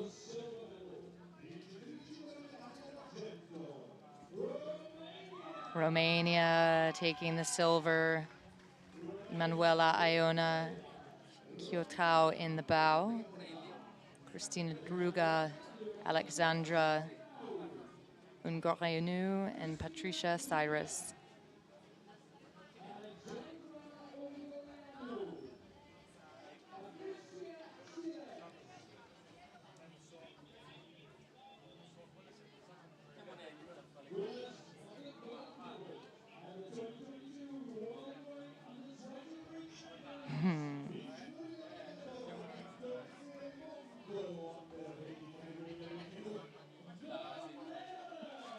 And a jump from the Netherlands, winners of the gold medal and the under-23 women's quadruple sculls world champions.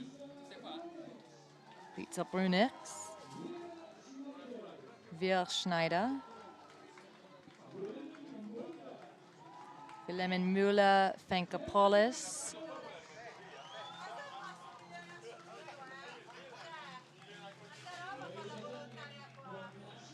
and the national anthem of the Netherlands.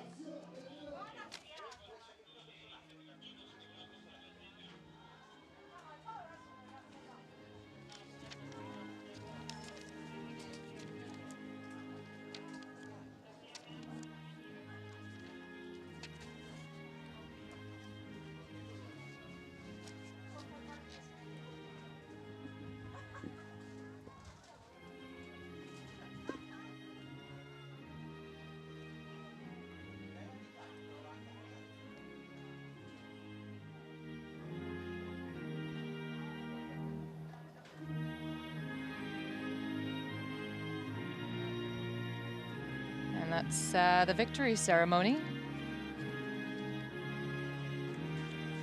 Look at them singing along. What a moment. Women's quadruple sculls. You may have seen the medal standing graphic flash up just a few minutes ago. To recap, Italia having a fantastic day. 3 gold medals, 2 silver medals, 1 bronze. So they're at the top of the medal standing. The United States picking up a gold and a silver. Australia, gold. Great Britain, gold. Greece, Netherlands, South Africa.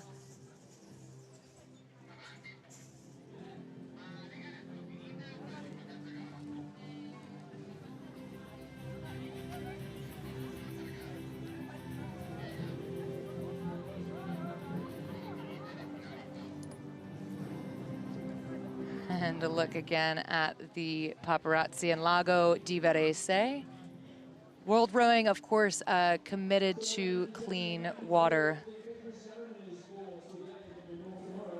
So strategic alliance with the WWF International, the Worldwide Fund for Nature. In 2011, World Rowing commenced that partnership. It's the world's largest and most respected independent nature conservation organization.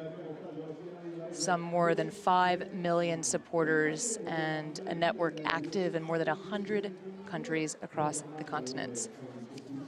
Dates back to 1961. It's held a record of success, and today it runs about 1,300 projects around the world at any given time. Employs 5,400 people worldwide, and the Worldwide Fund for Nature, their mission is to stop degradation of the planet's natural environment, to build a future in which humans live in harmony in nature. And significantly, they're working to really protect freshwater ecosystems and improve water access, efficiency, and allocation for people in the environment. And that's why it's just a perfect partnership for World Rowing, who's committed to promoting clean water, fresh water. It's one of their main priorities, and World Rowing's as well.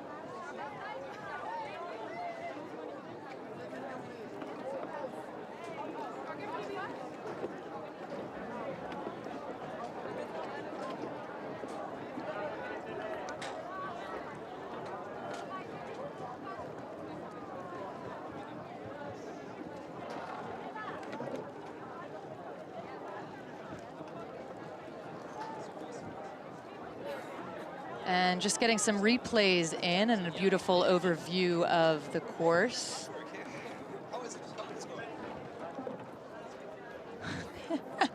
That's our producer, Michael. How it's going? Alles gut, alles klar. Hello to our German fans and hello, Michael. Michael Hein, everybody. Dankeschön. It's going fantastic. We're really, really thrilled to be here. That's how it's going, and really happy to have you alongside us. For folks listening into the live stream, you're looking at beautiful Lago di Varese, replays from the fantastic racing that we've seen this morning and this afternoon. And stay with us because there's more to come and plenty to cover as we look towards the afternoon schedule. It's just about 1:10 local time. We've concluded the A finals, so we move into the B finals. We've talked about the fantastic representation from around the globe. Some 62 nations here with us this week, and we'll see so many of them. A tour of the world in many of these B, C, and D finals. So please do stay with us. We're happy to have you, and happy to share this little slice of heaven with you here at Lago di Varese.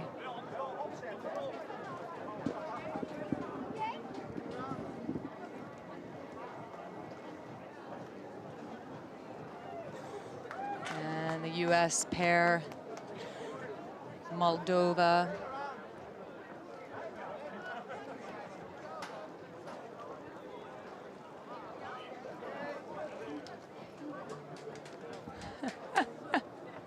For folks on the live stream, there's just amazing people here in the finish tower, so you may be hearing some of them. That was Luca. Italian rowing certainly knows Luca. He's the voice of Italian rowing. The Aussies know Luca quite well. I know that he works really closely with them. Team Australia, hello to you. Luca tells me that you are streaming the racing in Gavarate into every room where you're staying and training. So my head has exploded because I'm just so happy to know that you're listening. And if you're not, I'll just pretend that you are. We really appreciate it. Hello to Team Australia.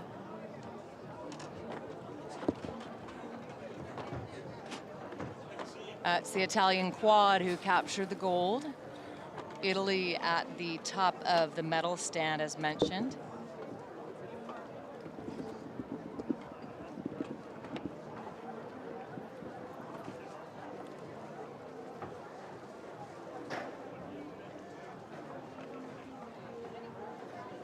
Lago di Varese previously hosted the 2021 European Rowing Championships. They'll host the 2023 World Rowing Cup 2.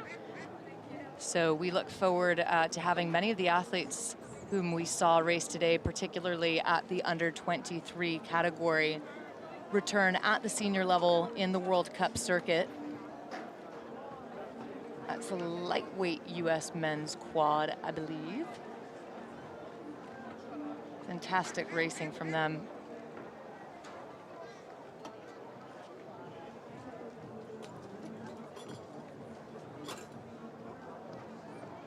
We'd love to hear from you, so please do tweet us at World Rowing.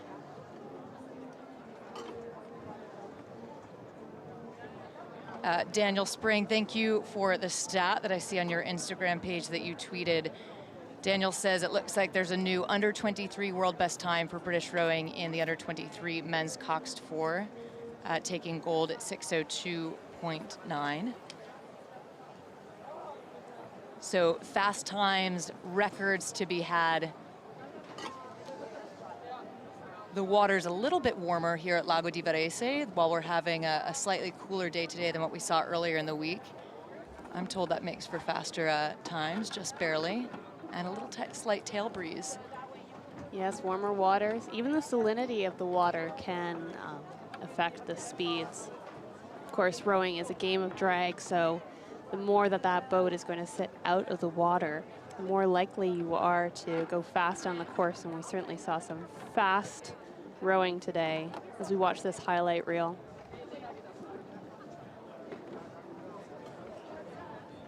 It's a good day for Team Italy. 3 gold medals in the standings, 2 silver medals, and 1 bronze. Looking forward to seeing how this develops over the weekend. That's the South African pair, the last A final of the morning program. For those who are looking towards that second World Cup next year here in Varese, you can catch Luca, the voice of Italian rowing, local commentator Luca, telling you all about Varese, rowing in Italy, where to go, what to do, what to eat, who to see. You can also catch Luca and myself on World Rowing's Instagram Live yesterday, where we had the chance to chat with so many fabulous athletes, parents, friends, Mr. Filippi himself. We tried to talk to the police, but they wouldn't chat with us. That's okay. That was so much fun, and running the entire time, I might add. Yeah, we ran. Lucas said we had to run, so, you know, what Lucas says in Lago di Varese goes. Exactly. We didn't have time to mess around.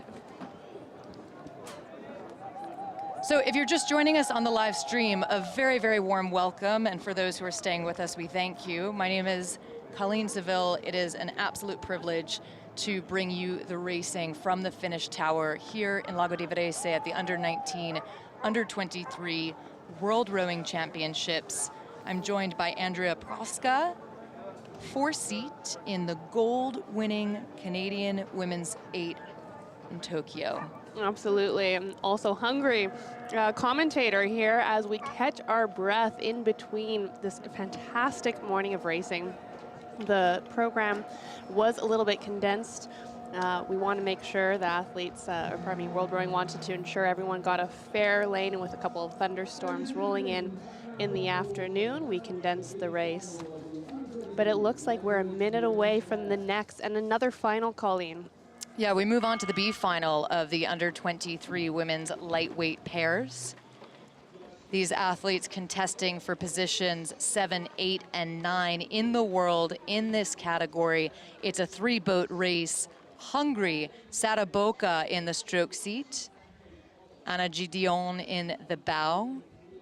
Australia, lane 2, Kate Oliver, Sophie Robinson in the bow. And Kazakhstan, Valentina Volko-Dalvova in the stroke seat, and Yekaterina Noskovo in the bow seat. And in fact, we just see her back there and about 1,500 meters away from where these athletes are currently racing. On the top of the Varese Rowing Club, you will see all of those country flags, not least among which the gold sun with the 32 rays and that eagle like on a cyan field of Kazakhstan. Such a stunning flag as we see here. Kazakhstan course correct a little bit as they move their way down the course. Let's take a look at the boat speeds here, Colleen. Yeah, when we look across, taking a look at boat speeds, well, they're fairly similar at the moment, which is why this field's still tightly packed, which is typical of the first 500 meters, the first quarter of the race.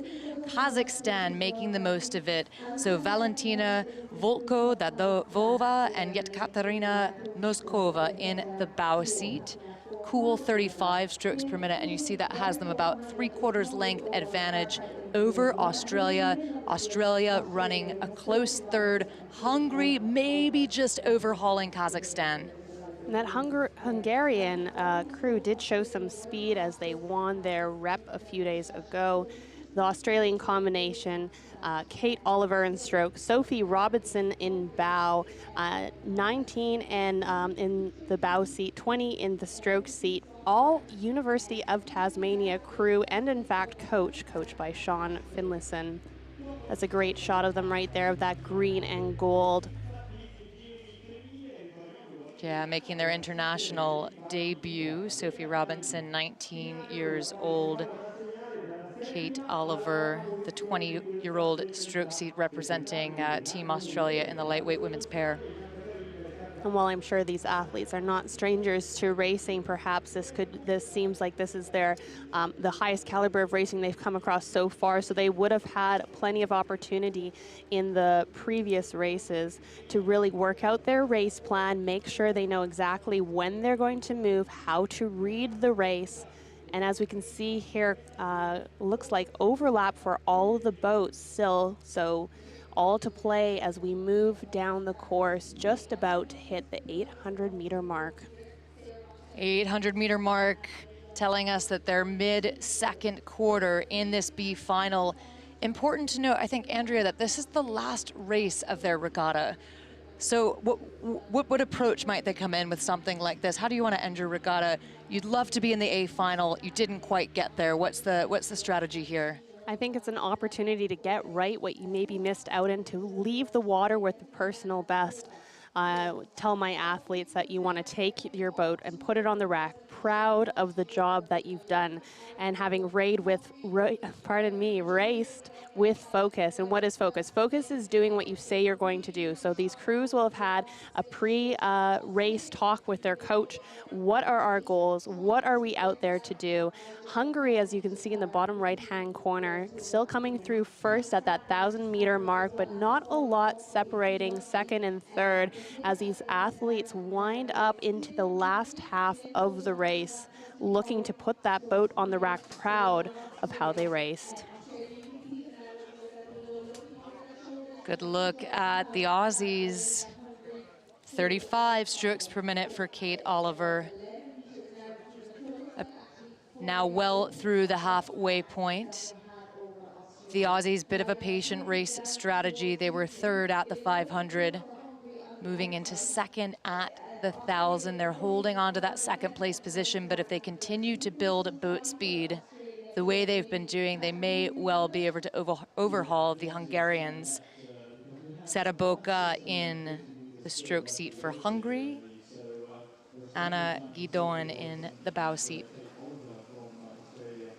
You can see those athletes, they're trying to compress into the front of the boat, their knees coming up, their seats coming towards their heels before they press off the foot plate, off the toes, and driving down those heels before opening with the body and accelerating the last few inches with the arms. Yeah, it's really good suspension, isn't it? So often people have the misperception that rowing must take a lot of strength in the arms, right? That it's that's really what it's all about.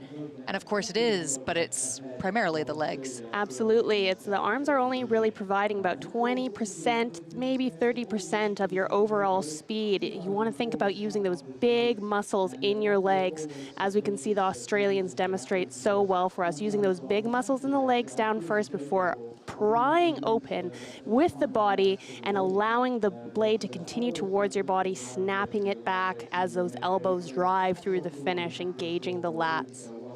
And we can see here coming through the 1,500 meters, this is where the athletes start to wind.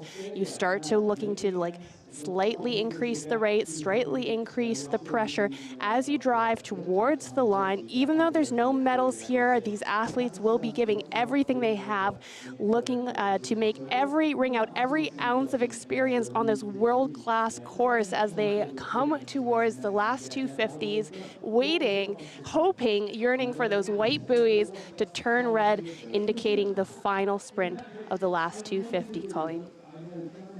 Yeah, the last 250, it's a good feeling, isn't it, when you see that red buoy zone light up.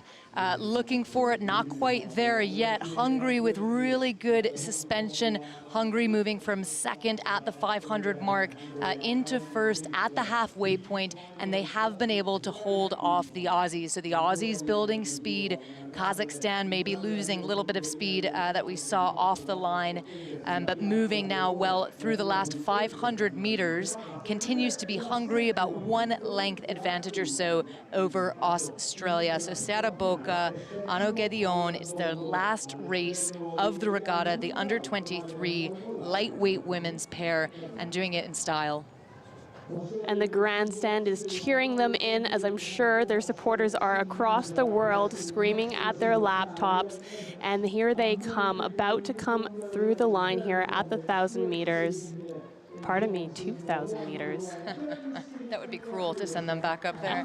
All three of these crews making their international debut, so we do hope to see them in future regattas. For now, though, winner of the B final, well, it's Hungary, then back to Australia and Kazakhstan. Hungary taking 7th overall in the U23 lightweight women's pair category, 8th for the Australian team, and 9th for Kazakhstan.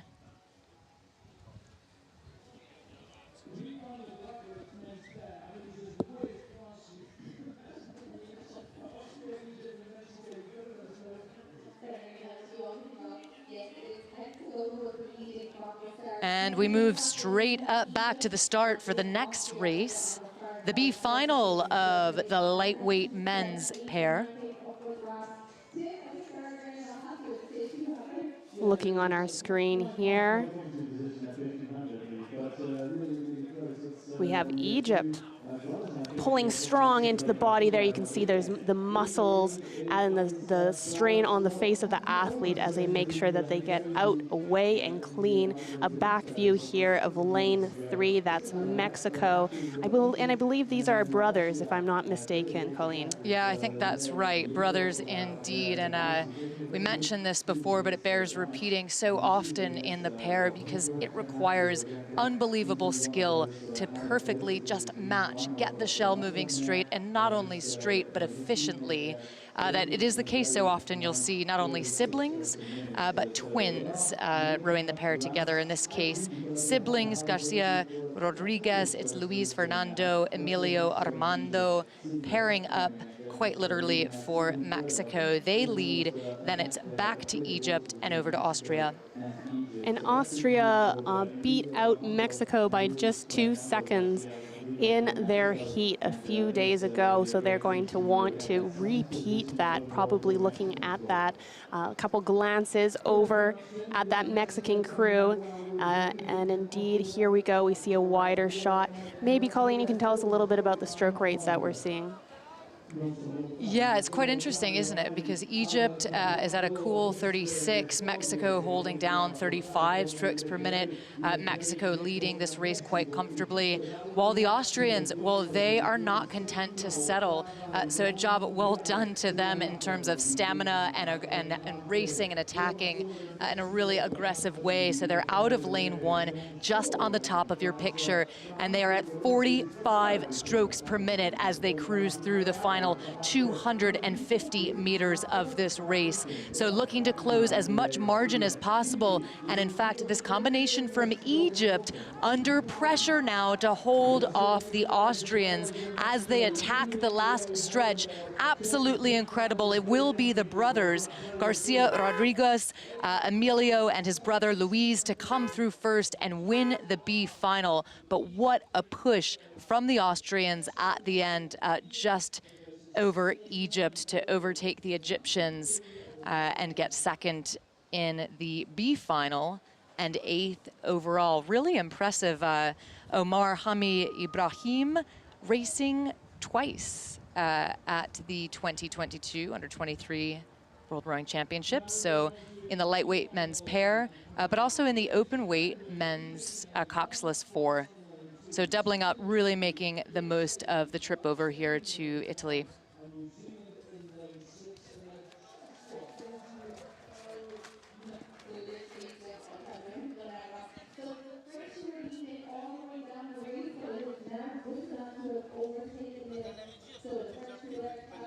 Great replay of some of the earlier racing that we saw.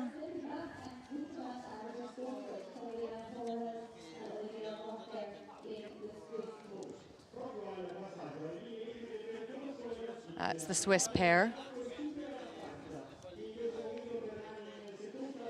And into the halfway point then, the Swiss pair in the B final of the Under-23 women's pair. Good suspension, good swing. It's giving them a lead over the rest of the field.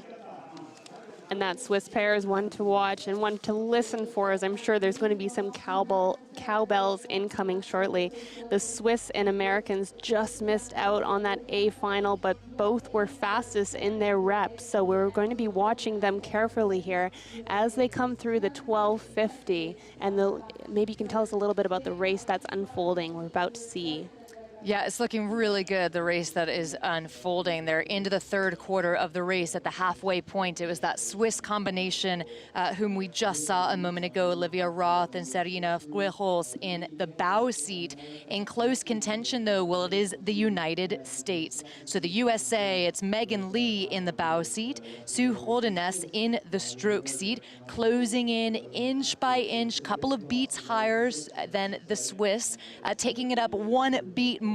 Sue Holderness setting that rhythm in the stroke seat. Then it's back to France, the USA pushing Switzerland, Switzerland not cracking, but the United States, well, they're moving the exact same speed as the Swiss, about a beat higher. So this will be one to watch. Top of the field, 1,500 meters gone. And watching them come through the 1,500 meters, you can see those times there on the bottom right-hand corner, so close. It's definitely going to be a race for country here. They're pulling for themselves, they're pulling for their teammates, and it is absolutely time to sound the battle cry as we go into the last 500.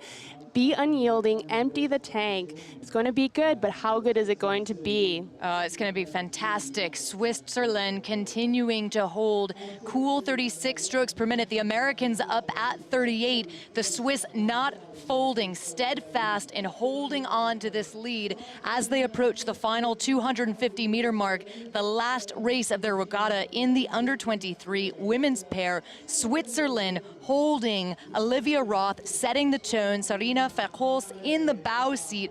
Big swing from this crew, that rhythm really working for them. And both of these crews would have set out to do just this as they get into the red buoys, to be in a place where they can push the field away, where they can absolutely empty everything, wring out every ounce of pressure and strokes from those big blades as they're being placed behind them. That hang and snap is so impressive into the red buoys, and they're about to come right in front of where we're positioned at the finish line. Switzerland holding, pushing the United States a little bit further back. They take take it up to 38 strokes per minute. The Americans respond, kicking it up to 40. Sue Holderness in the stroke seat, Megan Lee in the bow. Those are our two leaders. Then over to France, running third, Pauline Rosignol in the stroke seat for France, holding on to that third place position. It's three crews cruising through to the final strokes of their race. It is Switzerland to take it, followed by the United States, France to capture third in this B final. What an effort from all of these crews. Spain in their final few strokes. Mielgo and Jorma Diaz in the bow seat for Spain. But having a look at a hard-fought race for Switzerland. Well done.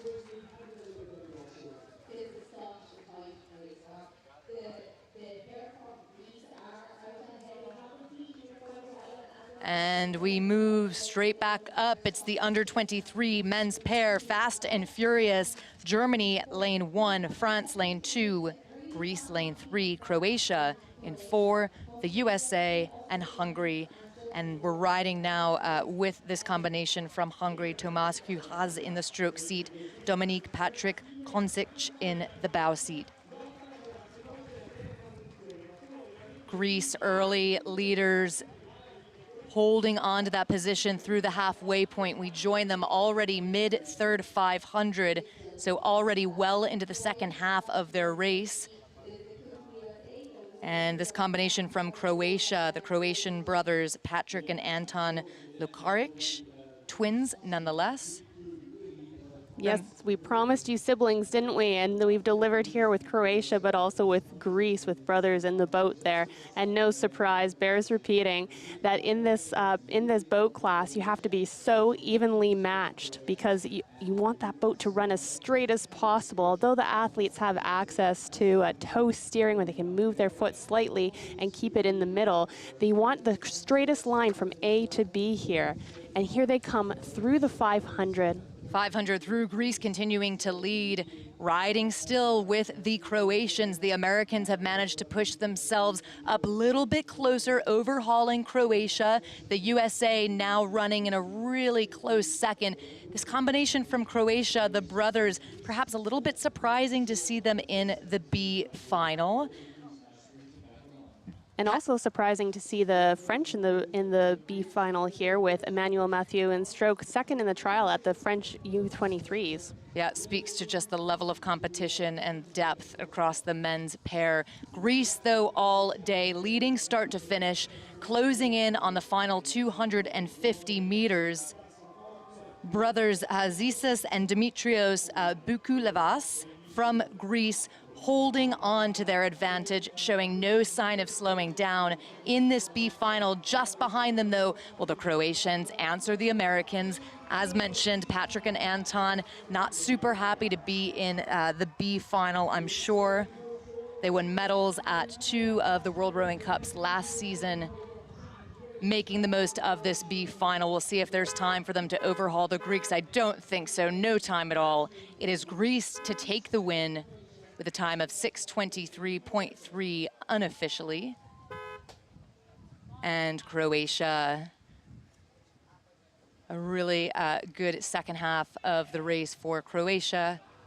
And then over to the United States, running third, then back to Hungary, over to France, and to Leon Bratz and Janis Matsanda of Germany to take 6th.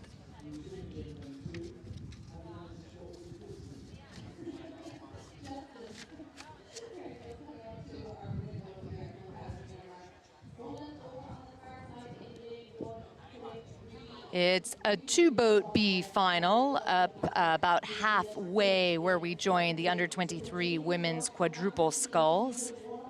Poland versus New Zealand. Andrea, Poland leading, New Zealand close.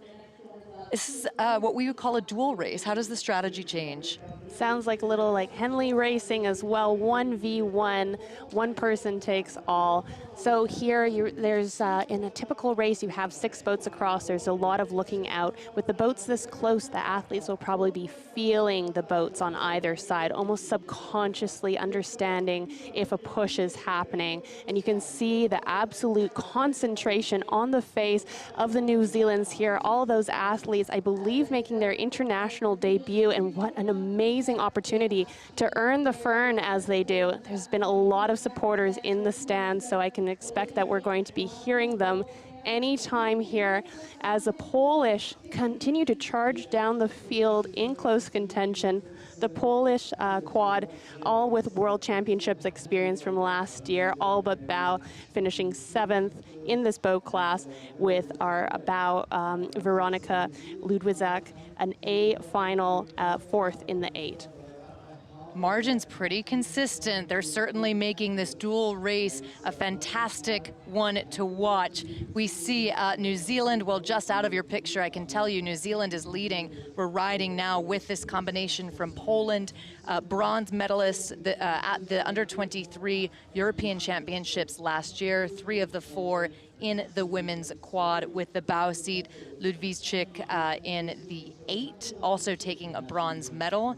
The Poles, fantastic scullers, and I feel like the quad is especially their boat. The quad is such a technical boat, and they seem to be rowing it very well here. We just had an amazing close-up of the athletes from Poland, and the absolute concentration on their face just shows you that neither one of these boats refuse to blink. They are absolutely going stroke for stroke. They will not let off. They're going to be absolutely united in emotion on this water, on this world-class lake, as the little look out of bow there to see where they are charging down. This is going to be an exciting race here. I can't wait as they come into the red buoys. Yeah, fantastic. New Zealand able to push Poland back. We had Poland leading to the 1,000 until New Zealand overhauled them, taking it up to 39 strokes per minute. Veronica Wall of New Zealand, Olivia Hay supporting that rhythm, Brooke Kielmeister in the 2, and Catherine Glenn for New Zealand in the bow seat. Absolute commitment as they came through the halfway. Big 3rd quarter, big 4th quarter, cruising through the final 250 meters, and it is so amazing to watch this New Zealand crew just walk away from Poland. Bit of heartbreak for Poland. That's not how you want to end your last race, but it was a great effort from the Poles and from both of these crews as they charge through the line. It's New Zealand to take the win in the B final of the women's quadruple sculls under 23.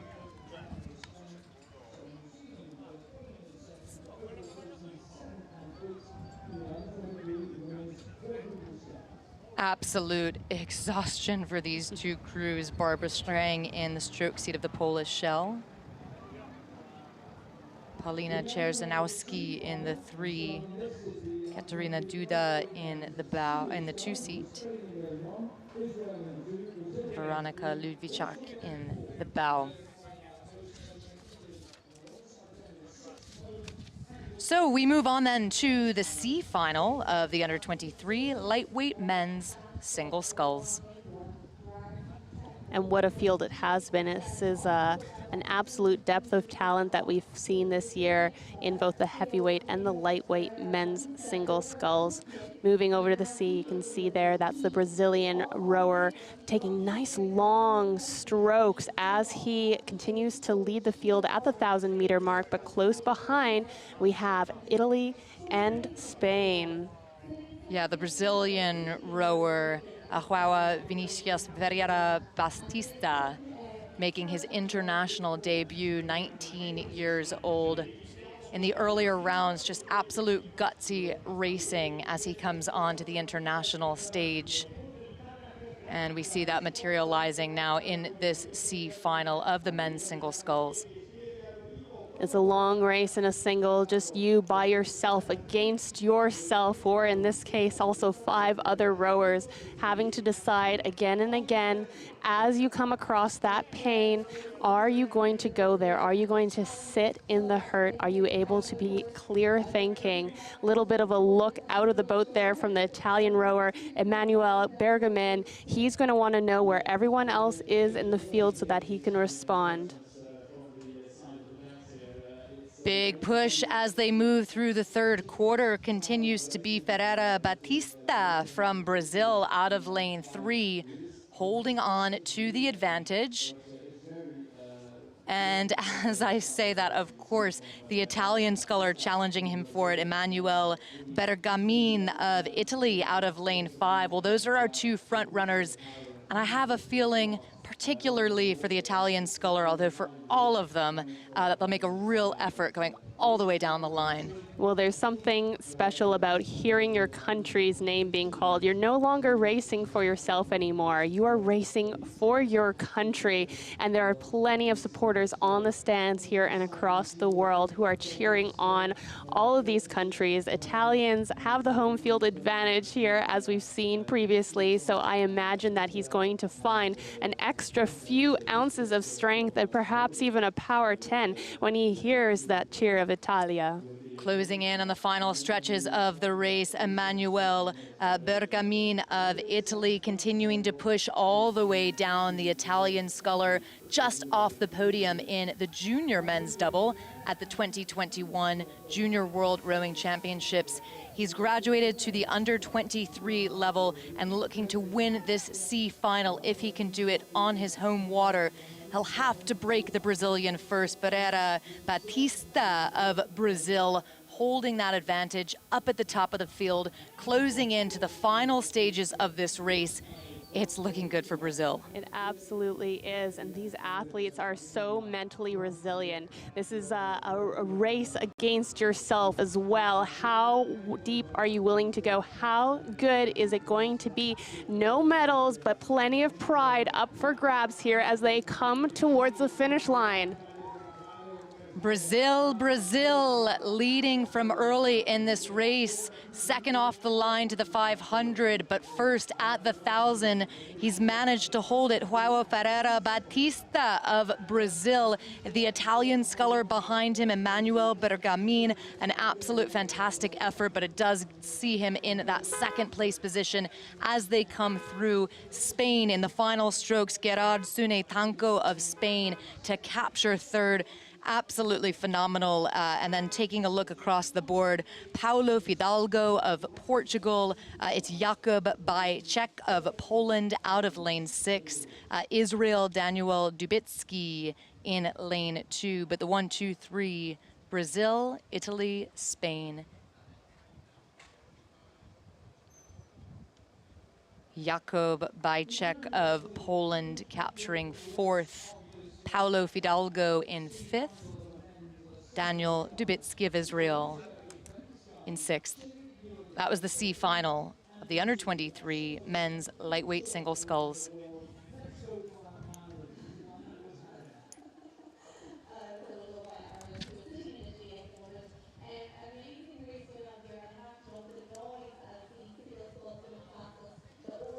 So you join us back about halfway through the under 23 men's single sculls. So moving into the open weight category, it's Tunisia, Uzbekistan, Chile, Uruguay, Slovenia, and New Zealand.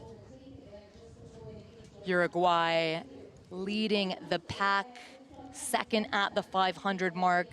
Big second quarter brought him into that first place position, and he's now holding it well into the third quarter. Looking across, his closest threat is Uzbekistan. Mamatukulov of Uzbekistan out of lane 2, really close, just behind them. It's over to Slovenia. Semen Kravuchak of Slovenia. Just next to him on the other side, it's Kobe Miller of New Zealand. The Chilean sculler Nahul Fernando Reyes Zenteno. And representing Tunisia, Fede Ban Hamouda running 6th. And this overhead view really giving us appreciation for how long a 2-kilometer race can feel, especially when you're in a single here at the commentator's desk. So exciting for us to recall it, but for the athletes, sometimes it feels like it takes forever. But through the 1,500, only 500 meters left. Uruguay, followed by Uzbekistan, followed by Slovenia. And we, with the New Zealand and Chilean athletes behind. And you can see there that the athletes are trying to really capitalize on that recovery. So when the blades are out of the water, that's actually when we see that surge that you're seeing there on your screen of the boats moving forward. So they're going to want to make sure that they are recovering. What a beautiful shot right there, that they are recovering properly, that they're allowing that boat to move underneath them, gathering it to their feet and then pressing away as they look for those red buoys. Yeah, and hunt for the red buoys, that's for sure. The Uruguayan sculler Luciano Garcia, 19 years of age, making his international debut, as so many athletes in this C final are. So representing Uruguay and doing a fantastic job while doing so. He's at 34 strokes per minute, closing now into the final 250 meters.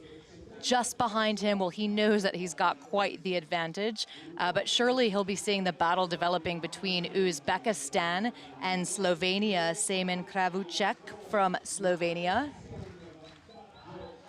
That's the line. The flags are what you want to see just to get through those. You see a little bit of a tailwind blowing them along. Luciano Garcia of Uruguay on his way to cross the line first, making his international debut, and a fantastic finish to his regatta. It's Uzbekistan finishing second in this C final. Uzbekistan, Mamatukulov, and Slovenia, Semen Kravucek.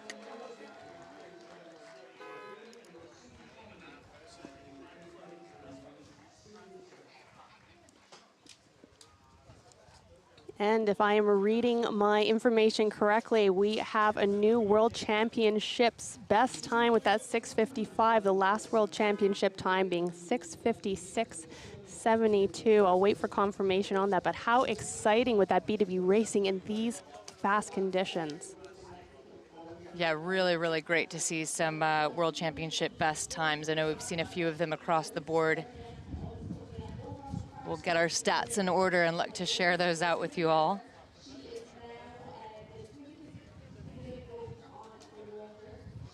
We're joining now the under-23 women's single scull. It's the C final. Riding with the Estonian sculler, Grete Janssen.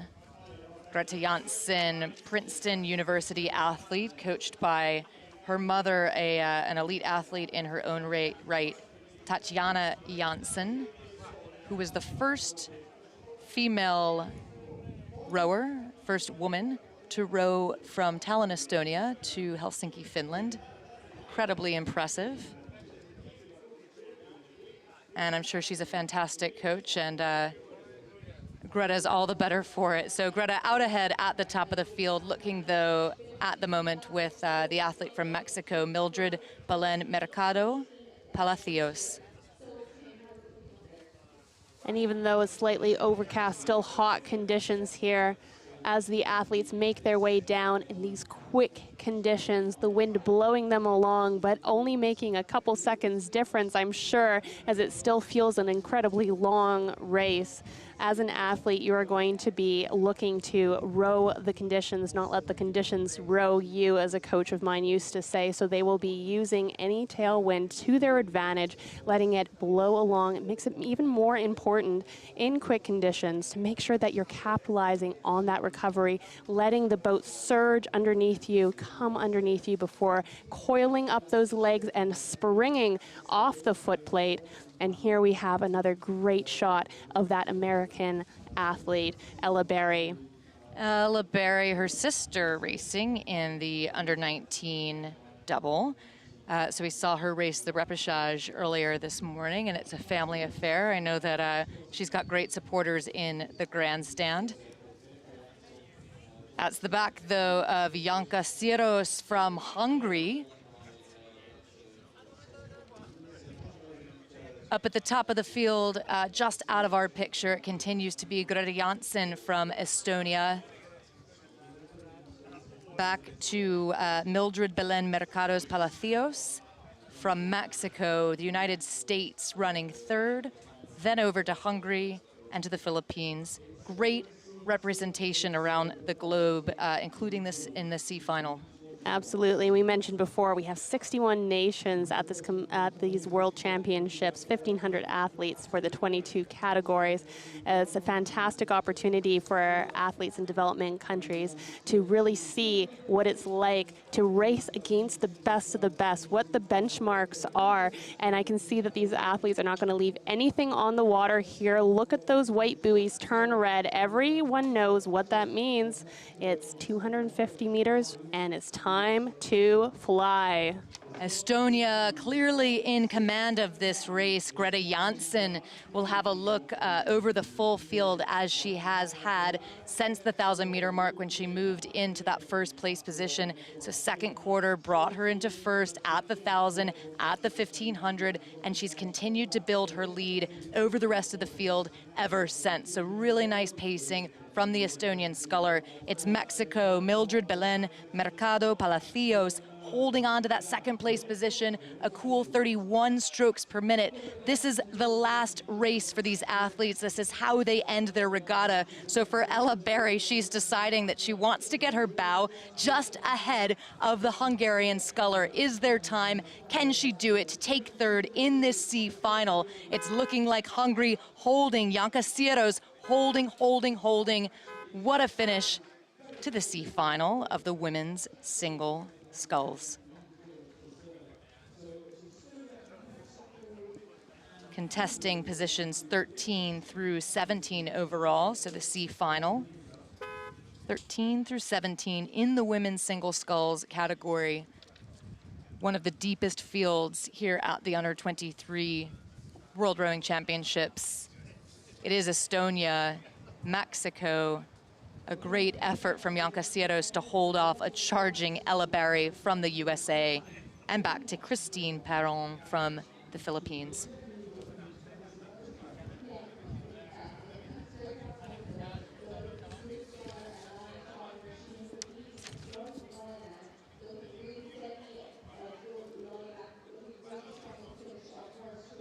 Back up at the start of the Under-23 lightweight women's single sculls. It's the C final. We're already joining them in the third quarter of the race, past the halfway point.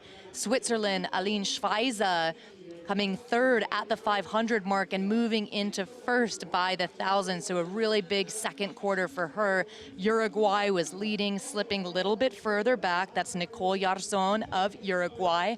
And looking across the board mid-third quarter of the race, well, Andrea, it's really tight, isn't it? Absolutely, and I can imagine that this is looks like a gritty race that's unfolding here.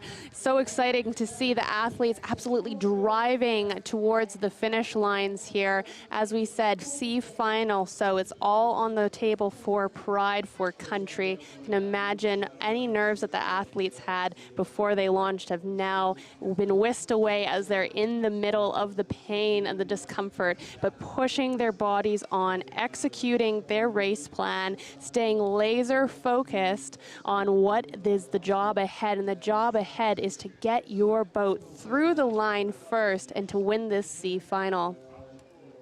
Keeping an eye then across that full field. Here are the times at 1,500. Aline Schweizer of Switzerland holding Uruguay. Nicole Yarzon doing just the same. Marin Kawimura of Japan. Fantastic to see her back. The last time we saw her was at the 2019 Junior World Championships, where she finished at top of the C final, so 13th overall in the junior women's quad. And she's back at the 2022 event, graduating, of course, to the under 23 level. The top of the field, it is so close. The angle's a little bit deceiving, but truly these crews are 1, 2, 3 meters apart. Yes, the time for any race strategy has gone. This is no longer the reps. This is not the heats. This is the C final, and it is time to see where you can finish. How good is it going to be? You can see that little red buoy indicating the start of the 250 meters as no one backs down, and they're fighting for every inch. Switzerland coming through. Aline Schweizer looking to win this C final as they move well through the final 250 meters of this race. So Switzerland, and excuse me, Denmark has overhauled the Swiss sculler. Denmark moving. Denmark out of lane 3. Rika Coxed-Nielsen, she was 4th at the 1500 mark. She's brought it up to 37 strokes per minute, and she's currently leading, plowing through the final 200, 100 meters of this stroke. What an absolutely fantastic push for Denmark. Denmark overhauls Switzerland, then it's back to Japan, back to Uruguay. This race has totally been shaken up in the final 500 meters. What a thrilling last quarter for Rika Coxed-Nielsen of Denmark, moving from 4th into 1st to win the C final. Unofficial times for you in just a moment. There she is, wow. Andrea, you mentioned earlier your wins are your own in the single, your losses are your own. That's certainly a win for her. Absolutely, such a win, because it's not just about being strong, it's about being mentally resilient. And this long, lonely race, you are your own coxswain. We don't have the benefit of someone like Colleen to my right cheering you on along the way. But I'll tell you who's being cheered on is us cheering on these lightweight men's doubles who are coming down the course right now. And just catching up with them as they move through the third quarter of their race, fast and furious. Fantastic to see the Philippines out ahead. We were riding with them for just a moment. Christian Joseph Yasmin in the bow, Christine Varese in the stroke seat for the Philippines. The black unisuits now of New Zealand, Logan Docherty in the bow, Ruben Cook in the stroke seat. So the Philippines lead New Zealand about a length or so down on them, but look out, Germany keeping in really good touch with this race as well. Germany, Jakob Waldhelm and Moritz Volkmuth. And look at that concentration on the face. They're not going to leave any stone unturned here as they fight for every inch. The athletes, although we're just joining them now, have been in this pain for quite some time. As they come down towards the final 250, it's going to be another exciting race here. Oh my goodness, I can't even tell from this angle here. The Philippines, I would love to tell you about the bow seat of the Philippines. I'm so impressed by him. Chris Niveres in the stroke seat, but Christian Joseph Yasmin in the bow, and the stroke Chris Niveres represented the Philippines at the Olympic Games in Tokyo at such a young age, and just delighted to see him at the under-23 lightweight men's double sculls at the championship here this week. It is the Philippines looking to capture a win in the C final of the U23 lightweight men's double sculls. Germany, well, they're running second, and it's your pick for third.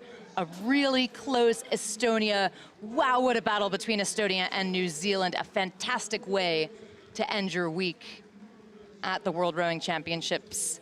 It is the Philippines, though, first across the line.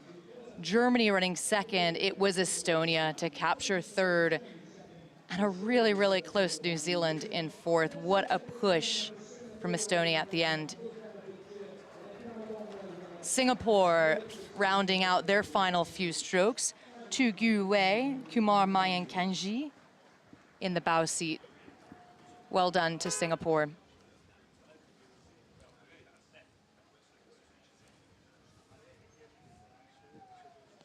It's the under-23 men's lightweight single sculls. This is the D final that sees Finland.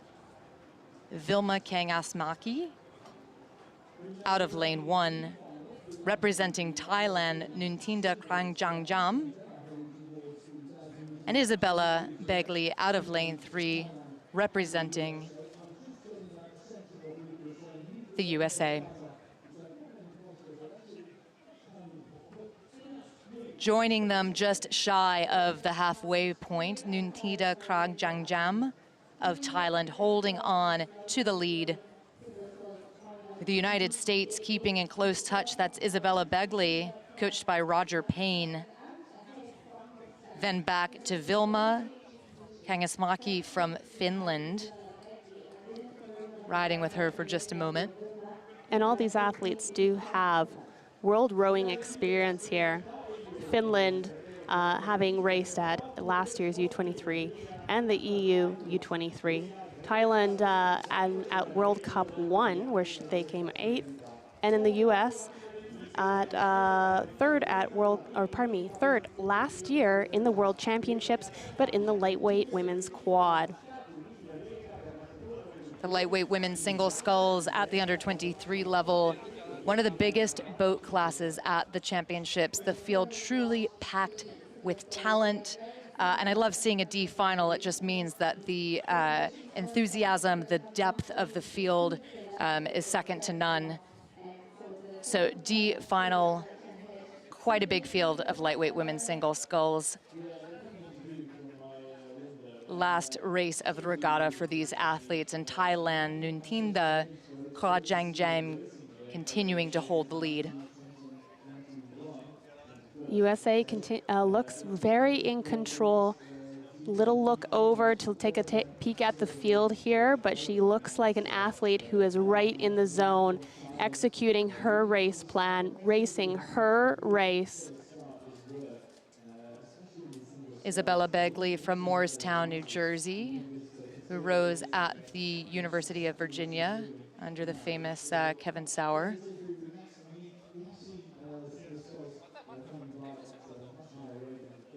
Closing in then in just shy of the final quarter of the race. We'll have times in a moment. You'll see them flash up on your graphic.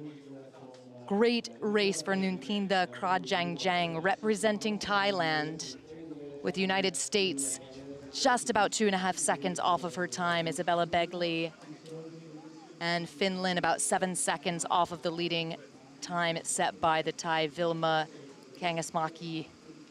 I think the U.S. has done a great job to maintain that distance, not letting the leader from Thailand get too far away. And now the question begins, how much can she close that gap as they come towards the final stages of the race? Last opportunities here. Last opportunity, and Nunthinda Krajangjam making the best of it as she cruises through just shy of the final 250-meter mark. Isabella Begley just behind her. Begley picked up a bronze medal last year at the under-23 World Rowing Championships in the lightweight women's quad. So she's moved into the single for the 2022 season and is well into the final 200 meters or so of her regatta, closing as much distance as she possibly can on the Thai sculler. It's a tall feat at this point with a bit of margin separating the two. And we can see that Finnish sculler raising her rate of striking, really wanting to come home as strong as she can, not leaving anything on the water, which is exactly what we want to see. Fantastic race for Nunthinda Krajangjam. And cool 34, 35 strokes per minute as she cruises through, making that rhythm just really work for her. Great cheers of encouragement from the grandstands here as they take their final strokes on Lago di Varese. And you can hear that horn as the athletes come across the line. It is Thailand in first, followed by the USA, followed by Finland.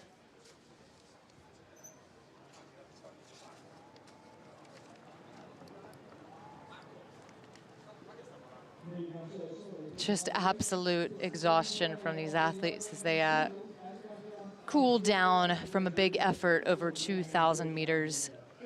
A thumbs up to her competitors from the Finnish athlete, Vilma. What sportsmanship. That's exactly what you want to see.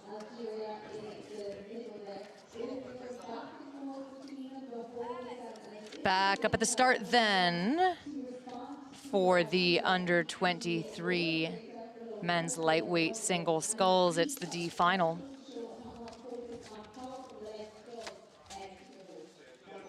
Riding now with the Algerian sculler, Shemzadine Boujamin. Azerbaijan on the other side of him, out of lane 1, and they are just running level. Fantastic effort up at the top of the field. And just on the other side of them, it is Rodrigo Miranda Arroyo of Puerto Rico, coached by Cesar Herrera Lopez. Absolutely nothing separating them, as you can see in the bottom right-hand corner of your screen.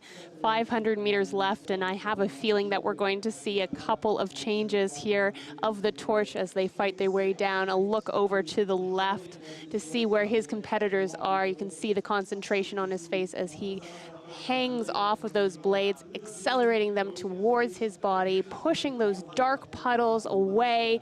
This is it. This is the moment that they came for, working so hard to get themselves into a strong position so that they can sprint in this final 250, but it's not red buoys yet. They're winding the rates, just ticking it over, getting ready to put on the afterburners and go. The Azerbaijani sculler just looks over his right shoulder, as you saw, to get a sense of where he is in relation to Algeria. Boudhema, Shamsadine Boudhema of Algeria, right alongside one another. Absolutely thrilling. The angle, again, a little bit deceiving. They are really, really close, truly 1 meter separating them, which is just nothing. And they're well into the final stages of this race. In fact, final 250, final 150 meters to go. The Algerian pushes back. Boudhema of Algeria with an answer for Mamazada of Azerbaijan. What a tussle up at the top of the field. A real race to be proud of, and a great effort from all 3 of these athletes. Through the line, well done. Boudhema from Algeria, a great effort from Mamazada of Azerbaijan. And we see these athletes just cooling down. It's Algeria, Azerbaijan, and Puerto Rico. Puerto Rico through the line, Rodrigo Miranda Arroyo.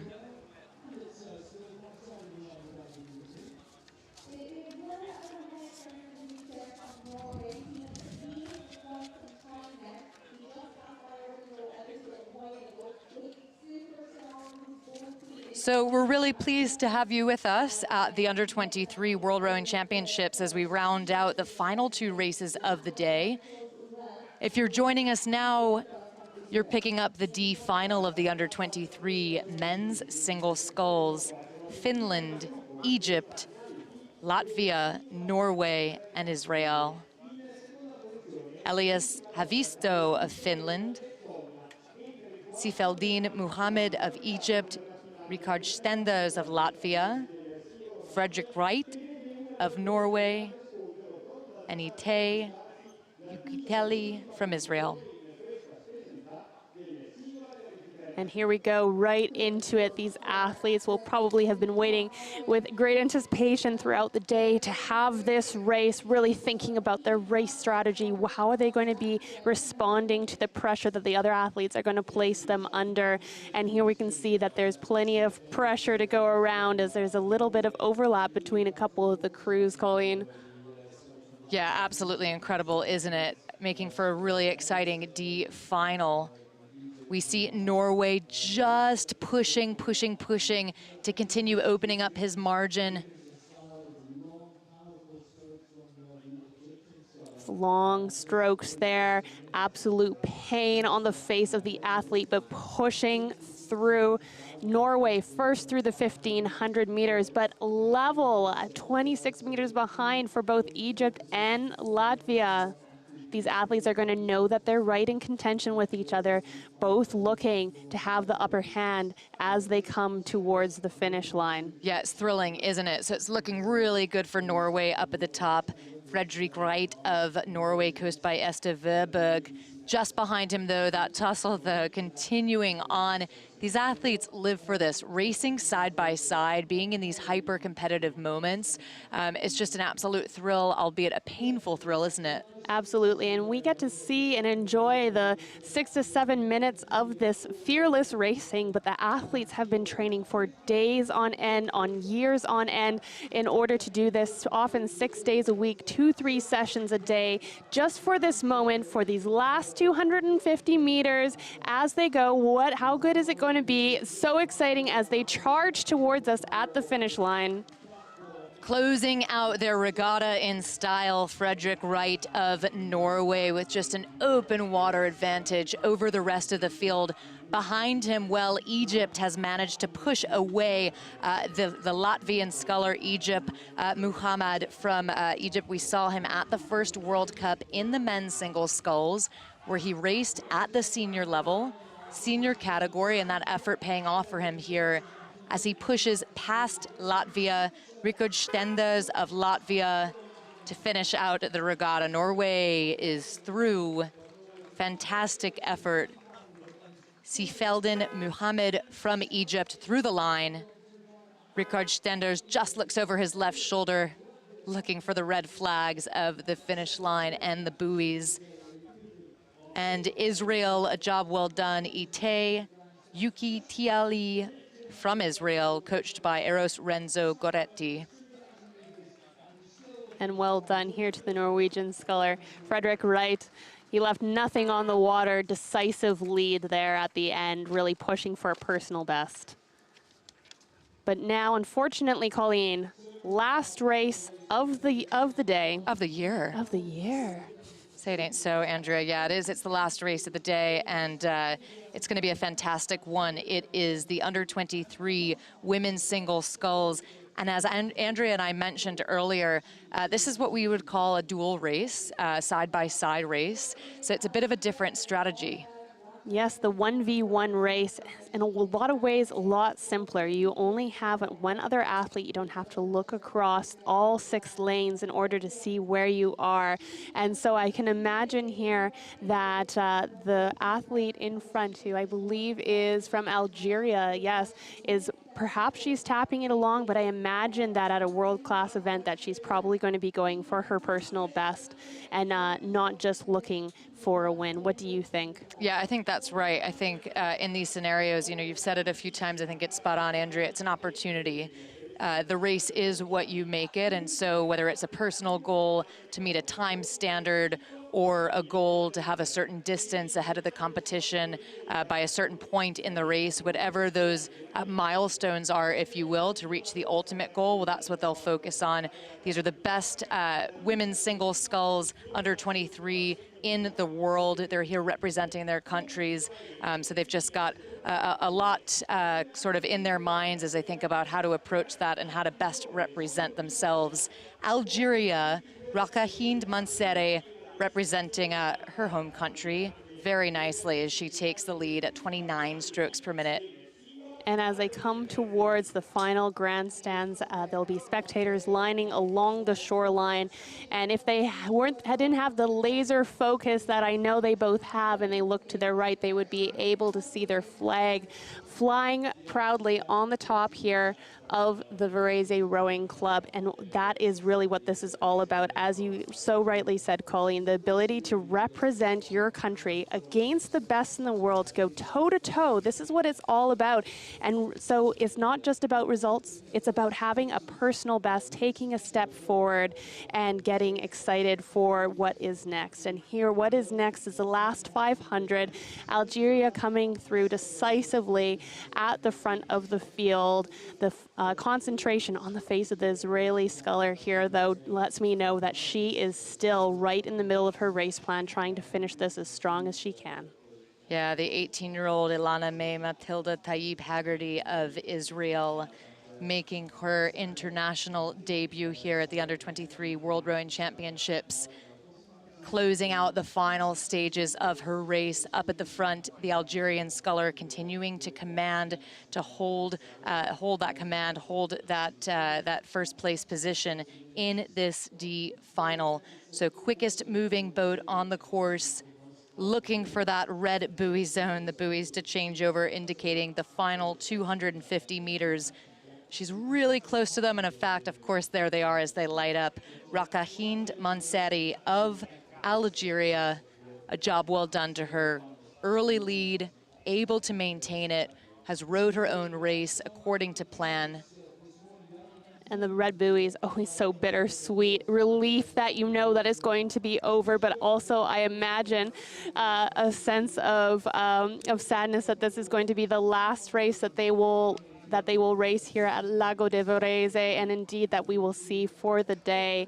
Here she comes through. Cheers for both athletes as she comes towards the finish line. So well rowed. We're certainly so proud of both of these athletes' achievement.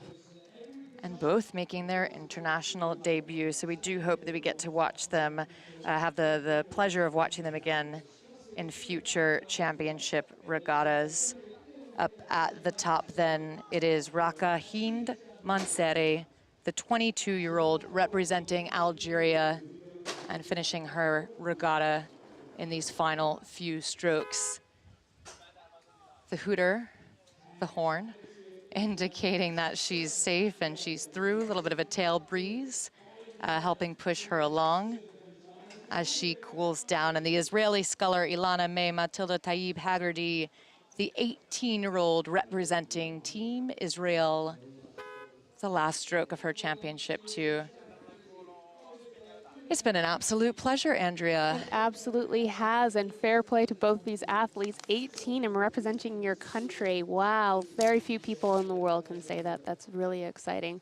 It's been an absolute pleasure to share the stage with you, Colleen, here from the best seat in the house right at the finish tower. Yeah, it's been a real privilege to watch the best under 19 and under 23 athletes in the world compete here at Lago di Varese, the site of the 2023 World Rowing Cup 2, previously hosted the 2021 European Rowing Championships, and just fantastic to see amazing racing throughout the day, earlier in the week, with loads more finals to come Saturday and Sunday. So we do hope that we get to see you back. A huge thank you to all of the volunteers. I see Paolo, which you don't see on your screen, but Paolo's become a good friend of mine. He's the father of Giacomo in the Italian men's 8, the under 19, I believe. So the Italians have truly been a fantastic host to us, to the athletes. We really appreciate the volunteers and all of the hard work that they've done to put on this regatta. Absolutely. It doesn't happen without the volunteers chipping in, from stakeholders to the people helping at the podium. So a huge thank you so much to everyone who's volunteered their time, and thank you for tuning in and cheering along from wherever in the world you are. My name is Colleen Seville. I'm here on behalf of World Rowing, and next to me is Andrea Prauska, 4-seat in the Canadian Women's 8 that took, tell us. Took what in Tokyo? Olympic gold in Tokyo. That took the gold in Tokyo. So we appreciate all of your insight and wisdom, and just painting a really wonderful picture of what it's like to race at the elite level as we look at the future, the current picture of the best in the world of the U19s and U23, and the future senior level of world rowing in Paris, in LA, and beyond. So thank you so much, and we look forward to seeing you tomorrow.